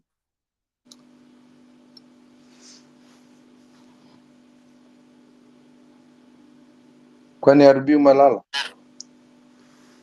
Karibu. Ama no way, kwa sababu just because it's 1:36 unalala. Unajua huku bado ni mwangaza. Najua. Najua huko koma najua tu sasa unaona tu jua bado 1:36. Huko hata saa 7 ya mchana unaweza lala kwa sababu umechanganyikiwa. Lakini umezoea 20 years my friend is not a joke. Actually it's more than that. It's Hi. It's 34 actually. Oh Jesus, you're a Sunni now. And I'm a Sunni. Yeah. Same. Umeoa huko? Hiyo ilikuwa zamani. Ilikuwa zamani hiyo. Umerudi kwetu. Mtu lazima narudi nyumbani bwana. Ingawaje huko kuko na karata lazima mtu anarudi. Home is best. 34 years, bro. Yeah. Anyway, coming back to this madman. Ametuomba bana. I could not believe Ruto was begging bana. Anaomba sasa, anatuombea nini? Kwa sababu unajua yeye anaona hiyo melikebu imeanza kumeza maji. Hiyo melikebu imeanza kumeza maji sasa. And his center cannot hold no longer. Kwa sababu hata sasa wale washikaji wake alikuwa anatumaini watamsaidia. Or a better word is kumkomboa. Anaona hata huko kuna kivumbi la jasho. No, hiki tueshikani because you know I'm just telling you even if ODM splits there are no supporters. You see that is what akina Peter Kaluma are trying to do. He's on his own. Like if you look at the political atmosphere, huyu mzee mjinga, this fool does not know that all he needs to do is just come on. Do you know how serious that is, Nyakairo and Ruby? Mutu, you know how hard it was to get an ODM ticket? Do you know how difficult it is to get an ODM ticket? I know I had a friend who tried to fight for kiti ya Rieda. Walimkimbiza. Hapa sahi hata nani they are looking for ODM, like the so-called biggest party from sijui whatever corner of the world to here, wanashindwa kupata candidates. Wanatafuta yani Kaspul amekuwa candidate. Do you know how serious that is? I get this cult vibe. But listen here, even with cult following, ODM cannot place a candidate in the by-election. That is serious. Hakuna mtu anataka kuingia huko. Hiyo imeisha. Hata nilikuwa nimeuliza ChatGPT nikamuuliza sasa huyu mzee anaweza aje kujisaidia? Tukaenda akasema amechoka. Yani ChatGPT imechoka. ChatGPT kachoka. Ilikuwa inajaribu kuenda mambo ya sijui kuanza. It was leaning more towards policies whereby he can devise probably a grassroots budget track ama kitu kaa hiyo. Sio ni conclave. Hiyo conclave hiyo kuongea sasa. But you see the guy does not have any credits because of Adani. So, and besides that, you cannot bypass the constitution. Hiyo huwezi. Ruto hata sijui sasa it's about 3 o'clock najua ameamka sasa. Haizi lala. Huyu jamaa huwa anaongea kwa usingizi. Hata anapayuka. Hani wala watu unasikia wanapiga nduru kama wamelala. Those who came before me, those and the time will come I will also leave. Sasa ilifika ile siku alikuwa anataka kuwa so called dictator for life, lakini sasa anasema niachie tu nimalize niende bana. Nipatie 10 hiyo niende. kiti ina moto. Hiyo kiti ina moto. But again, the thing is, I mean, Njagji, the IMF stuff, you know, the fight is not going to be over. That's what I'm trying to, that's what we're trying to say. We see people have planted themselves. Gen Zs are not going to accept this. If kama watu wapati pesa, you know, you can scream IMF as much as possible, because I thought that would be the issue. I don't think so. ati IMF imefanya nini? No. You see, most of these policies are down to IMF and World Bank saying that we've given you this money, you have to give it back to us. Mtu mwenye amekukopesha ajali kama utafanya aje kupata pesa. If you're a woman, kama unataka kuuza mwili yako lazima unirudishie pesa yangu. That is what IMF and World Bank is doing. They don't care how you get the money. They don't care how you hurt. You can go rob a bank. Just give me my money back. IMF, World Bank are like loan sharks. Oh yes, they are, especially and So actually that- even worse. And actually so- even worse because they so- degrade your credit ratings. Those Mtu are kama IMF theories. ni dangerous sana. Those are theories in this podcast we have talked about, but that's not the issue right now. The issue right now is this guy is too dangerous even for us to focus on that. That's how bad No, it he is. needs to go. He needs to go. Hii mambo ya one time hata mimi sijai kubali na. The guy, he just needs to go. We will what fix was the other done. issues later, because this is something that we were presented with as an emergency. We need Ruto to go. Mimi nitapigana nao baadaye. Unajua nani huyu Gachagua alisema he is going. Ubaya sasa ni vile wataiba, wataacha Kenya bila pesa. And it is true. Because hii mambo sasa wanaona mambo haitakuwa, they don't care even about their president. I mean the few guys that are doing all these stuff ya kuiba. They don't care about the presidency. Now what they care is how they can loot enough. Then they go with it. But my question is, unaiba kwa sababu utaenda nje ya nchi, ama unaiba kwa sababu hautaulizwa na mtu kwa sababu hiyo presidency imeisha hivyo, so hiyo itaisha hivyo, sisi tutakaa, wengine waingie waendelee, sisi hakuna mtu atatuuliza. Is that what they are convincing themselves? Because we cannot let people do what they are doing, and we know very well that that money is with them. People who are getting richer by night, and then we just let them. The pain that people have, we have to go for them. They have to pay the money back. We are not hiding It's an this. odious debt. It's an odious debt. So we need to go for that. That's the only way we can address it. Sasa watu nchi iamue kama itafuatilia hiyo mbinu ya ati hii ni deni haramu, the odious debt, and then we take it from there. Many countries have done it before us, so why can't we?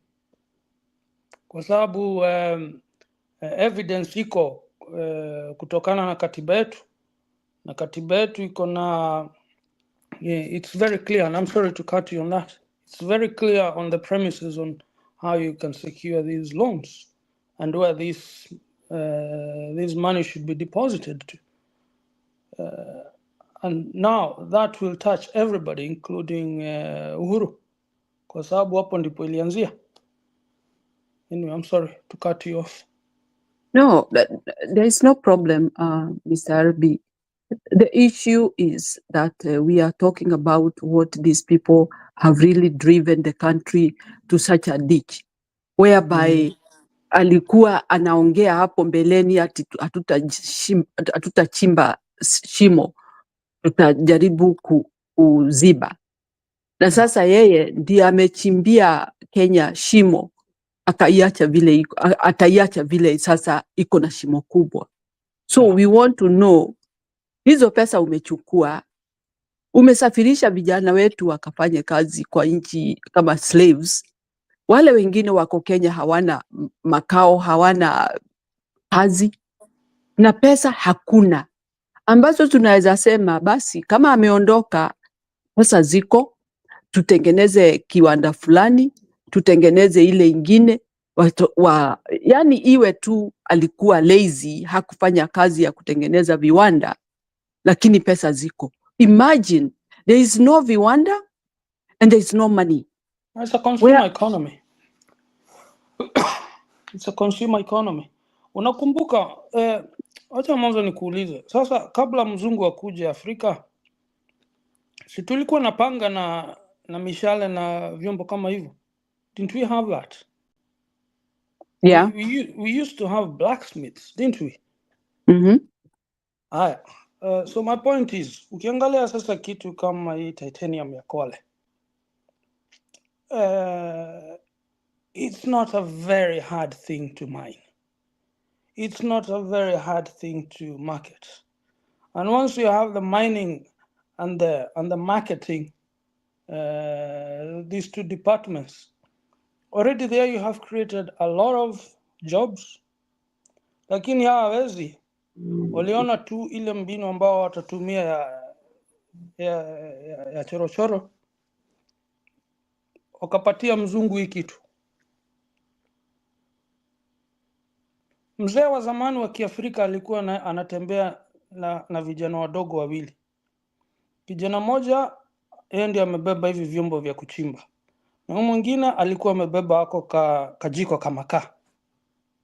Na mzee anaenda anafanya hivi na mguu yake, anaambia vijana, ndio hii, chimbeni. Wanachimba, wanatoa hiyo mchanga, and they make an iron ore out of it. What happened?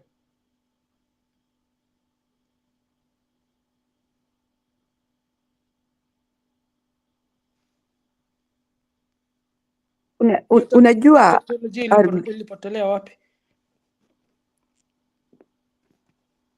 Pole, endelea tu. Unajua kama mtu ako na maono, alikuwa ameingia kwa nchi ndio afanye maendeleo kutoka pahali iliachiwa. I think Kenyans would understand that things are not working faster than it was expected, but there is something moving. But the biggest problem I have with this guy, unasema utafanya na si ati ni pesa amekosa. Honestly, yeye ako na pesa. Kama vile sasa tuliambiwa pesa zimewekwa kwa container somewhere. Lakini afadhali ashike hizo pesa aweke, kwa vile sasa anatarajia atafanya campaign. That money will be used kutega watu, kama vile mtu utupia kuku mahindi ndio ikuje karibu. Na hizo pesa ni zile zingefanya watoto wetu wapate kazi, economy iwe inaendelea, ndio nchi iweze kuflourish. Everything will be going in good way. But the problem I have is he decided to hold the money for the country. He decided to take loans, big amount, and keep it. Hata wewe mwenyewe ukichukua pesa ya loan kwa bank, uende uchimbe shimo uiweke, are you expecting something to happen? Ni progress gani uko nayo na hiyo pesa? It's only money that does not do anything for you. So we cannot just accept what he is talking about, habari ya kusema mtu hiyo kusamehewa. I don't see where it is even coming from. First of all, before tukusamehe, tuambie watoto wetu uliua kwa nini? Ulipeleka wapi pesa zetu? And the other problem, exactly. And si alisema alirudisha watoto kwa wazazi wao. So these crying mothers ni crying wolf. Ndivyo anataka kutuambia. And then you come to find he's in all those, whatever business that is happening in Kenya, he is the owner, he is the author of all those businesses. So you expect the country to continue to develop with that kind of a person who is dominating in every business. Hataki mtu mwingine afanye chochote, yeye ndiye anataka kufanya. The other day I understood that he has a gas station, petrol station, huko upande wa Uganda. And having a gas station in Uganda, mafuta huko ni rahisi. Lakini ile iko Kenya ni expensive. So that now when people want to fuel their cars, they would cross the border and go fuel their cars and come back to Kenya. You see, now he is creating something that in at the other side of Kenya, that is in Uganda, anauza. Yeye anapata pesa kwa sababu watu wengi wataenda huko kwa sababu ni cheap. On the other side in Kenya, he still have got a gas station where he is raising the price. Huyo ni mtu wa aina gani? Na ni zake zote? So hii mambo ambayo anatuambia hapa tumsamehe, tumpe chance. Surely Kenyans don't even listen. Hata ninashindwa anyway, because he is a liar, he is a thief, na amezoea wa Kenya kuwadanganya, lakini ameona imefika kikomo. Sasa anaona atumie lugha ya kujifanya mpole nini. Count that guy. Exactly. Umwangalie ni mtu mbaya zaidi kuliko anybody in Kenya. Sababu mauaji ile amefanya inatosha atoke kwa hiyo kiti. Hizo biashara anaweza fanya, lakini maisha ya mtu. Think about life of somebody. Ati mtu alikuwa anatoa sauti, alikuwa anaimba, alikuwa anafanya nini, unamzima mara moja pap. Wewe unamzima kwa kumuua. Si hata kumwambia nyamaza, ni kumuua forever and ever. Hao wazazi hawataona. Just put that picture ya Ruto kuua watoto ambao hatutawaona maisha yetu ever. Na yeye anajizuia hapo, anajizingira na security ati yeye asiuawe, yeye asiguzwe. But he can give an order to take a life of somebody forever and ever. Kwani yeye ni nani? Surely Kenyans, hata hao walikuwa anapiga makofi hapo ati kwa sababu anaongea sijui anasema nini. I don't know even what they are hearing from him, what they are getting from him, and why they should clap. This is a man who should be left alone talking there like a madman, because already he's a madman. Huwezi kuua watu na unarudi hapo kuja kujifanya mpole. That's fake. Kwa hivyo wananchi, huyu mtu aende. Wacha tubaki maisha yetu vile tuko na tuwe hai.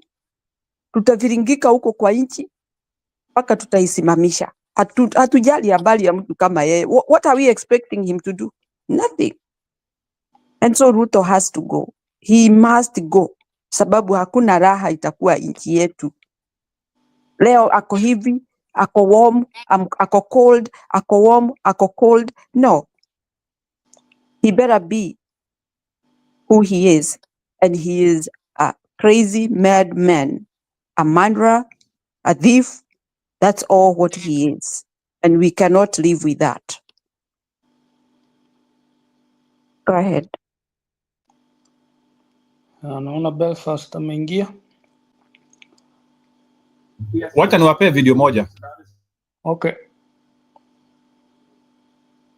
Ndio taki leo tulale. Even this particular memorandum of understanding, particularly if we see on Article 6 of the memorandum of understanding, and this is where I want you to chime in as well. Can I let me just tell you one say things could have been worse.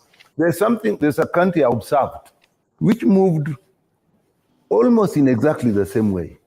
In Sudan, actually, it is actually, there it was the professionals, the civilians who actually started and said, we must change things. The army came and joined them and now say they're also against the regime of Bashir. And they said, okay, let's make an agreement, let's then run together. What has eventually happened? The army just threw them out. And what is Sudan in like now? So why I'm saying probably it could be worse, but what we have now, you can't say these deaths are good. So compared to the demonstration that we had with ODM in 2024 or even 2023, 2023, and right now things have gotten all the worse, so to speak. Let me first of all want to clarify to Mheshimiwa Kaluma here that Uhuru Kenyatta, I had the name Uhuru Kenyatta mentioned. Tony Gashoka has never voted for Uhuru Kenyatta. Since 1997, I voted for ODM. I voted for Honorable, my brother, Raila Amolo Odinga. After the foundation of ODM, the late Charles Jonjo and Tony Gashoka were the only people who stood with Baba. I find it very sad that every time there is a discussion that has to do with the national ethos about the Bill of Rights, people want to talk about ethnicity. As far as I'm concerned, I will stand and die on my sword as a Kenyan who has always stood for this nation. I want to say without any fear of contradiction that, and I want to be very clear on this studio and this television, that my message is not to my right, it's to Baba. I'm telling Baba, who is my friend, this is not right. I'm telling Baba, who is my brother, that this must stop. Because he himself understands that we fought for this constitution. I never saw William Ruto at Bomas of Kenya. I never saw him on no reform, no election, but Baba was there. The late Jaramogi Oginga was there. ODM is born of the blood of the movement of this nation. The Orange Democratic Movement came from the struggle towards a new constitutional order. Among and most critical in that constitutional order was the Bill of Rights. I remember Yashpa Guy walking in with James Orengo and Raila Odinga at Bomas of Kenya together with me and Apollo Jonjo, where we insisted that the Bill of Rights must be ingrained in the constitution of the country. The Bill of Rights is an integral part of Kenya's democratic state and is a framework for social, economic, and cultural policy. I want to also say this, and I want to say this to the young people. The young people and those people who stood out in order to protest against this government did not do so because they had nothing else to do. What happened was it started incrementally. Why? Because after elections, and a disputed electoral process, the government of Kenya Kwanza was sworn in as a minority government, simply because they didn't have the numbers in parliament. In order to defeat Azimio la Umoja, who had won the majority of MPs and senators, they started buying people from the opposition in order that they could tip the scales against the will of the people exercised in a democratic election. Since that time, William Ruto has gathered pieces of silver and an appetite to buy everybody in the opposition that he can in order to defeat the electoral processes that were elected to have a government and an opposition.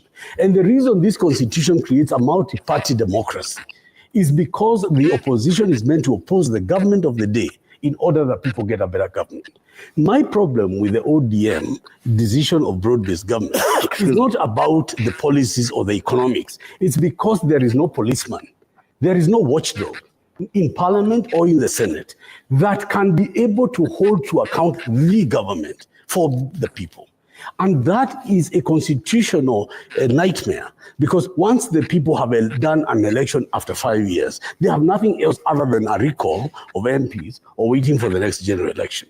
So I want to say to the young people of this nation who are protesting against the broad-based government that you are right under the law, you are right under the Bill of Rights. But as William Shakespeare says, a coward just dies once.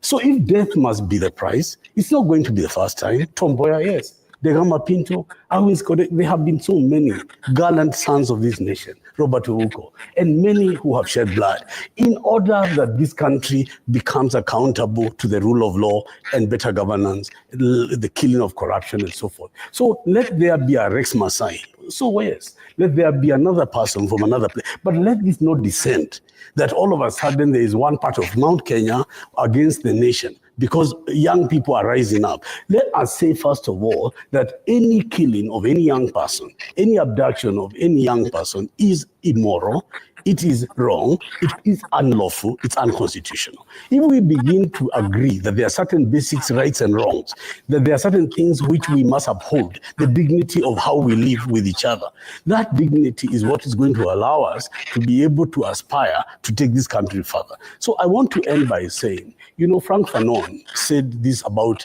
generations, that every generation must fulfill its promise. And I'm happy to hear senior lawyer Wamugeni and Karuma went to Nairobi University. I was in Europe and went so on.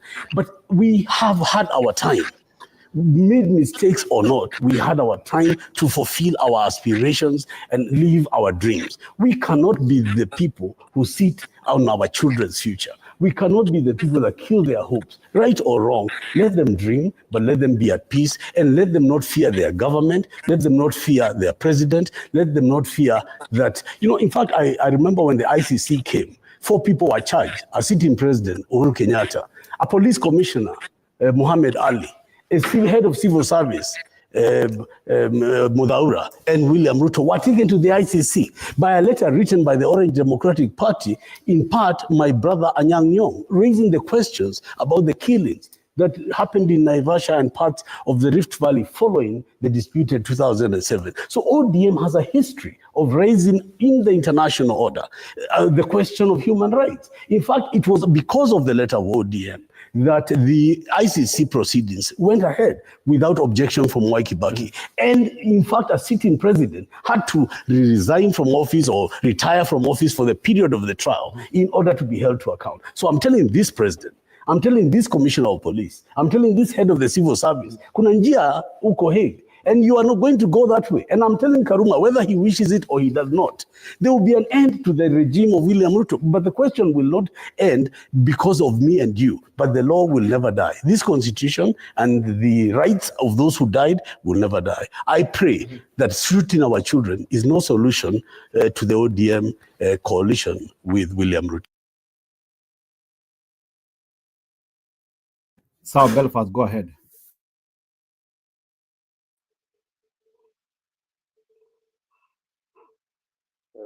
Habari, mnanisikia eh? Yes, uko sawa.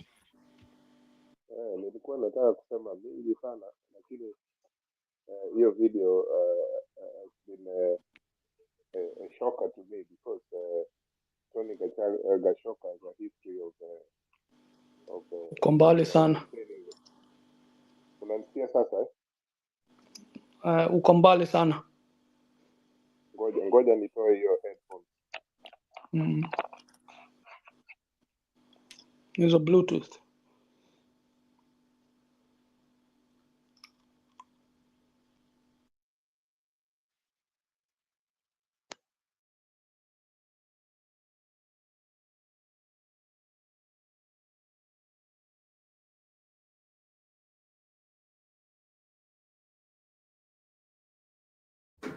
Sawa, Arbi unaweza comment kwa hiyo video. Can you hear me better now? Okay, sawa sawa. Perfect. These guys can't hear me. Perfect. We can hear loud and clear. Uko sawa, uko sawa. Niko sawa eh? Kabisa. So there were some issues that you guys covered very well, and it was a very balanced debate. But of course, majority of the panel were just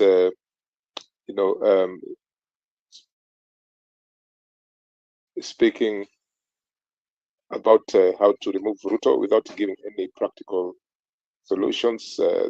What I heard was people describing events and talking about people, which is just not really practical for any solution of how to do this.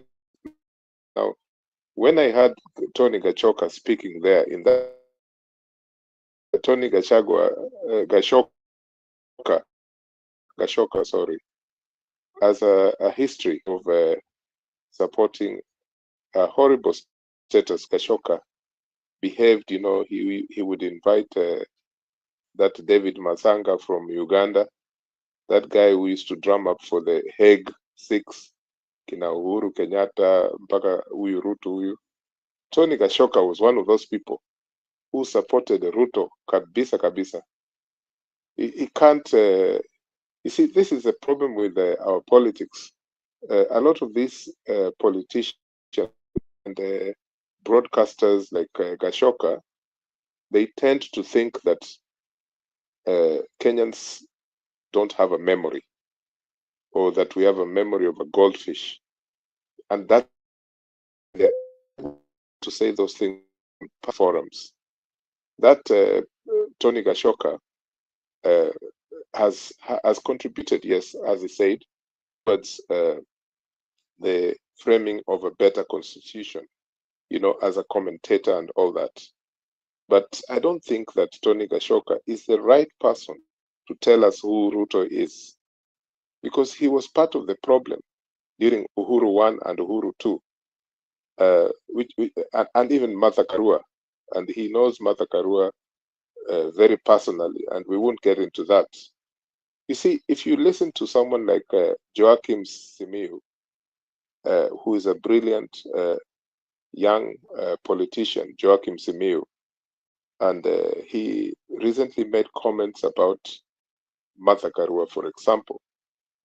And he said that if someone like Martha Karua is staging herself as a reformer, then it is high time now Martha Karua starts doing certain things like telling Kenyans how she has completely changed from what she was before. Me, I'm a supporter of Martha Karua, by the way. But there are certain things that Martha Karua has not yet done. Those things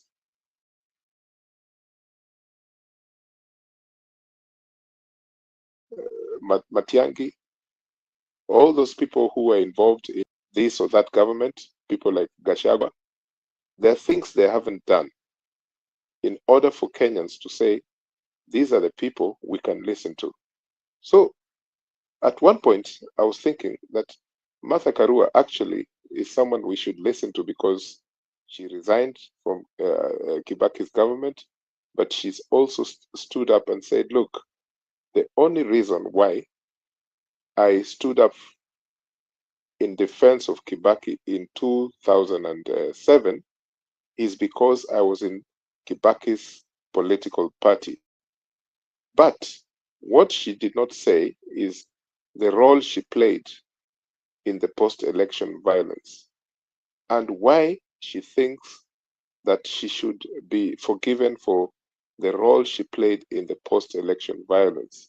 It was a big role, because she's the one who, amongst other ministers, they propped Kibaki in that nighttime inauguration at State House, Nairobi.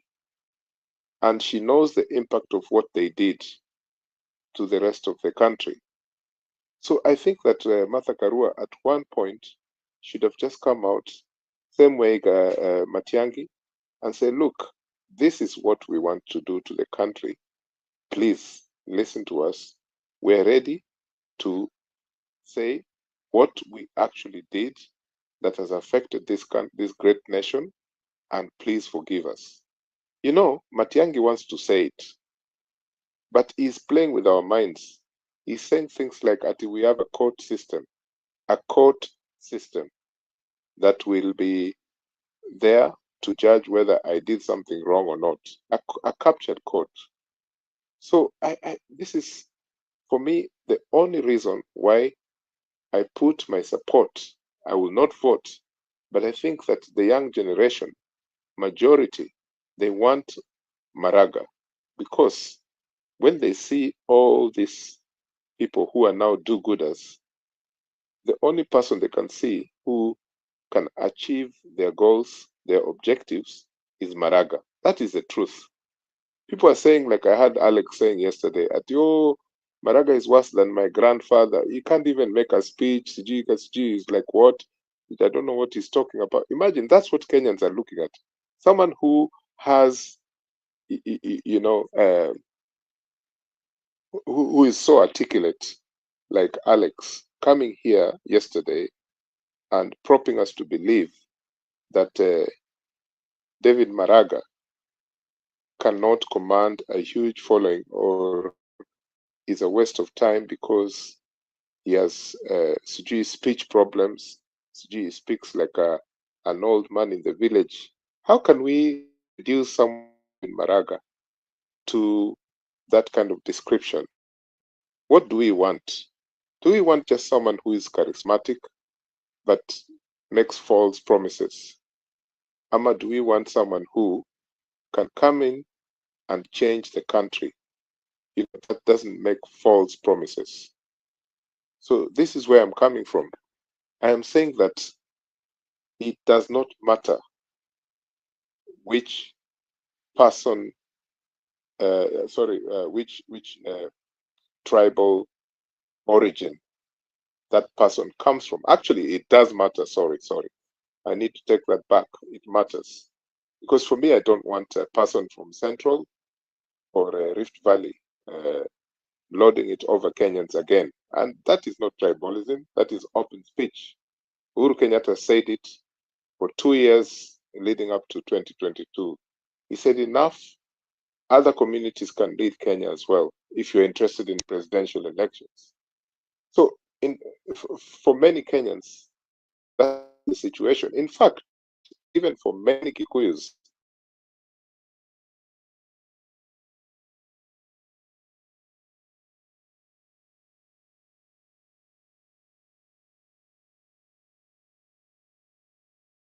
in Kikuyu land, I think the Kikuyus actually are ready to say that they don't mind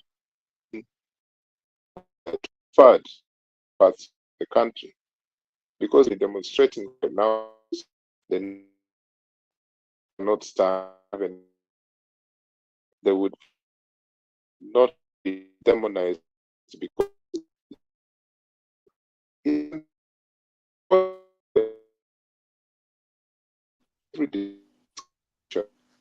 You're having some bandwidth issues, man. we must find a way the Kikuyu again. I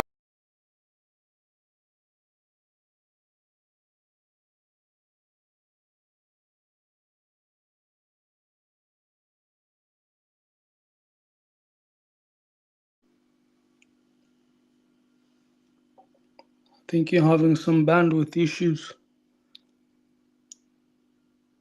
Hiyo mtambo imezorota.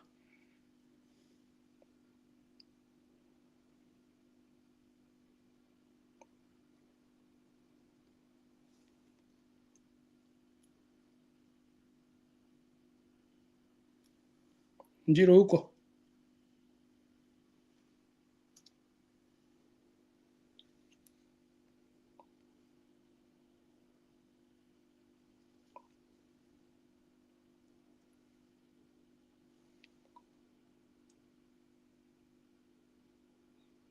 Neutral unaweza ongea. Sijui ni kitu gani kilifanyika hapo. It was breaking. Unasikia vizuri eh? Sasa umerejea. Yeah, so my submission here is that if we are interested in finding a leader who can change things, yeah, please let's not mess around joking here. Because every single day I listen to this talk, and I think we're forgetting that this person called Mr. William Ruto, he does not mess around. You know, he's power hungry, and he has been latching at that for a very, very long time. I remember even during the ODM nominations of 2007, where I think he was number 3. Raila took the mantle, followed by Mudavadi, and I think Ruto was number 3. If he wasn't number 3, he was number 4 or something, because Balala was there in between, right? The so-called Pentagon. And Raila Odinga, when he was interviewed, leading and after that process, said that a very senior person from the Pentagon, who people believe was William Ruto, said that you know, people really like you as a person, Mr. Odinga, but you will not be elected because of your cultural origin. Let me go for this. So William Ruto has always looked to make substance about why people should not be in leadership. He did the same with Uhuru Kenyatta. He called him the drunkard or something like that. In fact, he even said that when Uhuru Kenyatta takes power, he's the one who will be signing and pushing the buttons. Something that rhymed Uhuru Kenyatta very much. What Kenyans can do to Ruto involves not concentrating on tribe, but what I said earlier, for me, I think that if Gachagua continue to stage this thing about us, the Kikuyu, this is what has happened to us, because Raila did the same for many years. He said, us, the Luo, this happened to us. And I think Gachagua is behaving so much like Raila in many ways. The only thing is that Mr. Odinga is older than him. But I think I see a lot of Raila in Gachagua. So much. It's unbelievable. Like it's almost copy and paste. And I think that he does not even realize how much Ruto can do to him, because he has already removed him from power. And so does he think that Ruto will just be sitting there so that the legitimate winners take the mantle of this election of 2027? They must craft something different. They can't keep wasting time. All these things, it's short time. No, they're wasting a lot of time. Even the debates that you hear, these things about Ati driving around the streets of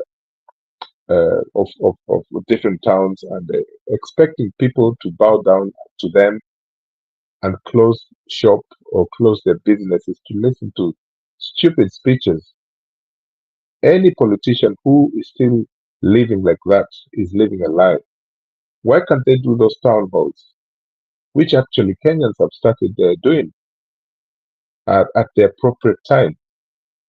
You tell me, how many women, for example, or potential young voters who are female, do you see attending those rallies, those impromptu rallies, or the ones where people have been funded to attend in towns? You don't see. We have to look at this political situation in a different way. How many women will vote? How many youth will vote? How many youth right now actually have been registered by the IEBC? And if there is a problem, people need to go to court. People need to find out what is actually happening. We can't keep waiting until the last minute. That is what plagued ODM to the every 5 years, every election year.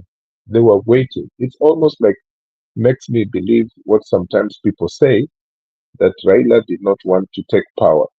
That actually annoys me.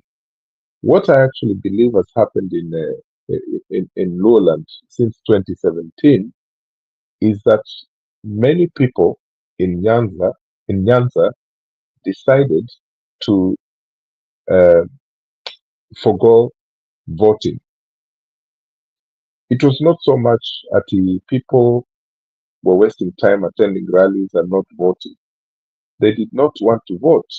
after the experience of 2017, hata wacha ile ya 2013, 2017 ile ya Maraga.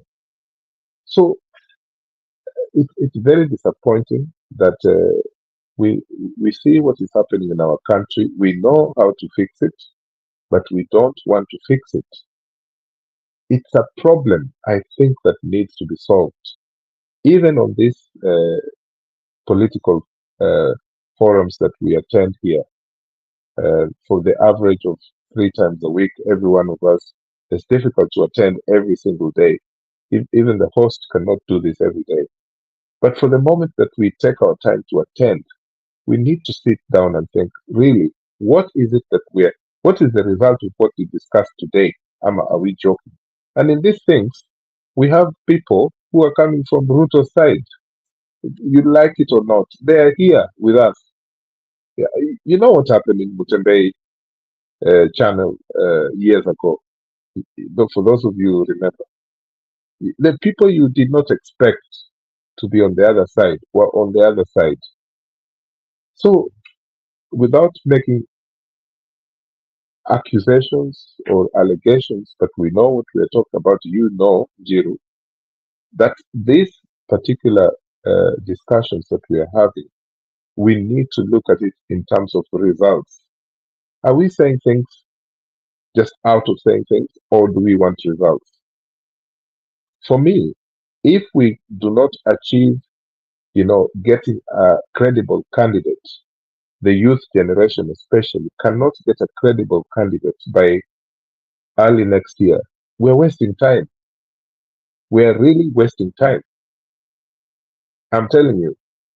Because right now, as you know, all Ruto is doing is capturing these guys. He is capturing these guys. And he's giving them a lot of money so that they either keep quiet, these politicians, the usual suspects, or he's making them feel as if something will happen in due course. They might have court cases. There are so many ways Ruto can alter the alliances that are cropping up in Kenya at the moment. Do you think that Gachagua just went to the United States just for fun? There is reasons why Gachagua went to the United States for the next 2 months. Those reasons why Gachagua went to the United States are not, if you look at why this man has gone to the United States, and you look at the shape of the opposition right now in Kenya, you can add up 1 + 1 and say, this is good for Mr. William Ruto. Mr. Gachagua and Ruto, personally, I believe they are not completely separated. Because you hear stories that Gachagua, Ruto has tried to contact him a few times. We don't know the intricate details of this, but we know that this is how people in the upper elite groups behave. In front of the cameras, they're not friends, but deep inside, the people are still talking. Who knew that Raila and Uhuru Kenyatta would shake hands when kila mtu alikuwa anasema ati this can't happen, and the same thing is happening with Ruto and Raila, and now you're telling me that Gachagua and Ruto might not be talking. It's a lot of nonsense. I know that the only person I believe that can change the country right now is David Maraga, and I respect that, and I think that if Kenyans give him the chance to shape up the country, he knows what has happened in the judiciary. He knows the nature of the politicians we have. So I think that he can be given the chance, and Maraga does not have any of those tribal leanings. Have you ever heard Maraga making a tribal speech? No. This is a man who stood up and decided to say that an election, a presidential election, has not followed the legitimate process, yani accounting, what, you had stories about the servers. Yani, at that time, there was no other African country had ever produced such a ruling from a courtroom ever. So, and people still doubt that David Maraga cannot bring a substantive change to the country. Now, if something happens where, let's say, Maraga joins the alliance because people are saying that not many know him, especially in the rural, and so he should be given a place in the next government, I would like to know what role he will play, because I want him to do something substantive. You know, if he's given a role, it should be a very monumental role that can change the country. Thank you.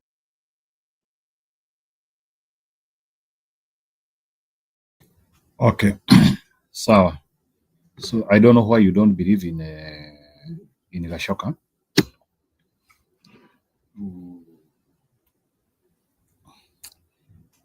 Wacha nikuwekee rafiki yako hapa. Umepotea. Niko hata kuwekea Moshi wana hapa usikie vile anasema. The way he responded to Sifuna. Anamwambia mpaka hata ile ngozi amevaa ni ya ODM. Nitaitafuta, but I so like neutral. Why did you criticize or you think Ashoka is not to date? Would you explain to me that?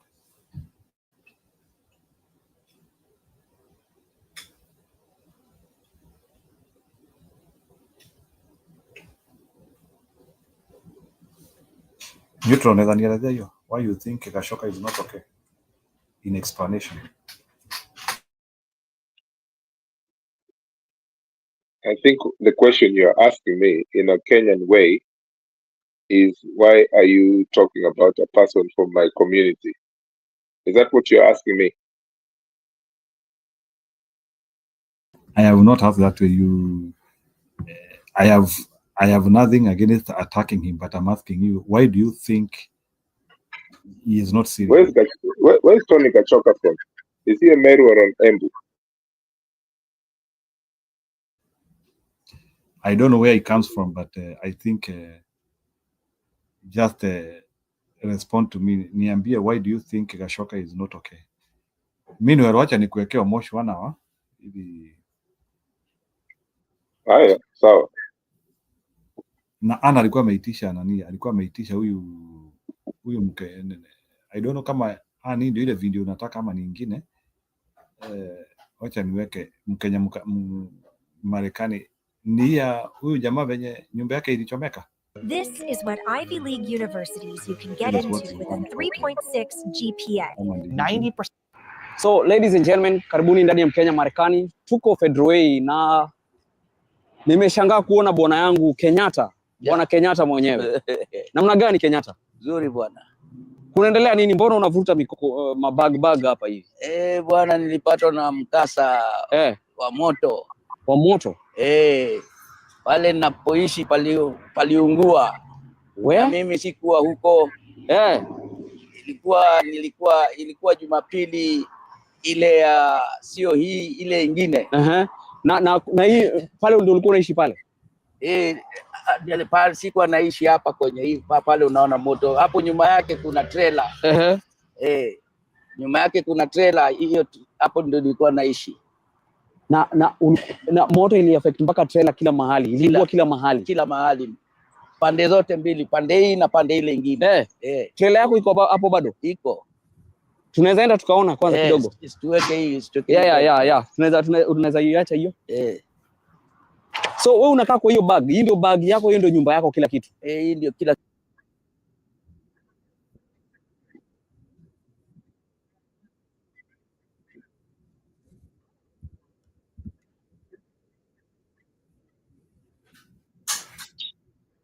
Chiro, that guy used to come to Mutembei, and I think at your channel at some point. Oh, imetoka kidogo. Kenyatta alikuwa anaishi alafu naomba ya kwamba tumsaidie kwa sababu sasa huyu ndugu yetu Bwana Kenyatta tutaki aumie. So unasema hii kisanga ilifanyika lini? Ilifanyika leo tarehe ngapi? Leo 17. Ilifanyika tarehe 7. Ilikuwa Jumapili. Yes. Basi nilikuwa nimetoka nikamweleza yule ambaye anayeshughulika na hii mali ya kwamba nimetoka. Yes. Na nitarudi Jumanne. Yes. Akaniambia sawa. Umefunga kila kitu vile inatakana? Ndio. Yeah. Haya, wewe nenda. Tutaonana siku hiyo. Yeah. Sasa mimi kulala kule nilipokwenda saa 10 usiku. Yeah. Napigiwa masimu. Nikiangalia ni mmoja wa memba wa kanisa. Ananiuliza uko mzima? Anamwambia ndio. Yes. Ananiambia na huko nyumba yako imeungua. Wala la la la. Namwambia mimi siko huko. Sasa nyumba yangu ilikuwa hiyo. Nyumba yako ilikuwa ndi hii. Ulikuwa unaishi kwa hii truck. Nilikuwa naishi kwenye hii inaitwa trailer. Trailer RV. Ni nyumba. Yeah. Ni nyumba gari. Yeah. Hadi magari zilikuwa pale zikaungua. Oh my goodness. Na vitu vya zamani vilikuwa pale pia. Vyako. Vitu vyako vyote viliungua. Viliungua. Kila kitu. Manake last time tukikuja nilikuwa nimeingia kwa hii gari nikaona pale unakaa. Uliona kabisa? Yeah. Wewe kwanza ndio ulikuwa mtu wa kwanza kuingia. Yeah. Wala la la. Kitanda ilikuwa pale mwisho, unaona pale mwisho? Ndio kitanda ilikuwako. So inaonekana kama ningekuwa huko hiyo usiku mambo yako ingekuwa imeisha. Tungekuwa tunaongea mambo ya mambo mengine. Na siku hiyo nilikuwa sina hata nia ya kwenda mahali. Sasa yule rafiki yangu kanipigia simu mara ya kwanza. Nikamwambia siendi kwa maana ni usiku. Akanipigia mara ya pili, nikamwambia siendi. Mara ya tatu, nikaona hii mara tatu hii iko na maneno. Nikamwambia naja, ndio nikamwandikia yule ambaye anahusika na property. Nikamwambia nimeenda, nitarudi Jumanne. Wow. Na wewe haukukuwa na I mean hakukuwa na insurance yenye inakusimamia anything. Ulikuwa tu ni wewe mwenyewe single. Wewe unajitegemea kila mbele na nyuma. Wow. So mimi na saizi hauna mahali pa kukaa. Unaweza ambia Wakenya namna gani? Naomba tu msaada. Wakiweza pale watafikia, mimi nitashukuru. Kwa maana ndio hali ya dunia na mkasa utokea mtu yoyote. Mkasa utokea. Sio kwanza, mimi si wa mwisho. Kwa hivyo tuangaliane. Wewe kesho haijulikani. Tusikane mkono. Harambee. So ladies and gentlemen, I'm actually surprised. Niko na Bwana Kenyatta mwenyewe na naomba tuungane pamoja ili tuweze kumsaidia because huyu jamaa ameniambia nimetoka kumchukua KCIC hakukuwa na transport. Nimempata kwa barabara hakuwa na transport. Gari yangu ndio hii imeungua. Gari ndio hii hapa hivi imeungua. Ndio hii gari yake hapa imeungua kuungua. Wala la. So let's come together and support. Hebu ambie namba yako. Namba yangu ni 206 468 9482. So ladies and gentlemen, kama uko na kitu kidogo haba na haba kujaza kibaba. Let's support him. Kama uko na place unaweza mhost. Tafadhali. Ni vibaya sana tukiona Mkenya mwenzetu anaenda kukua homeless. Kama sasa hii wiki tangu hiyo siku umekuwa ukilala wapi? Nilipata usaidizi kidogo na Red Cross kwa siku kama 5 hivi. Wakanipatia namba za kwenda kwa shelter. Shelter zote zimejaa.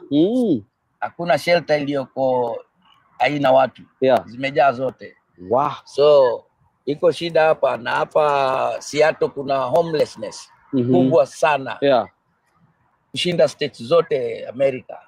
So ni kitu ni mbaya. Yeah. Na kazi nini ulikuwa kitu kufanya kazi ya mani yao walikuwa wamekuajiri? Hawa ndio walikuwa wameniajiri. Yeah. Sasa unaona kumeungua, hakuna ajira haiwezi endelea. Hauna ajira sasa. Shughuli zako za siku sasa ni gani sasa? Kutafuta makao.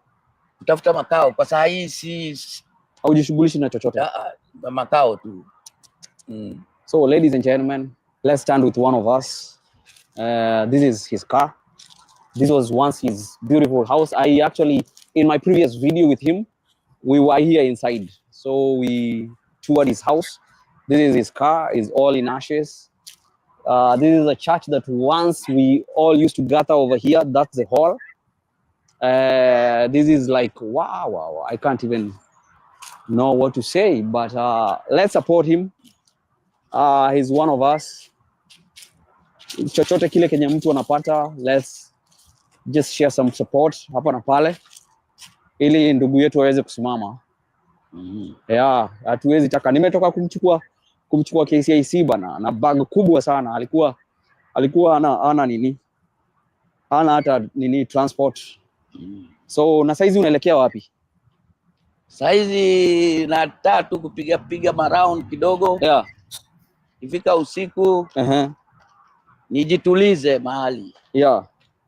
Nijituliza kukucha, mimi niko sawa. Yeah.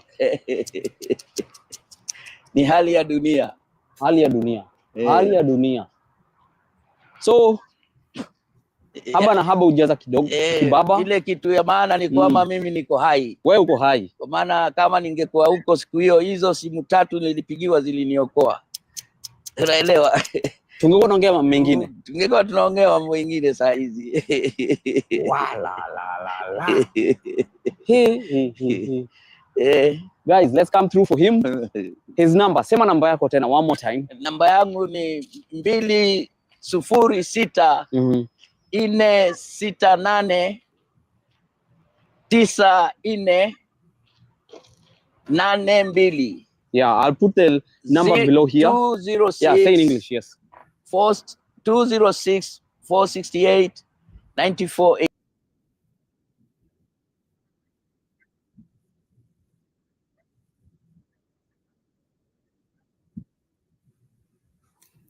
Yeah. So hiyo nimecheza courtesy of Ann, lakini wacha niwaekee sasa ya Omoshwana wa muniambie what you think about that kabla tufunge kipindi. So muniruhusu kidogo nicheze hiyo video ya Omosho. So this is the ODM reacting.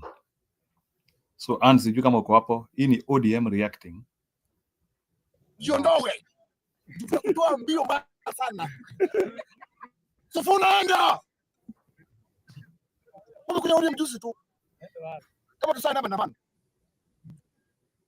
Mpaka ina yenye unavaa ni ODM. Mpaka bibi yako ni ODM. Mpaka mkusai yako ni ODM. Unajua nini ODM umekuja juzi tu. Umesa una mwamba. ODM wewe sifuna umekuja juzi tu. Kasendu hapa Nairobi. Ukarudi 2010. Tukaona Simba ya bora tu. Tukakupea. Tumemea pembe. Sofuna. Tafadhali. Simu wajaluo kabisa. Mwenye umesimu sifuri ya mama yako. Hata mbona nyesa. Mwitoa na ubebe. Wacha sisi kabisa. Nani kumbe ndio huwa mnadanganya Raila Odinga. Hadi sasa Sifuna anasema ati Raila Odinga ndio kandidati mzuri. Chochote sababu kumpafu wewe. Hadi lazima tena. Mumdanganye. Wewe usijubutu. Wanakupima. Hadi Raila sinaona. Lakini kidogo Sifuna. Muda mwake pe. Anakuja kujenya kuna. Atiani secretary general ya ODM. Kumpafu wewe. Hata una dabu. Neno kutuma. Mkuja juzi wewe. Sasa. ODM kuna wenyewe. Mesi moja ni wetu. umekuja juzi. Ababu na mwamba aliyapaka jina la Raila Odinga. Haya Ababu na mwamba. Kumbafu Sifuna. ODM kuna wenyewe. Na kuja pole pole. ODM kuna wenyewe Sifuna. ODM kuna wenyewe. Na kama wewe ni mwanaume Sifuna. Kuja kwa raia yote yetu. Walege. Enda. Tumekuacha free. Sifuna wachana na Raila Odinga kwenye matiti zimewachana. Wachana na Raila Odinga. Wachana mzee none. Raila hawezi naona. Anadanganywa. Raila wachana Sifuna. Aende. Ina Raila Odinga fikiria stories zake na bibi yake na Aida. Sifuna ndio hiyo. Hata Raila ndio candidate mzee. Sasa ni second. Tena tuibiwe. Ana watu kule kando ile. Adio kuna ndugu yetu. Hatutoki kwa serikali. Tumeapa. Hatutoki. Sifuna tafadhali tangaza pati yako. Toka. Na upige mbio. Na kama unatoka tutakupiga viboko kwa matako yako. Toka uende. Tangaza pati yako. Tangaza pati yako. Simamisha president wako. 2027. Atoe Ruto tuone. ODM kuna wenyewe. Wacha pupa. Sifuna wacha mdomo. Sifuna wacha parapara. Sifuna. Bwana ningine tutajulu sana bwana Sifuna. Tuzi tu ameongea mbaya. Tukamwacha akaongea zote tumenyamaza tu. Hapo padi mbona waje kuendelea. Akaongea mbolo, akaongea kumbe vibaya. Akaongea. Tumemwacha tu. Hata mwenye pati. Secretary General tumwache. Hapana, Sifuna enda. Bwana gani ndio tunachoja luo bwana? Kano chawa. Sifuna umetudharau. Kila mara ODM. Sifuna kuja pole pole. Bila adema taka bimo usijatochuranya kabili. Azile gura kama ndio hadi iko. Sifuna enda.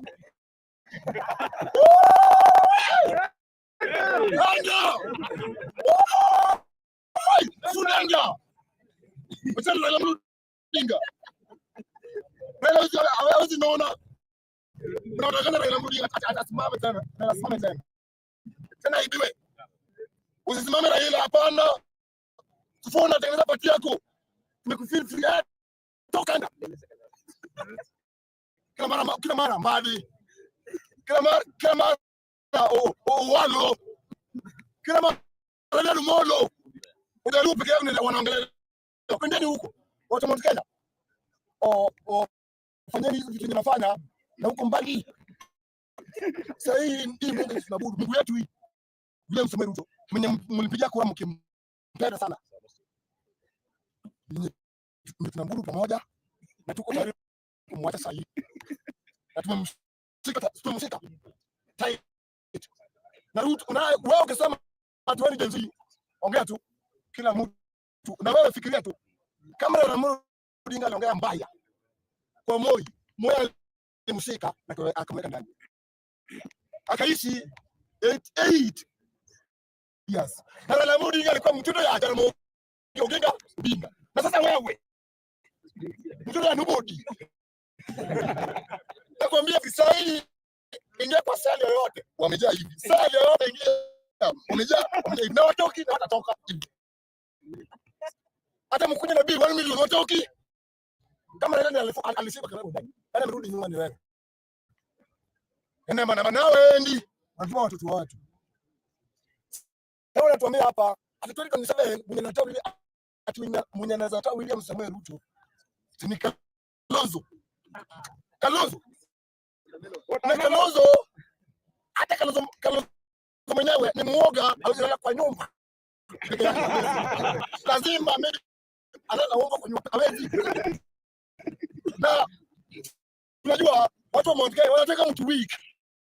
Kalonzo ni weak. Sasa kanane. Kalonzo ni weak zaidi. Wangeleza Matiang'i wanasema hiyo ni juu kidogo. Lakini Kalonzo ni mkora ule tu mwenye tunamjua. Matiang'i ni ule tu wala tunamjua. Hakuna mtu mgeni hapo kwenye. Hakuna mtu mgeni. Jinsi wakaenda maandamano. Wakaribu vitu za watu. Kila kitu kifanyika. Sahi tunaongea hivi sahi. 2027 timu yapangwa. Hakuna mwenye again, Yesu again. Hakuna tunyima mmepata. Mmeuliwa. Na mkenda maandamano tena wanege. Amuta watu tena na hakuna haki pia. Wanakenya kuna haki. Na kama wewe ni mnyonge ndio una haki zaidi. Unaenda bado Ruto must go. Anaenda kwa mama yako. Anaenda wapi? Kwa nini Kibaki hapo anaenda miaka 5? Kwa nini Moi hapo anaenda miaka 5? Sasa Ruto ni wiki zaidi. Aende miaka 5. Hapana. Wajaluo wenzetu. Hii serikali haikuwa yetu. Na vitu vyote vinafanyika ni sisi tutoke. Atukufanya kwa bahati mbaya tutoke sasa. Kwa bahati mbaya tutoke. Nimesemekana Raila Amolo Odinga amekosana na William Samuel Ruto. Mandugu zetu Wajaluo. Sisi asubuhi na mapema tutapata kila mtu mjaweza kwa barua kwa mlango yake. Hama. Nisazidi kanaongea kitu kweli. Hii kitu kweli. Ati kwa bahati mbaya William Samuel Ruto ameenda home. I said before God. Tutafanywa kitu tutaiona. Hata Lake Victoria itabebwa. Yeye Kiambu. Na zeki na taisi miaka 500. Mimi naomba tu Mungu achukue miaka yenye niko nayo. Aongeze. Apera hila. Na hila. Anipe. Wewe ufaidike. Naambia fimaje haki tunaroje hii ni tudulu inakuja. Na kwa wengi watakuja watu wetu. Wataona kitu yenyewe unaona. Kama sasa unaona mtu primary anabeba panga. One time route. You're not going to believe what happened. Tell me everything. I'll show you. On money.com. So I started the biggest initiative of the court. I did everything right. I used AI blocks to list all the tasks, delegate them to the team, set up.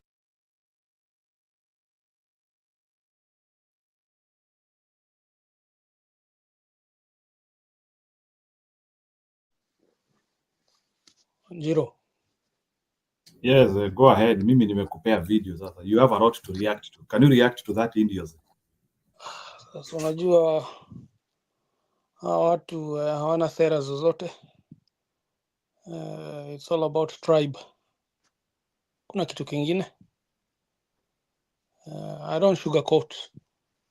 Hata kama nikiambiwa mimi ni mkabila na mambo kama hayo. Just have to put it the way I see it. Kwa sababu nchi nzima watu wameandamana. Kutoka wakongwe hadi watoto. Kila mtu analia na huyu mzee huyu Ruto. Lakini hawa ni kwa sababu wanaona sasa wanaenjoy hiyo mkate na hiyo blue band. Heri tu wajinyemelee pale jinsi waweze kufaidika. So na mafaidiko wanapata. Sie mwenyewe amesema hapo. Sisi akina nani? Hatuwezi kutoka hapo kwa sababu hiyo kitu haikuwa yetu. Anyway, that is some BS. I don't like talking a lot about this shit. Kwa sababu hapo hakuna kitu unapata ya maana. Mbinu zetu ni za kuondoa huyu mtu aondoke. Tuendelee kujipanga. What else is there to add? Honestly. But then going back to the video that you played about Bwana Kenyatta,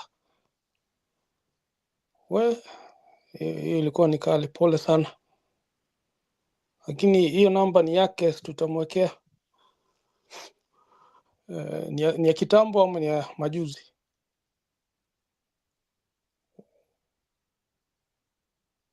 I think it is latest. Hiyo namba ni latest. Okay. Hiyo namba ni. Uliandika chini? Unaweza ukaweka hiyo namba hiyo nahitaji hiyo channel, ukiweka hapo kwa chat then I can copy. Ama pengine unaweza ukamuinvite tena hapa atuelezee zaidi. Sina Ama unaonaje? Maybe sasa unajua saa zingine akiwa na hii shida, hata maybe pengine hata ana namna ya namba ni maybe hii pengine sijui kama iko na cash app, maybe anaweza mtu angalie send support plus 1206 468. Wacha niandike. Andika hiyo alafu kisha utukabidhi. 206 Nitumchangia. 468 9482. Nitafuta kalamu. Okay, huu ni ndugu ya Uhuru ama alikuwa ni nani? You can give me this pen. Thank you. Oh, anyway, you can write it. If it's something quick, you got it. Yeah, go ahead.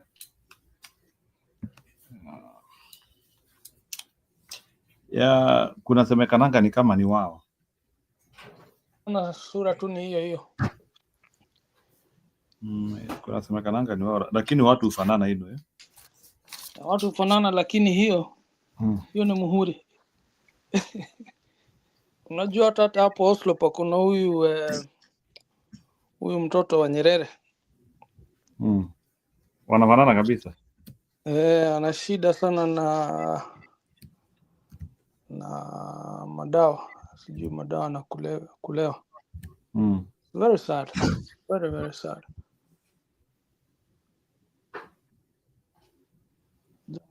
So yeah, I'm just trying to. Yeah. Anyway, when it comes to these politics, kama za huyu namba ndio hiyo plus 1206 468 9482. Umeandika okay, umeandika huko ndio hii iko hapo. Hiyo ndio namba ya Kenyatta. Yeah. So hiyo ndio aliandika hapo. So I don't know kama mtu utaenda kutafuta if it can get cash up or what you would want to do. So niko na watu wangu huko, some relatives support inaweza tumwa hapo. Alisema support inaweza tumwa hapo. So I think the best thing is you can call him in that number, or you write him a text, you tell him maybe I want to send you some help, can you guide me? Maybe he can guide you, but number ndio hiyo. Niko na watu huko kwenyu, so so hiyo ina shida.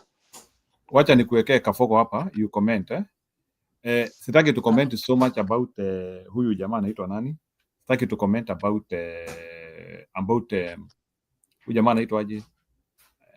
No, Alex alichomekewa na nyumba yake ilichomeka, kila kitu ilichomeka. So ukifuatilia video tumecheza, he has lost everything. He has lost livelihood, he has lost where he stays. So that is what happened to Kenyatta. Amepoteza kila kitu. So sitaki kuconcentrate na Omosh 1 hour. So wacha nikupea another video bwana RB, you react ya mtu wa mlima. Just nikuweke. Na kama kuna mtu anataka kujoin show after this last video we will be concluding, unless kama nitapata mtu mwingine anataka kuja kureact. Lakini wacha niwaekee mtu anaitwa Kafogo. Si mnajua Kafogo, mniambie what is Kafogo saying? Mniambie what is Kafogo saying? Mnamwitaka Kabogo ama Kafogo? Kabogo. ICT Cabinet Secretary William Kabogo has slammed former Deputy President Rigathi Gachagua for alleging that President William Ruto issued orders to all ministries to fire CEOs from a certain community. Kabogo says that as a CS, he has not received such instructions, asking Kenyans to ignore what he terms as propaganda being spread by DCP party leader Rigathi Gachagua. Kabogo was speaking at his Teleposter Tower office. I'm running this ministry as guided by my letter of appointment, and I know it's my duty to oversee policy issues, administrative issues in this ministry. So it is wrong for the Honorable Gachagua to go around the world, in America and other places, saying that the president has issued instructions. I do not have those instructions, and it is not his job to hire and fire CEOs. We have laws that we follow that guide us on how to appoint and how to fire a CEO. I do not want to delve into the situations of the board of ICTA because that's a matter in court. I just wanted to make it clear that we do not have instructions from the president to hire or fire anyone. I take full responsibility of actions that have been taken in this ministry as long as I'm CS.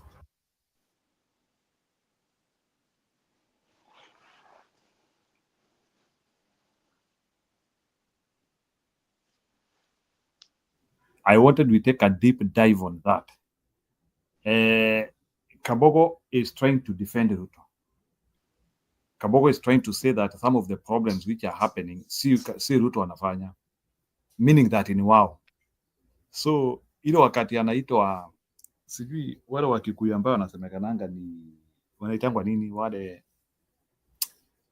wa Kikuyu imbo wale wa Kikuyu, they are not serious people. So can we say that kuna wa Kikuyu wanafuta wa Kikuyu wenzao? Tokonia. Yeah, tokonia. So I think Kabogo anajitafutia vita boy. So he is trying to defend Ruto. And in the name of defending Ruto, unaona sasa he is now validating being a tokonia. Ama Bwana RB, what do you think? Because nimeshtuka. Yeye anasema sio Ruto anafuta watu. Wao nani anyway, nilikuwa tu nikitaka unajua huyu jamaa ni snake skin na anaitwa nini, snake oil salesman. na mbeleni nilikuwa nikisema hebu tungojee Kabogo aongee yenyewe bwana. I don't know, I think kuna vile ukiingia kwa lane ya Ruto you just become stupid. Unajua amepangwa akapakwa mafuta, unaona hata vile hiyo forehead yake vile ina shine. Wamemtunza proper. Sasa Kabogo anasema nini? Doesn't he have a case that he murdered somebody? Kakonia Karuto karu. Oh, Jesus. Mama Mary, mtu mkubwa kama yeye mzee ako na watoto nyumbani anakuwa kakunia ya mtu. Sasa ataheshimiwa na nani? And in fact he is doing that because he want to please the master. Si ati hakuna neno anasema ya kusaidia. And furthermore, which law are they following today that they didn't follow yesterday? You know? Defending undefendable. Why would he even defend Ruto? Kwani Kabogo? Okay, go ahead. Definitely ndio asikose hiyo kazi. Si hakuna kitu ingine. There is nothing that he is respecting over saying that. It's only that he is caring for his skin. Simple as that. Kwa hivyo tunaona hawa watu kweli kabisa wakishapata hii mambo ya ofisi ambapo wanajifanya ati wanajua kufanya hizo kazi. Just remember the other day alikuwa anataka kufunga nini? Is it easy bloggers ama alikuwa anataka kufanya nini? TikTok. And he don't have a right to do that. And yet he's talking about law. Which law are they following that we haven't had? We haven't seen them breaking every law, and now they want to show that they stand with the law. And the law, when it is bent on their side, it's good. But when they come to the wananchi, they want to make sure that we follow the law. How does that work? And that's why we want them, all of them gone. Thank you. Umefanya nimekuja hapa quickly. Unajua the time wewe utarespondia hiyo. Wewe nilikuwa nikitaka urespondie kitu. No, don't divert me. That's why I came up here. Okay, fine. That's the only reason that brought me. I was down there very quiet. You know, I ever told my friends that when Kabogo came to politics, alikuwa anaishi hapo Kawaskari, hapo karibu na nini, karibu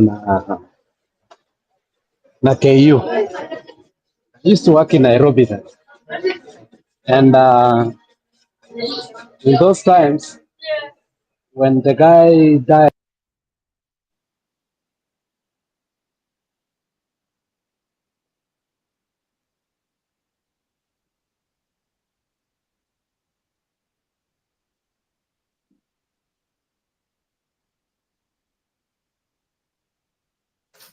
Alex amepotea? Pengine atarudi. Unakaa yuko kazi.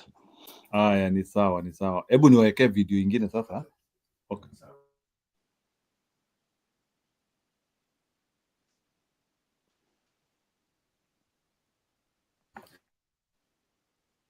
So, hebu unajua, I am so surprised.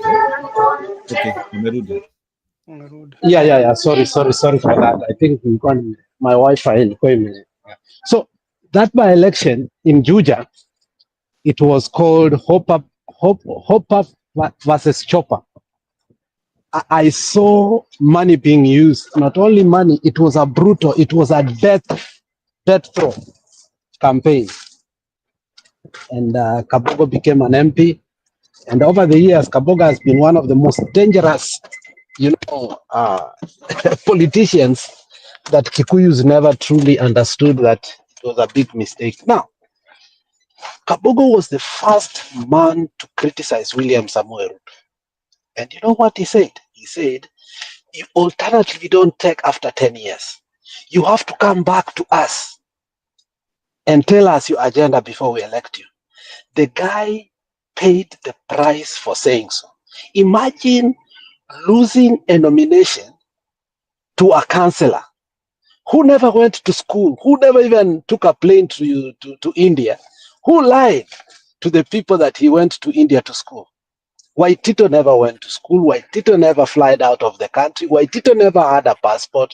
Waitito never had a certificate. Waitito's name we don't truly even know. So Ruto played this guy to a point that Kabogo will never forget. In fact, it brought Kabogo down. And for this man again to resuscitate his political line life, do you think Kabogo can joke with Ruto again? The only reason Kabogo was brought there is to deal with the enemies of William Samoei Ruto. And I know if there is anybody who will bankroll, who will be able and willing to kill Kikuyus to maintain his power, because remember, Kabogo has been accused allegedly several times, even if we want to lie or not, him and Joho, in fact, they've been accused to be drug barons for a very long time. No, they are drug barons. Yeah.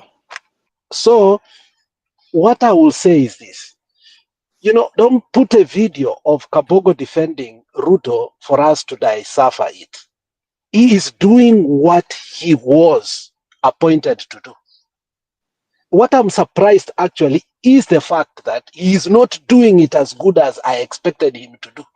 Because Kabogo used to go to the shows like Jeff Koinange to just disseminate Ruto in order for how many times in the last when Uhuru Muigai Kenyatta was president, Kabogo was begging to become the corruption SARS.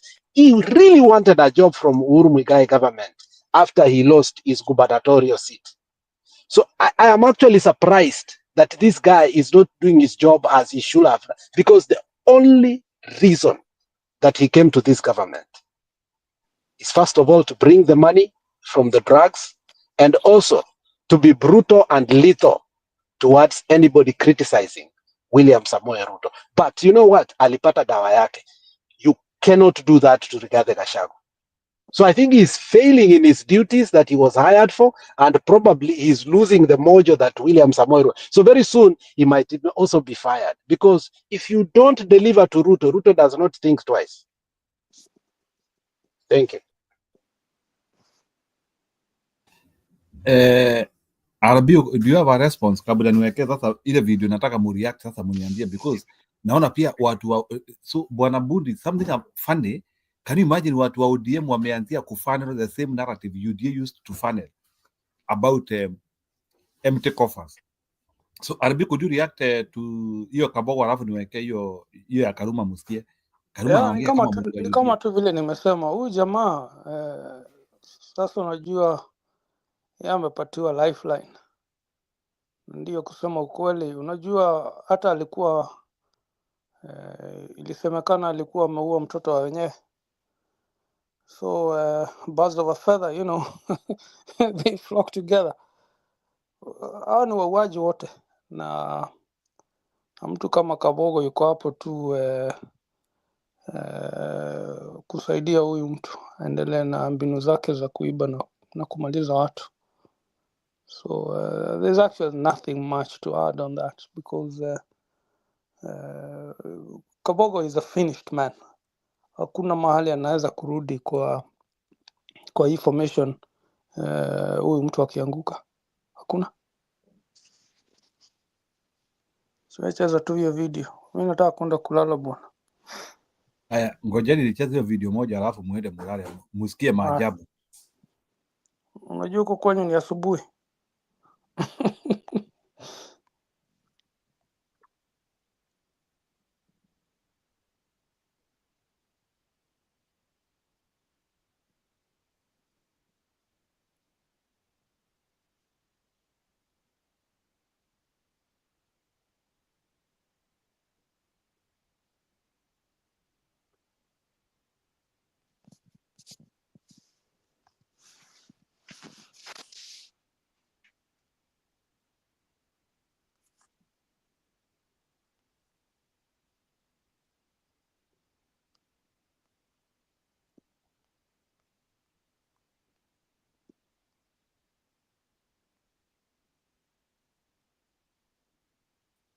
Since the sliced bread, right? Is that so? Let me first thank you for bringing this team. I watched this program last week, and I thought it was very far below the level of the TV station and your anchorage. Let me also thank you for bringing this top leadership. And I wanted to request all of us here that there is a reason as to why we have been picked by this media to come and speak to Kenyans. There are 55 million Kenyans who would have been here. So when we are here, let us be frank. Let us, from the point of leadership, speak to the nation the truth and things that can guide the nation well. The broad-based government was not entered into in easy circumstances. I was just reading for my brother here the provisions of Article 146, Sub-Article 2 of the Constitution. You remember when we had the Gen Z uprising, which was a national, movement, Dibal, it started as Reject Finance Bill 2024. And the clarion call throughout, even up to the last day, Tony, was reject. Yeah. Our side, Mikal will tell you, Komo will tell you, we rejected as the Gen Z wanted. After the finance bill died, the thing moved from the finance bill that it was to Ruto must go. It went to Ruto must go. And then I think the people of Ruto said, but why Ruto alone? And so Ruto must go moved to Kufa driver, Kufa Makanga, meaning both Ruto and Gachagua have to go. And I think we were on point up to that level. Look at Article 146, Sub-Article 2, in terms of what happens when we have a vacancy in the offices of the president and the deputy president. When you have a vacancy in the office of the president and the deputy president is there, the deputy president takes over. When both the president and the deputy were not to be there, remember at that time you're talking about Kufa driver, Kufa Makanga.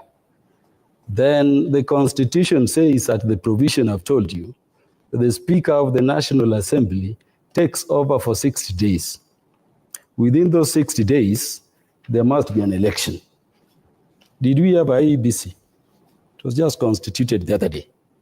And so at the 60th day, this country was not going to have leadership. People have said the military were to take over. But they're thinking of the military as the only agency with the force to take over then. But assume it would be the military or then an unconstitutional rule then comes into the country. Look at the countries which have gone in that direction.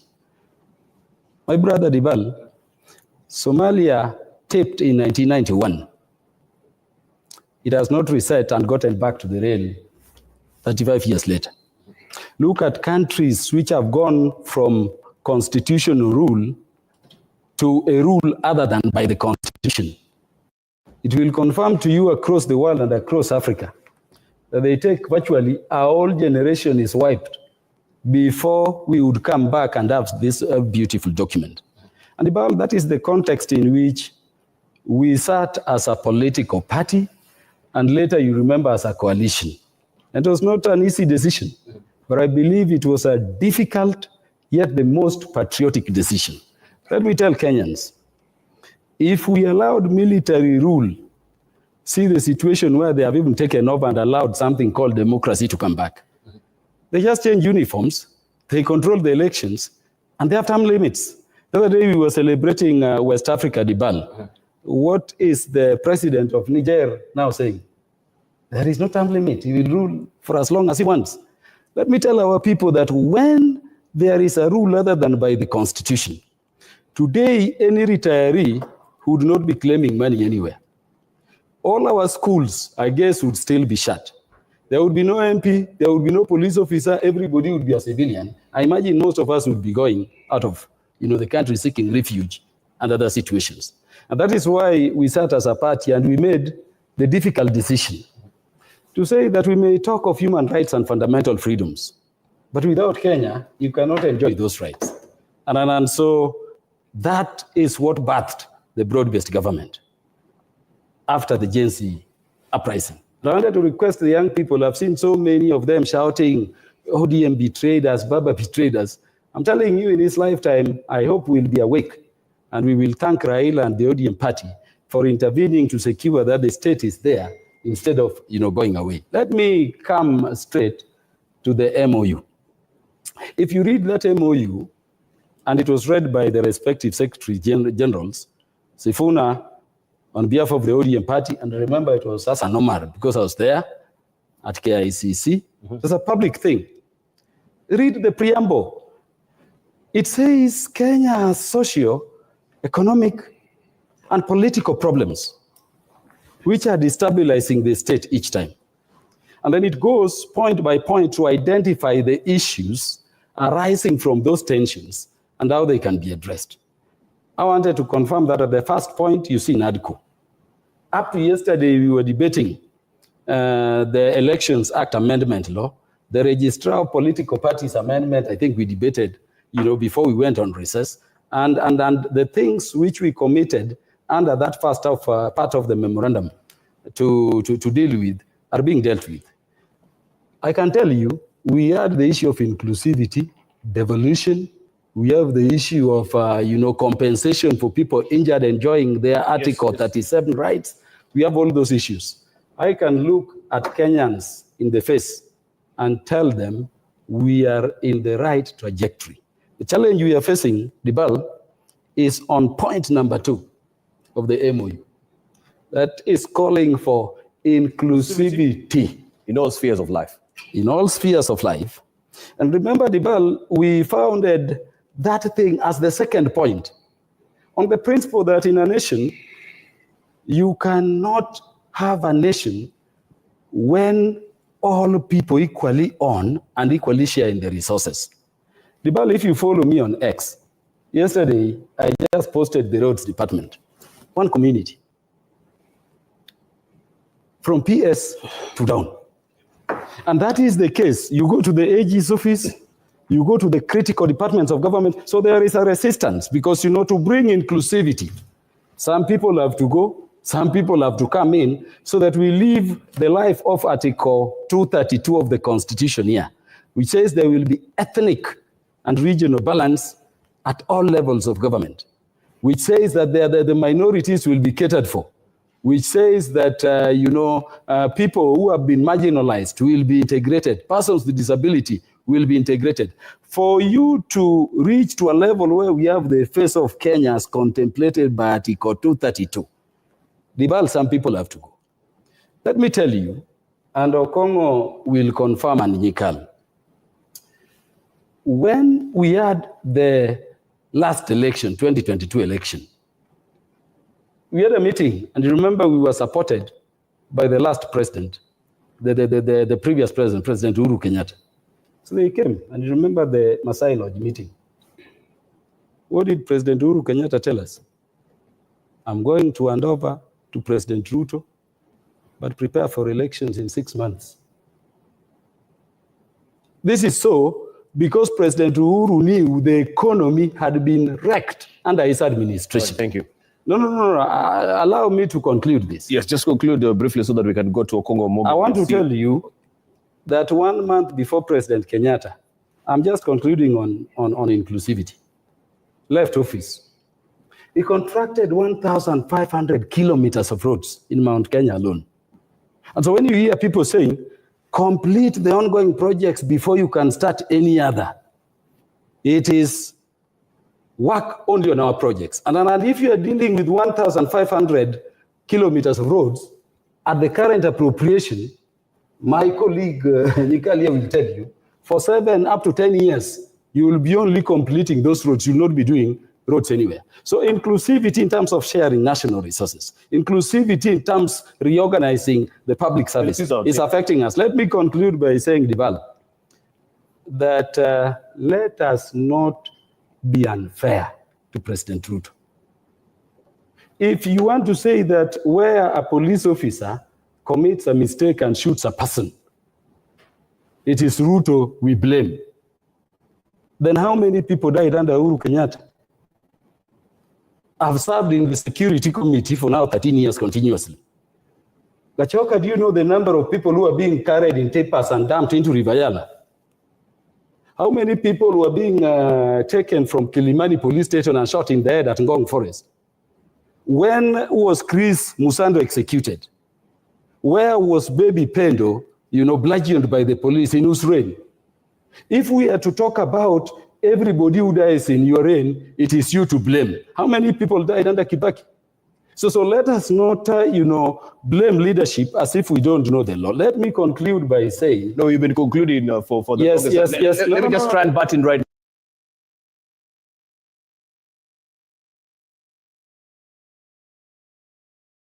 You can react, eh?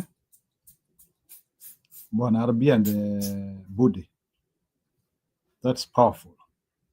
Delusion in its at its core. When we come here and without elaborating, we say that ODM has been left to a certain family and its clique of beneficiaries, and people think that we are out of our minds. This is a vindication of our words. Now, let me start from where he said that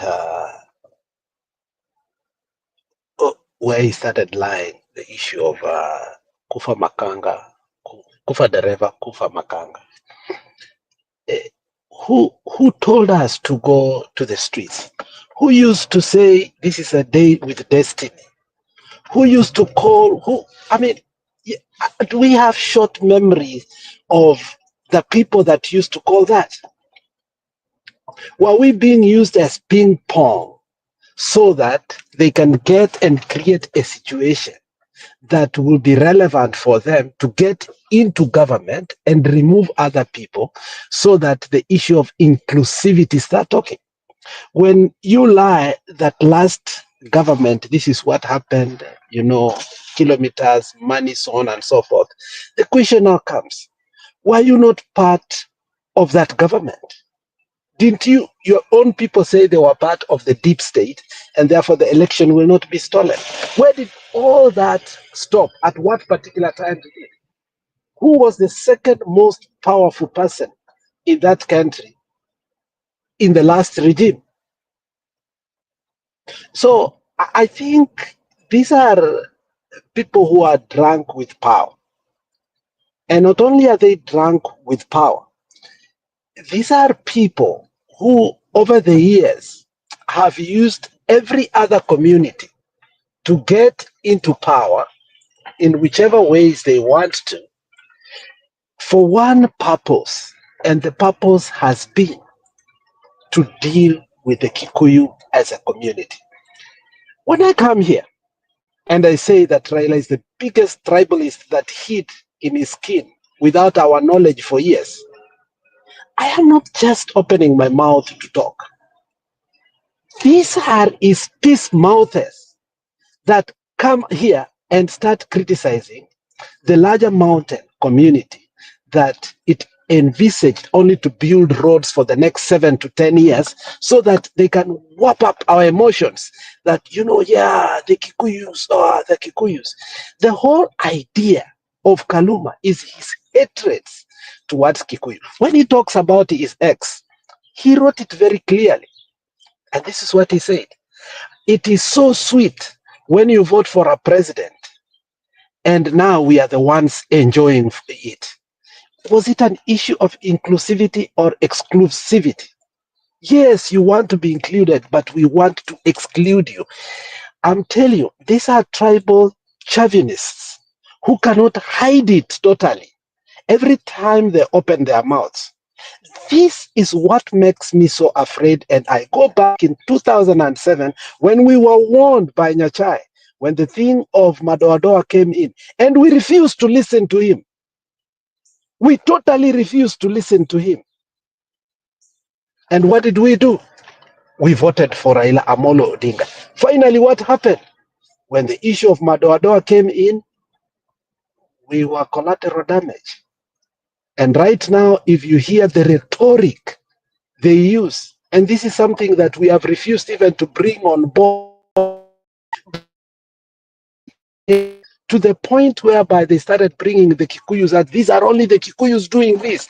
So, and we decided to say, no, we are all Kikuyus.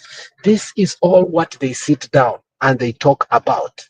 It is how they can pass their vindictiveness to one community or blame one community so that they can wrap up our emotions so that we can stop thinking as a nation because of the kind of narrative they want to drive. And it's a very dangerous narrative, and we must stop it as soon as possible. But we cannot stop it because that is all what they want.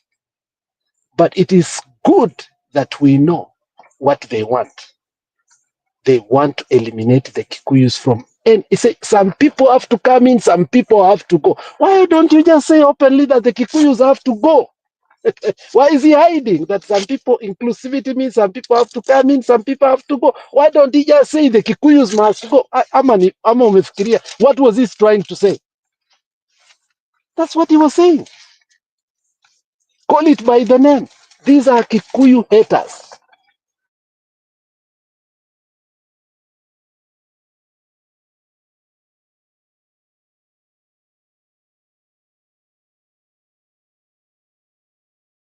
Okay, wow.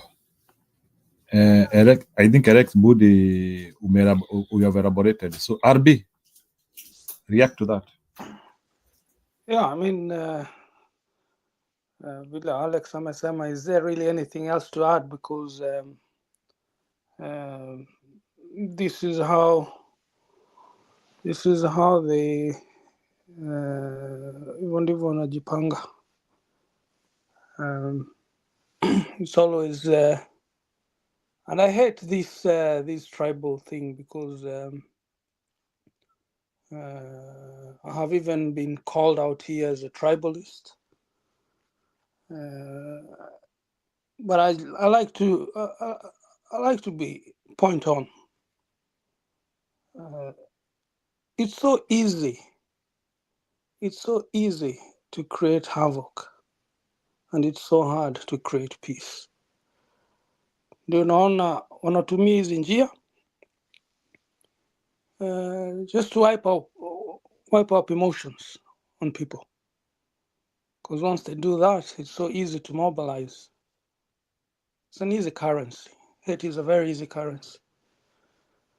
And they need to be called out. Because we can't build a country of so much diversity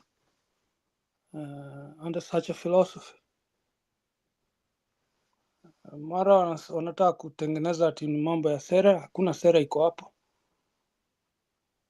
Ni ushenzi tu ya ukabila. There's nothing else to add. Now he wants to bring in that Uhuru was an evil person, that when Uhuru said in 6 months, this country will come to its knees, that Uhuru Muigai Kenyatta understood what he had done. You know, you see the narrative that they are driving. Then he lies, if you heard him, that this is a position we took as a party and also as a coalition. Let me ask you, when was Mother told this is the position we want? You know, even Raila himself was not clear if it's going to AU. In fact, when this digital strategist went to some kangaroo media and he said that that Itumbi, that Raila is running for AU seat, we were on the other channel. We totally refused because we couldn't believe this could happen in front of our eyes. In fact, we were ready to fight as if it was a propaganda. The man comes in and tells us that I have been consulting for very many months. Okay? What has he not been consulting for years? How is going to get power with him and William Samoei Ruto? There is nothing here that came by accident. It's a narrative they want to build that, you know, this country was going to a brink. Okay, telling us that, oh, you see, why don't they give us the express replica of what Traore has done? If you remember, if they want to lie to us, let's take one example. You know, these people think that we don't think, or we have some warped logic. Who advised Uhuru Kenyatta to bring in the military to Nairobi so that they can help Nairobi? Raila Amolo Odinga. And when they brought in the military, who told Uhuru Muigai Kenyatta we should usurp the power of the governor and give it to the military? Raila Amolo Odinga. Okay? So the whole question comes in. When he performed in, what makes you think that if the military came in, if the military did its work in Nairobi and it worked, and Raila has praised the military several times on that idea. Okay, when the issue of Lake Victoria and the Hyacinth came in, rebuilding Lake Victoria and also having new ships and everything, and we have seen Ruto go and launch those things. What did they use? They used the military. Okay? Nairobi was governed by the military. Kenya Meat Commission was governed by the military. Whose idea was that?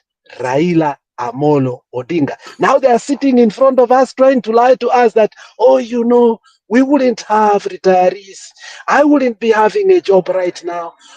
I mean, they are building our emotions as if we are so sick in our head that we have reached past retirement. We died decades ago, that now we are borrowing minds of other people to think. a military rule by Traore has done wonders, including some of the leaders in Africa, like Boko Dumo, wants to adopt the same. Because for the bureaucracy that is involved, from taking an opinion to become a policy, is too long. And the president feels, you put us a video here whereby you saw what Boko Duma was saying, that 3 years is more than enough for any realistic president to show into not only policy, but also in terms of everything, that they did a job that is worthy for re-election. You don't need a second term. That is what he said, for you to prove what you need to do.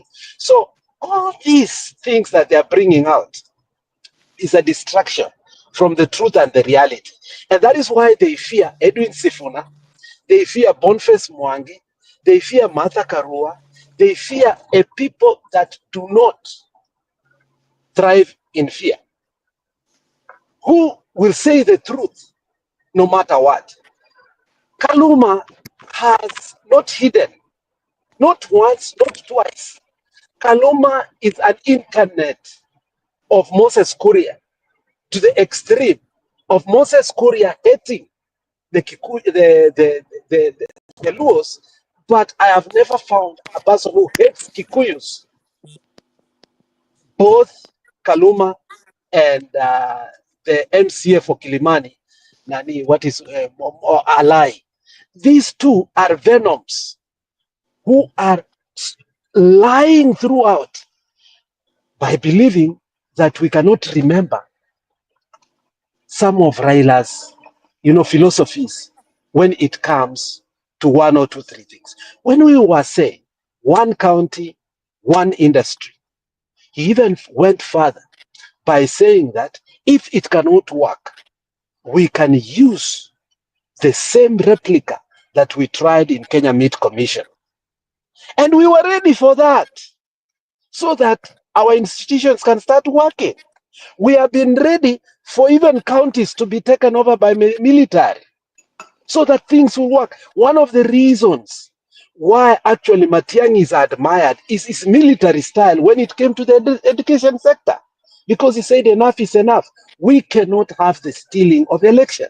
So by coming here to lie to us so that we can fear the military style leadership, bro, what Kenya needs or requires is results. We don't care. Do you know that it has reached a point whereby if the president went and everything, including Wetangula, we were ready even to vote for a transition team. And over the years, when, if you remember, the Kibaki issue and Raila issue, at the tip of the negotiation table, remember we were having Martha Karua on this side, Wakinongeri na anybody, now Wakina Orengo on this side. We wanted a UN-backed sort of military so that it can govern the country for 6 months before we do an election. Where did they stop thinking about that? And today they think they can make a backdoor deal with Ruto and think it is better than the voices of the people to be heard. And this is what makes us, label ODM not only as a family party and its mongrel, but also a very tribalistic party. They've come openly to speak about how Mbadi got the seat. They have insinuated the seat was supposed to go to who? To Oparanya. But they changed and twisted and made sure that the granary of Kenya must come back. I have heard Mbadi speak by himself in Luo. It is not something that somebody is going to translate to me. So when you hear these things are coming out, it is what actually happened in 2007. It is difficult for me now to divorce Raila from the chaos that happened in 2002, 2007, because this is how they started. By saying some people have to go, some people have to come in. So he's basically saying, if you heard what he said, he's saying the Kikuyus must be gotten out of the government. Other tribes must be brought in. And if you remember, he's coming after Gachagua himself accused a special group within the government that is actually firing Kikuyus, exclusively Kikuyus, so that they can bring in other tribes. And when Gachagua is saying this, Kabogo is denying it, but Kaluma is acknowledging it, that it is accepting it. Some have to go, some have to come in. Do you see the contradiction? So I'm glad they are speaking. I'm very glad they are speaking. And I think there is a quote that is famous. When they came for the Jews, we kept quiet. See, when they came for the fascists, when they came for the communists, when they came for but we didn't know they were coming for us. Kenyans must know. Today, it is one community that is being targeted. Because it's an easier target, because maybe their proximity to power for years and years and years. Failure to protect this community is creating vulnerability for other communities. When a leader on a national TV proudly says some people have to go, which are these people? That will have been the question that Okongo Mogeni should have shot to this man and asked, who are these that must go? When you single out and say 1,100 kilometers, we want to ask, who used to launch these roads? Wasn't it not Ruto? Gachagua said it very clearly that he has gone to launch things and the roads with Ruto. Everything is present, but the moment the cameras are taken off, everything goes. Has the government denied that? The present government? No. So this scenario and theatrics that they are creating so that we can say, oh, the Kikuyus have led this country for a very long time. You know, they have been beneficiaries. They planned for the next 10 years that they are the only people who are going. When Uhuru Muigai Kenyatta was the president, the country at large, including Kisumu, you saw it. He was always in Kisumu until one day he said, I frequent here so much. Simunitafutia hata bibi. Why didn't they not talk that particular time? As if we do not have photographic memory. That is very wrong. Kikuyus are being targeted. It's a high time you must understand that, you know, you cannot risk at this particular time. Kikuyus can never at any time, more than this time, risk having even two parties. You cannot play democracy at this particular time. You must play psychophancy by all necessary means as a community to win the war that is being projected to you. Finally, if you look at the economic wars that the Kikuyus have been succumbed to, from the coffee, from the tea, from Mwea tea, Mwea rice, from macadamia, the purpose of it is to impoverize this community to the core so that they can be subservient to other communities. And at the risk of that, now they've started taking. If you saw lastly, because I can talk for 1 hour when it comes to that, because I fear Ruto regime, it reached a point that they want to forcefully immunize cows and kill the milk industry. Because they've tried every necessary means, it is not working. They wanted to, because ng'ombe na Mukikuyu ni kitu moja. In fact, ng'ombe, the dairy industry has single-handedly carried the Kikuyus since independence. Wakasema they want to do what? They want to immunize by killing their cows. They did not succeed. They even were so petty by coming up that ukipanda mboga, you need a license. Can you imagine? So that the little money that the Kikuyus wanapata kutoka ndania, kutoka pilipili hoho, kutoka sukuma, kutoka cabbage, that they bring to Nairobi, they will finish you people politically, because Ruto understands to finish a Kikuyu financially, it is not a walk in the park.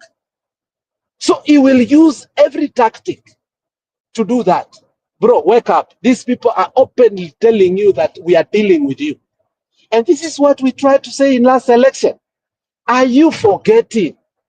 Ruto himself said there is a time when you want power, you must be close to these people. But once you get it, hakuna mtu akona shida na Mkikuyu kama kabila letu.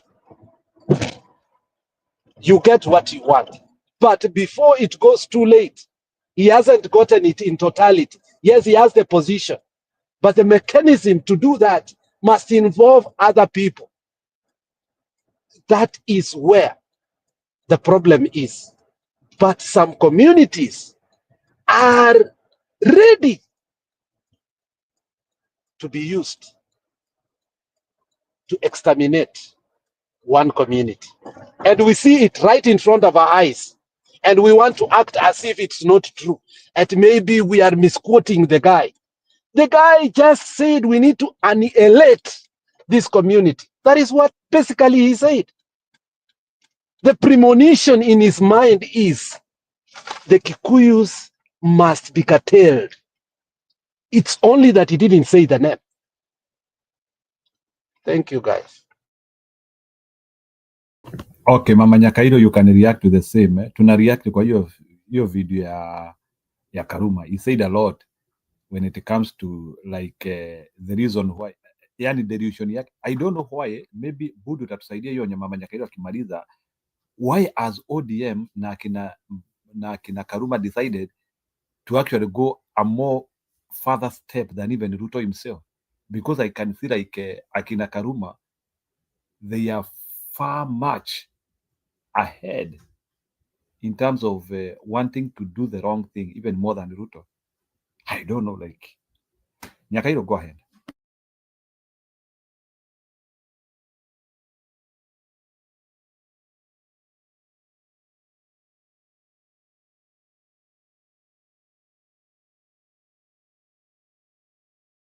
Mama Nyakairo, ni kama unipati RB. Do you think sisi tunamaliziwa watu wa mlima? Oh yes, it has been a long time coming, and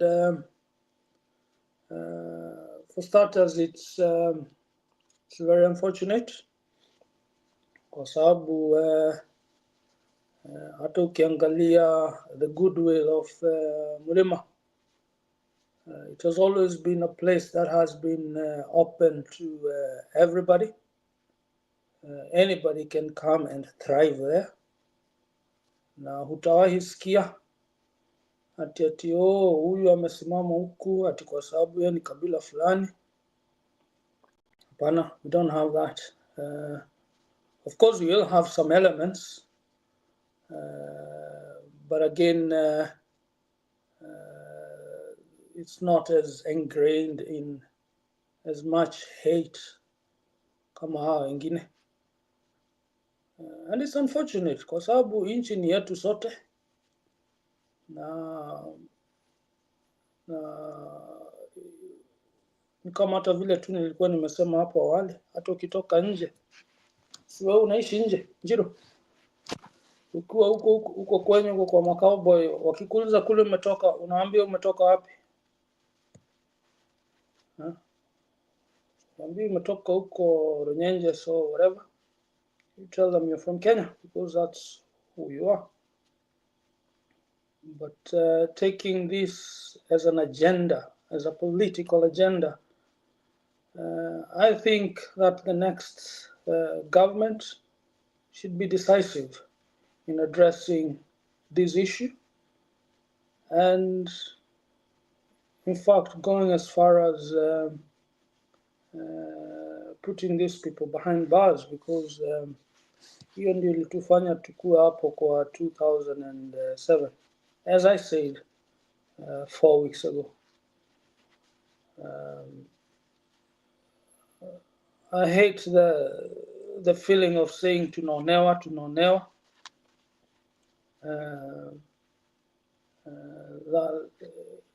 Hiyo si kitu mzuri sana,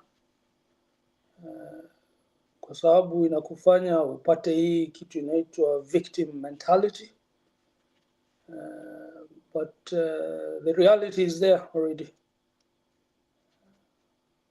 But again, that's why I mean that Ruto has to go, ili hawa watu wote waondoke. But above all and most importantly, the next cadre of leadership, they have to be very articulative in the policies of addressing these underlying issues.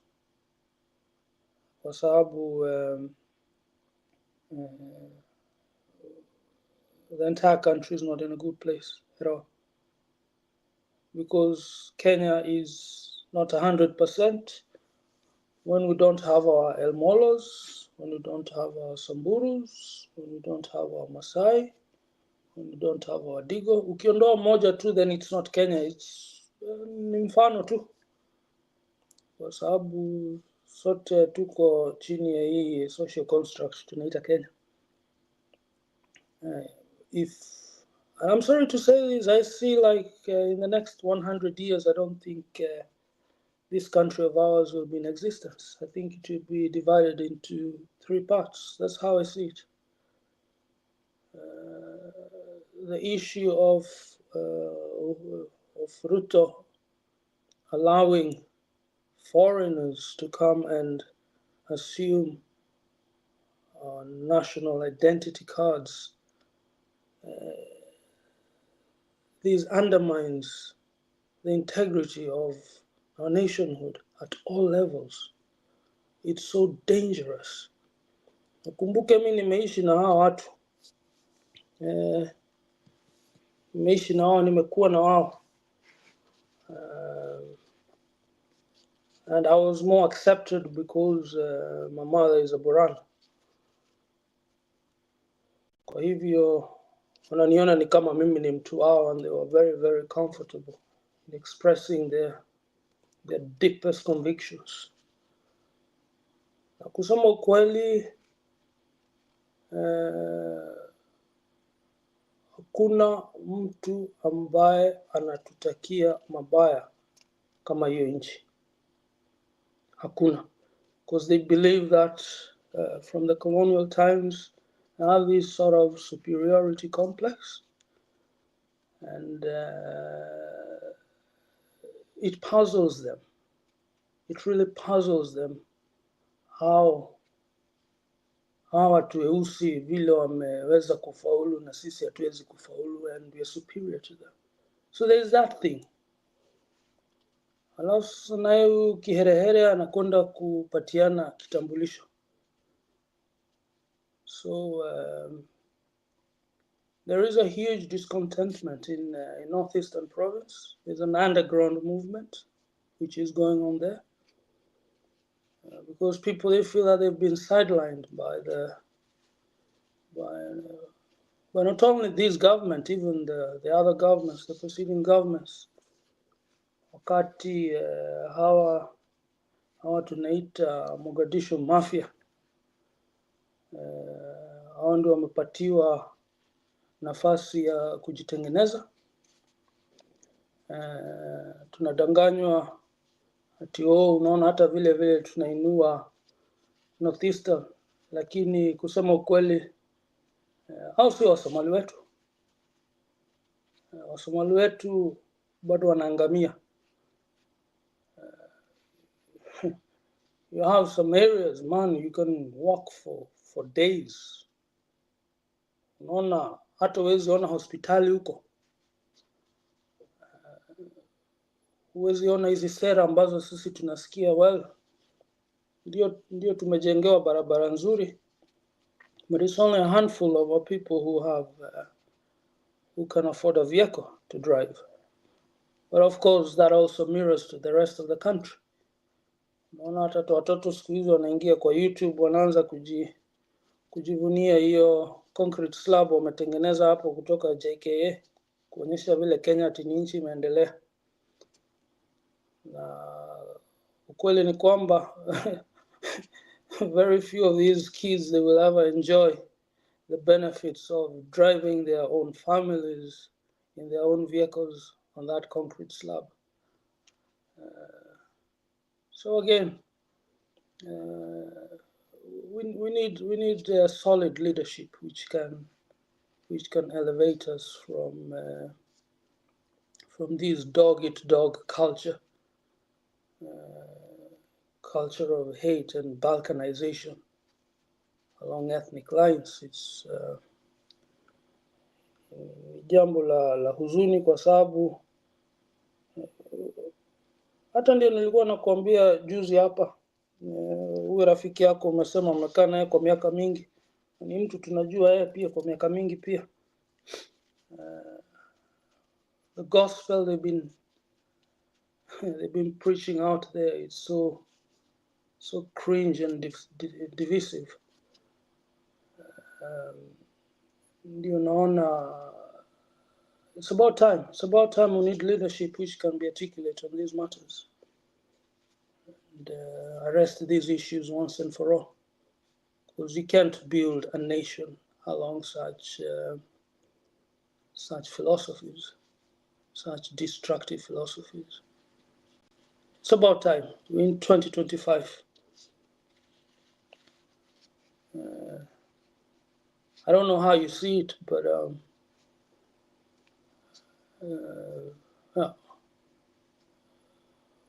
hatuko mahali pazuri, na hicho ni kionyesho cha kuonyesha kwamba huyu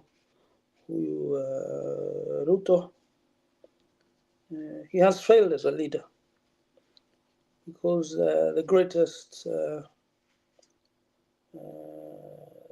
objective he has as a president is creating unity and harmony. Mambo za maendeleo, he should not be a presidential domain, because we have a devolved government. We should be catering for that directly.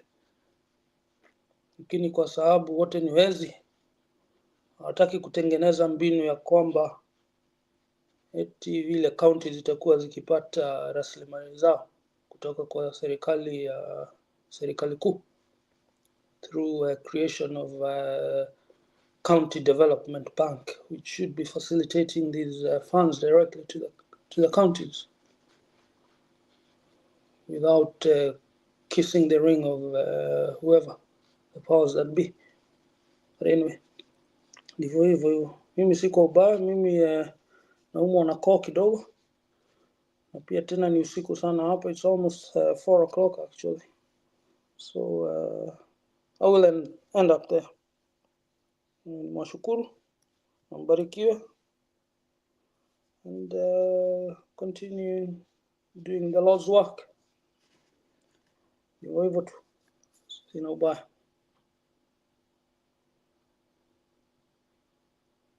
Ama umelala pia, Njiro? Hapana, sawa, nimeshukuru. Wacha tumalize. Nimeongea boring stuff mpaka ukaanza kusinzia. No, wacha tumalize na hiyo video ya Karuma. We can ponder about that, and let's be awake, and we know that we have to win this race. Yeah, we have to. Ruto should not defeat us. Yeah, we have to. I think tushaelewa kadi zao zote, Bwana RB, and we need to be very happy. Hao watu wametuletea kadi zao zote, which we should be very happy of. We should not be hungry. Karuma is telling us about giving us the inside information. So in fact, kulingana na vile information iko, I don't think now we need even to have any reason of losing this election. This election is ours to lose. It is ours to lose. Yeah. Yeah, we will make it, and I don't think we need to But I have a question before you play that video. I have one question. And that concerns Bwana Maraga. Do you think Maraga is a Ruto plant? Kwa sababu ukikumbuka enzi ya Uhuru na Ruto, huyu jamaa alikuwa na urafiki sana na Ruto, kusema ukweli.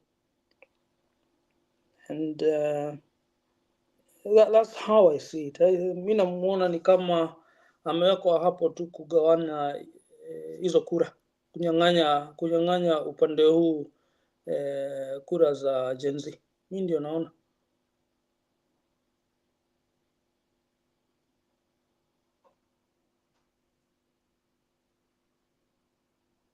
Ama unaonaje? Yeah. Mimi hata vile alikuja leo kumuattack, kujifanya na muattack, I was so suspicious.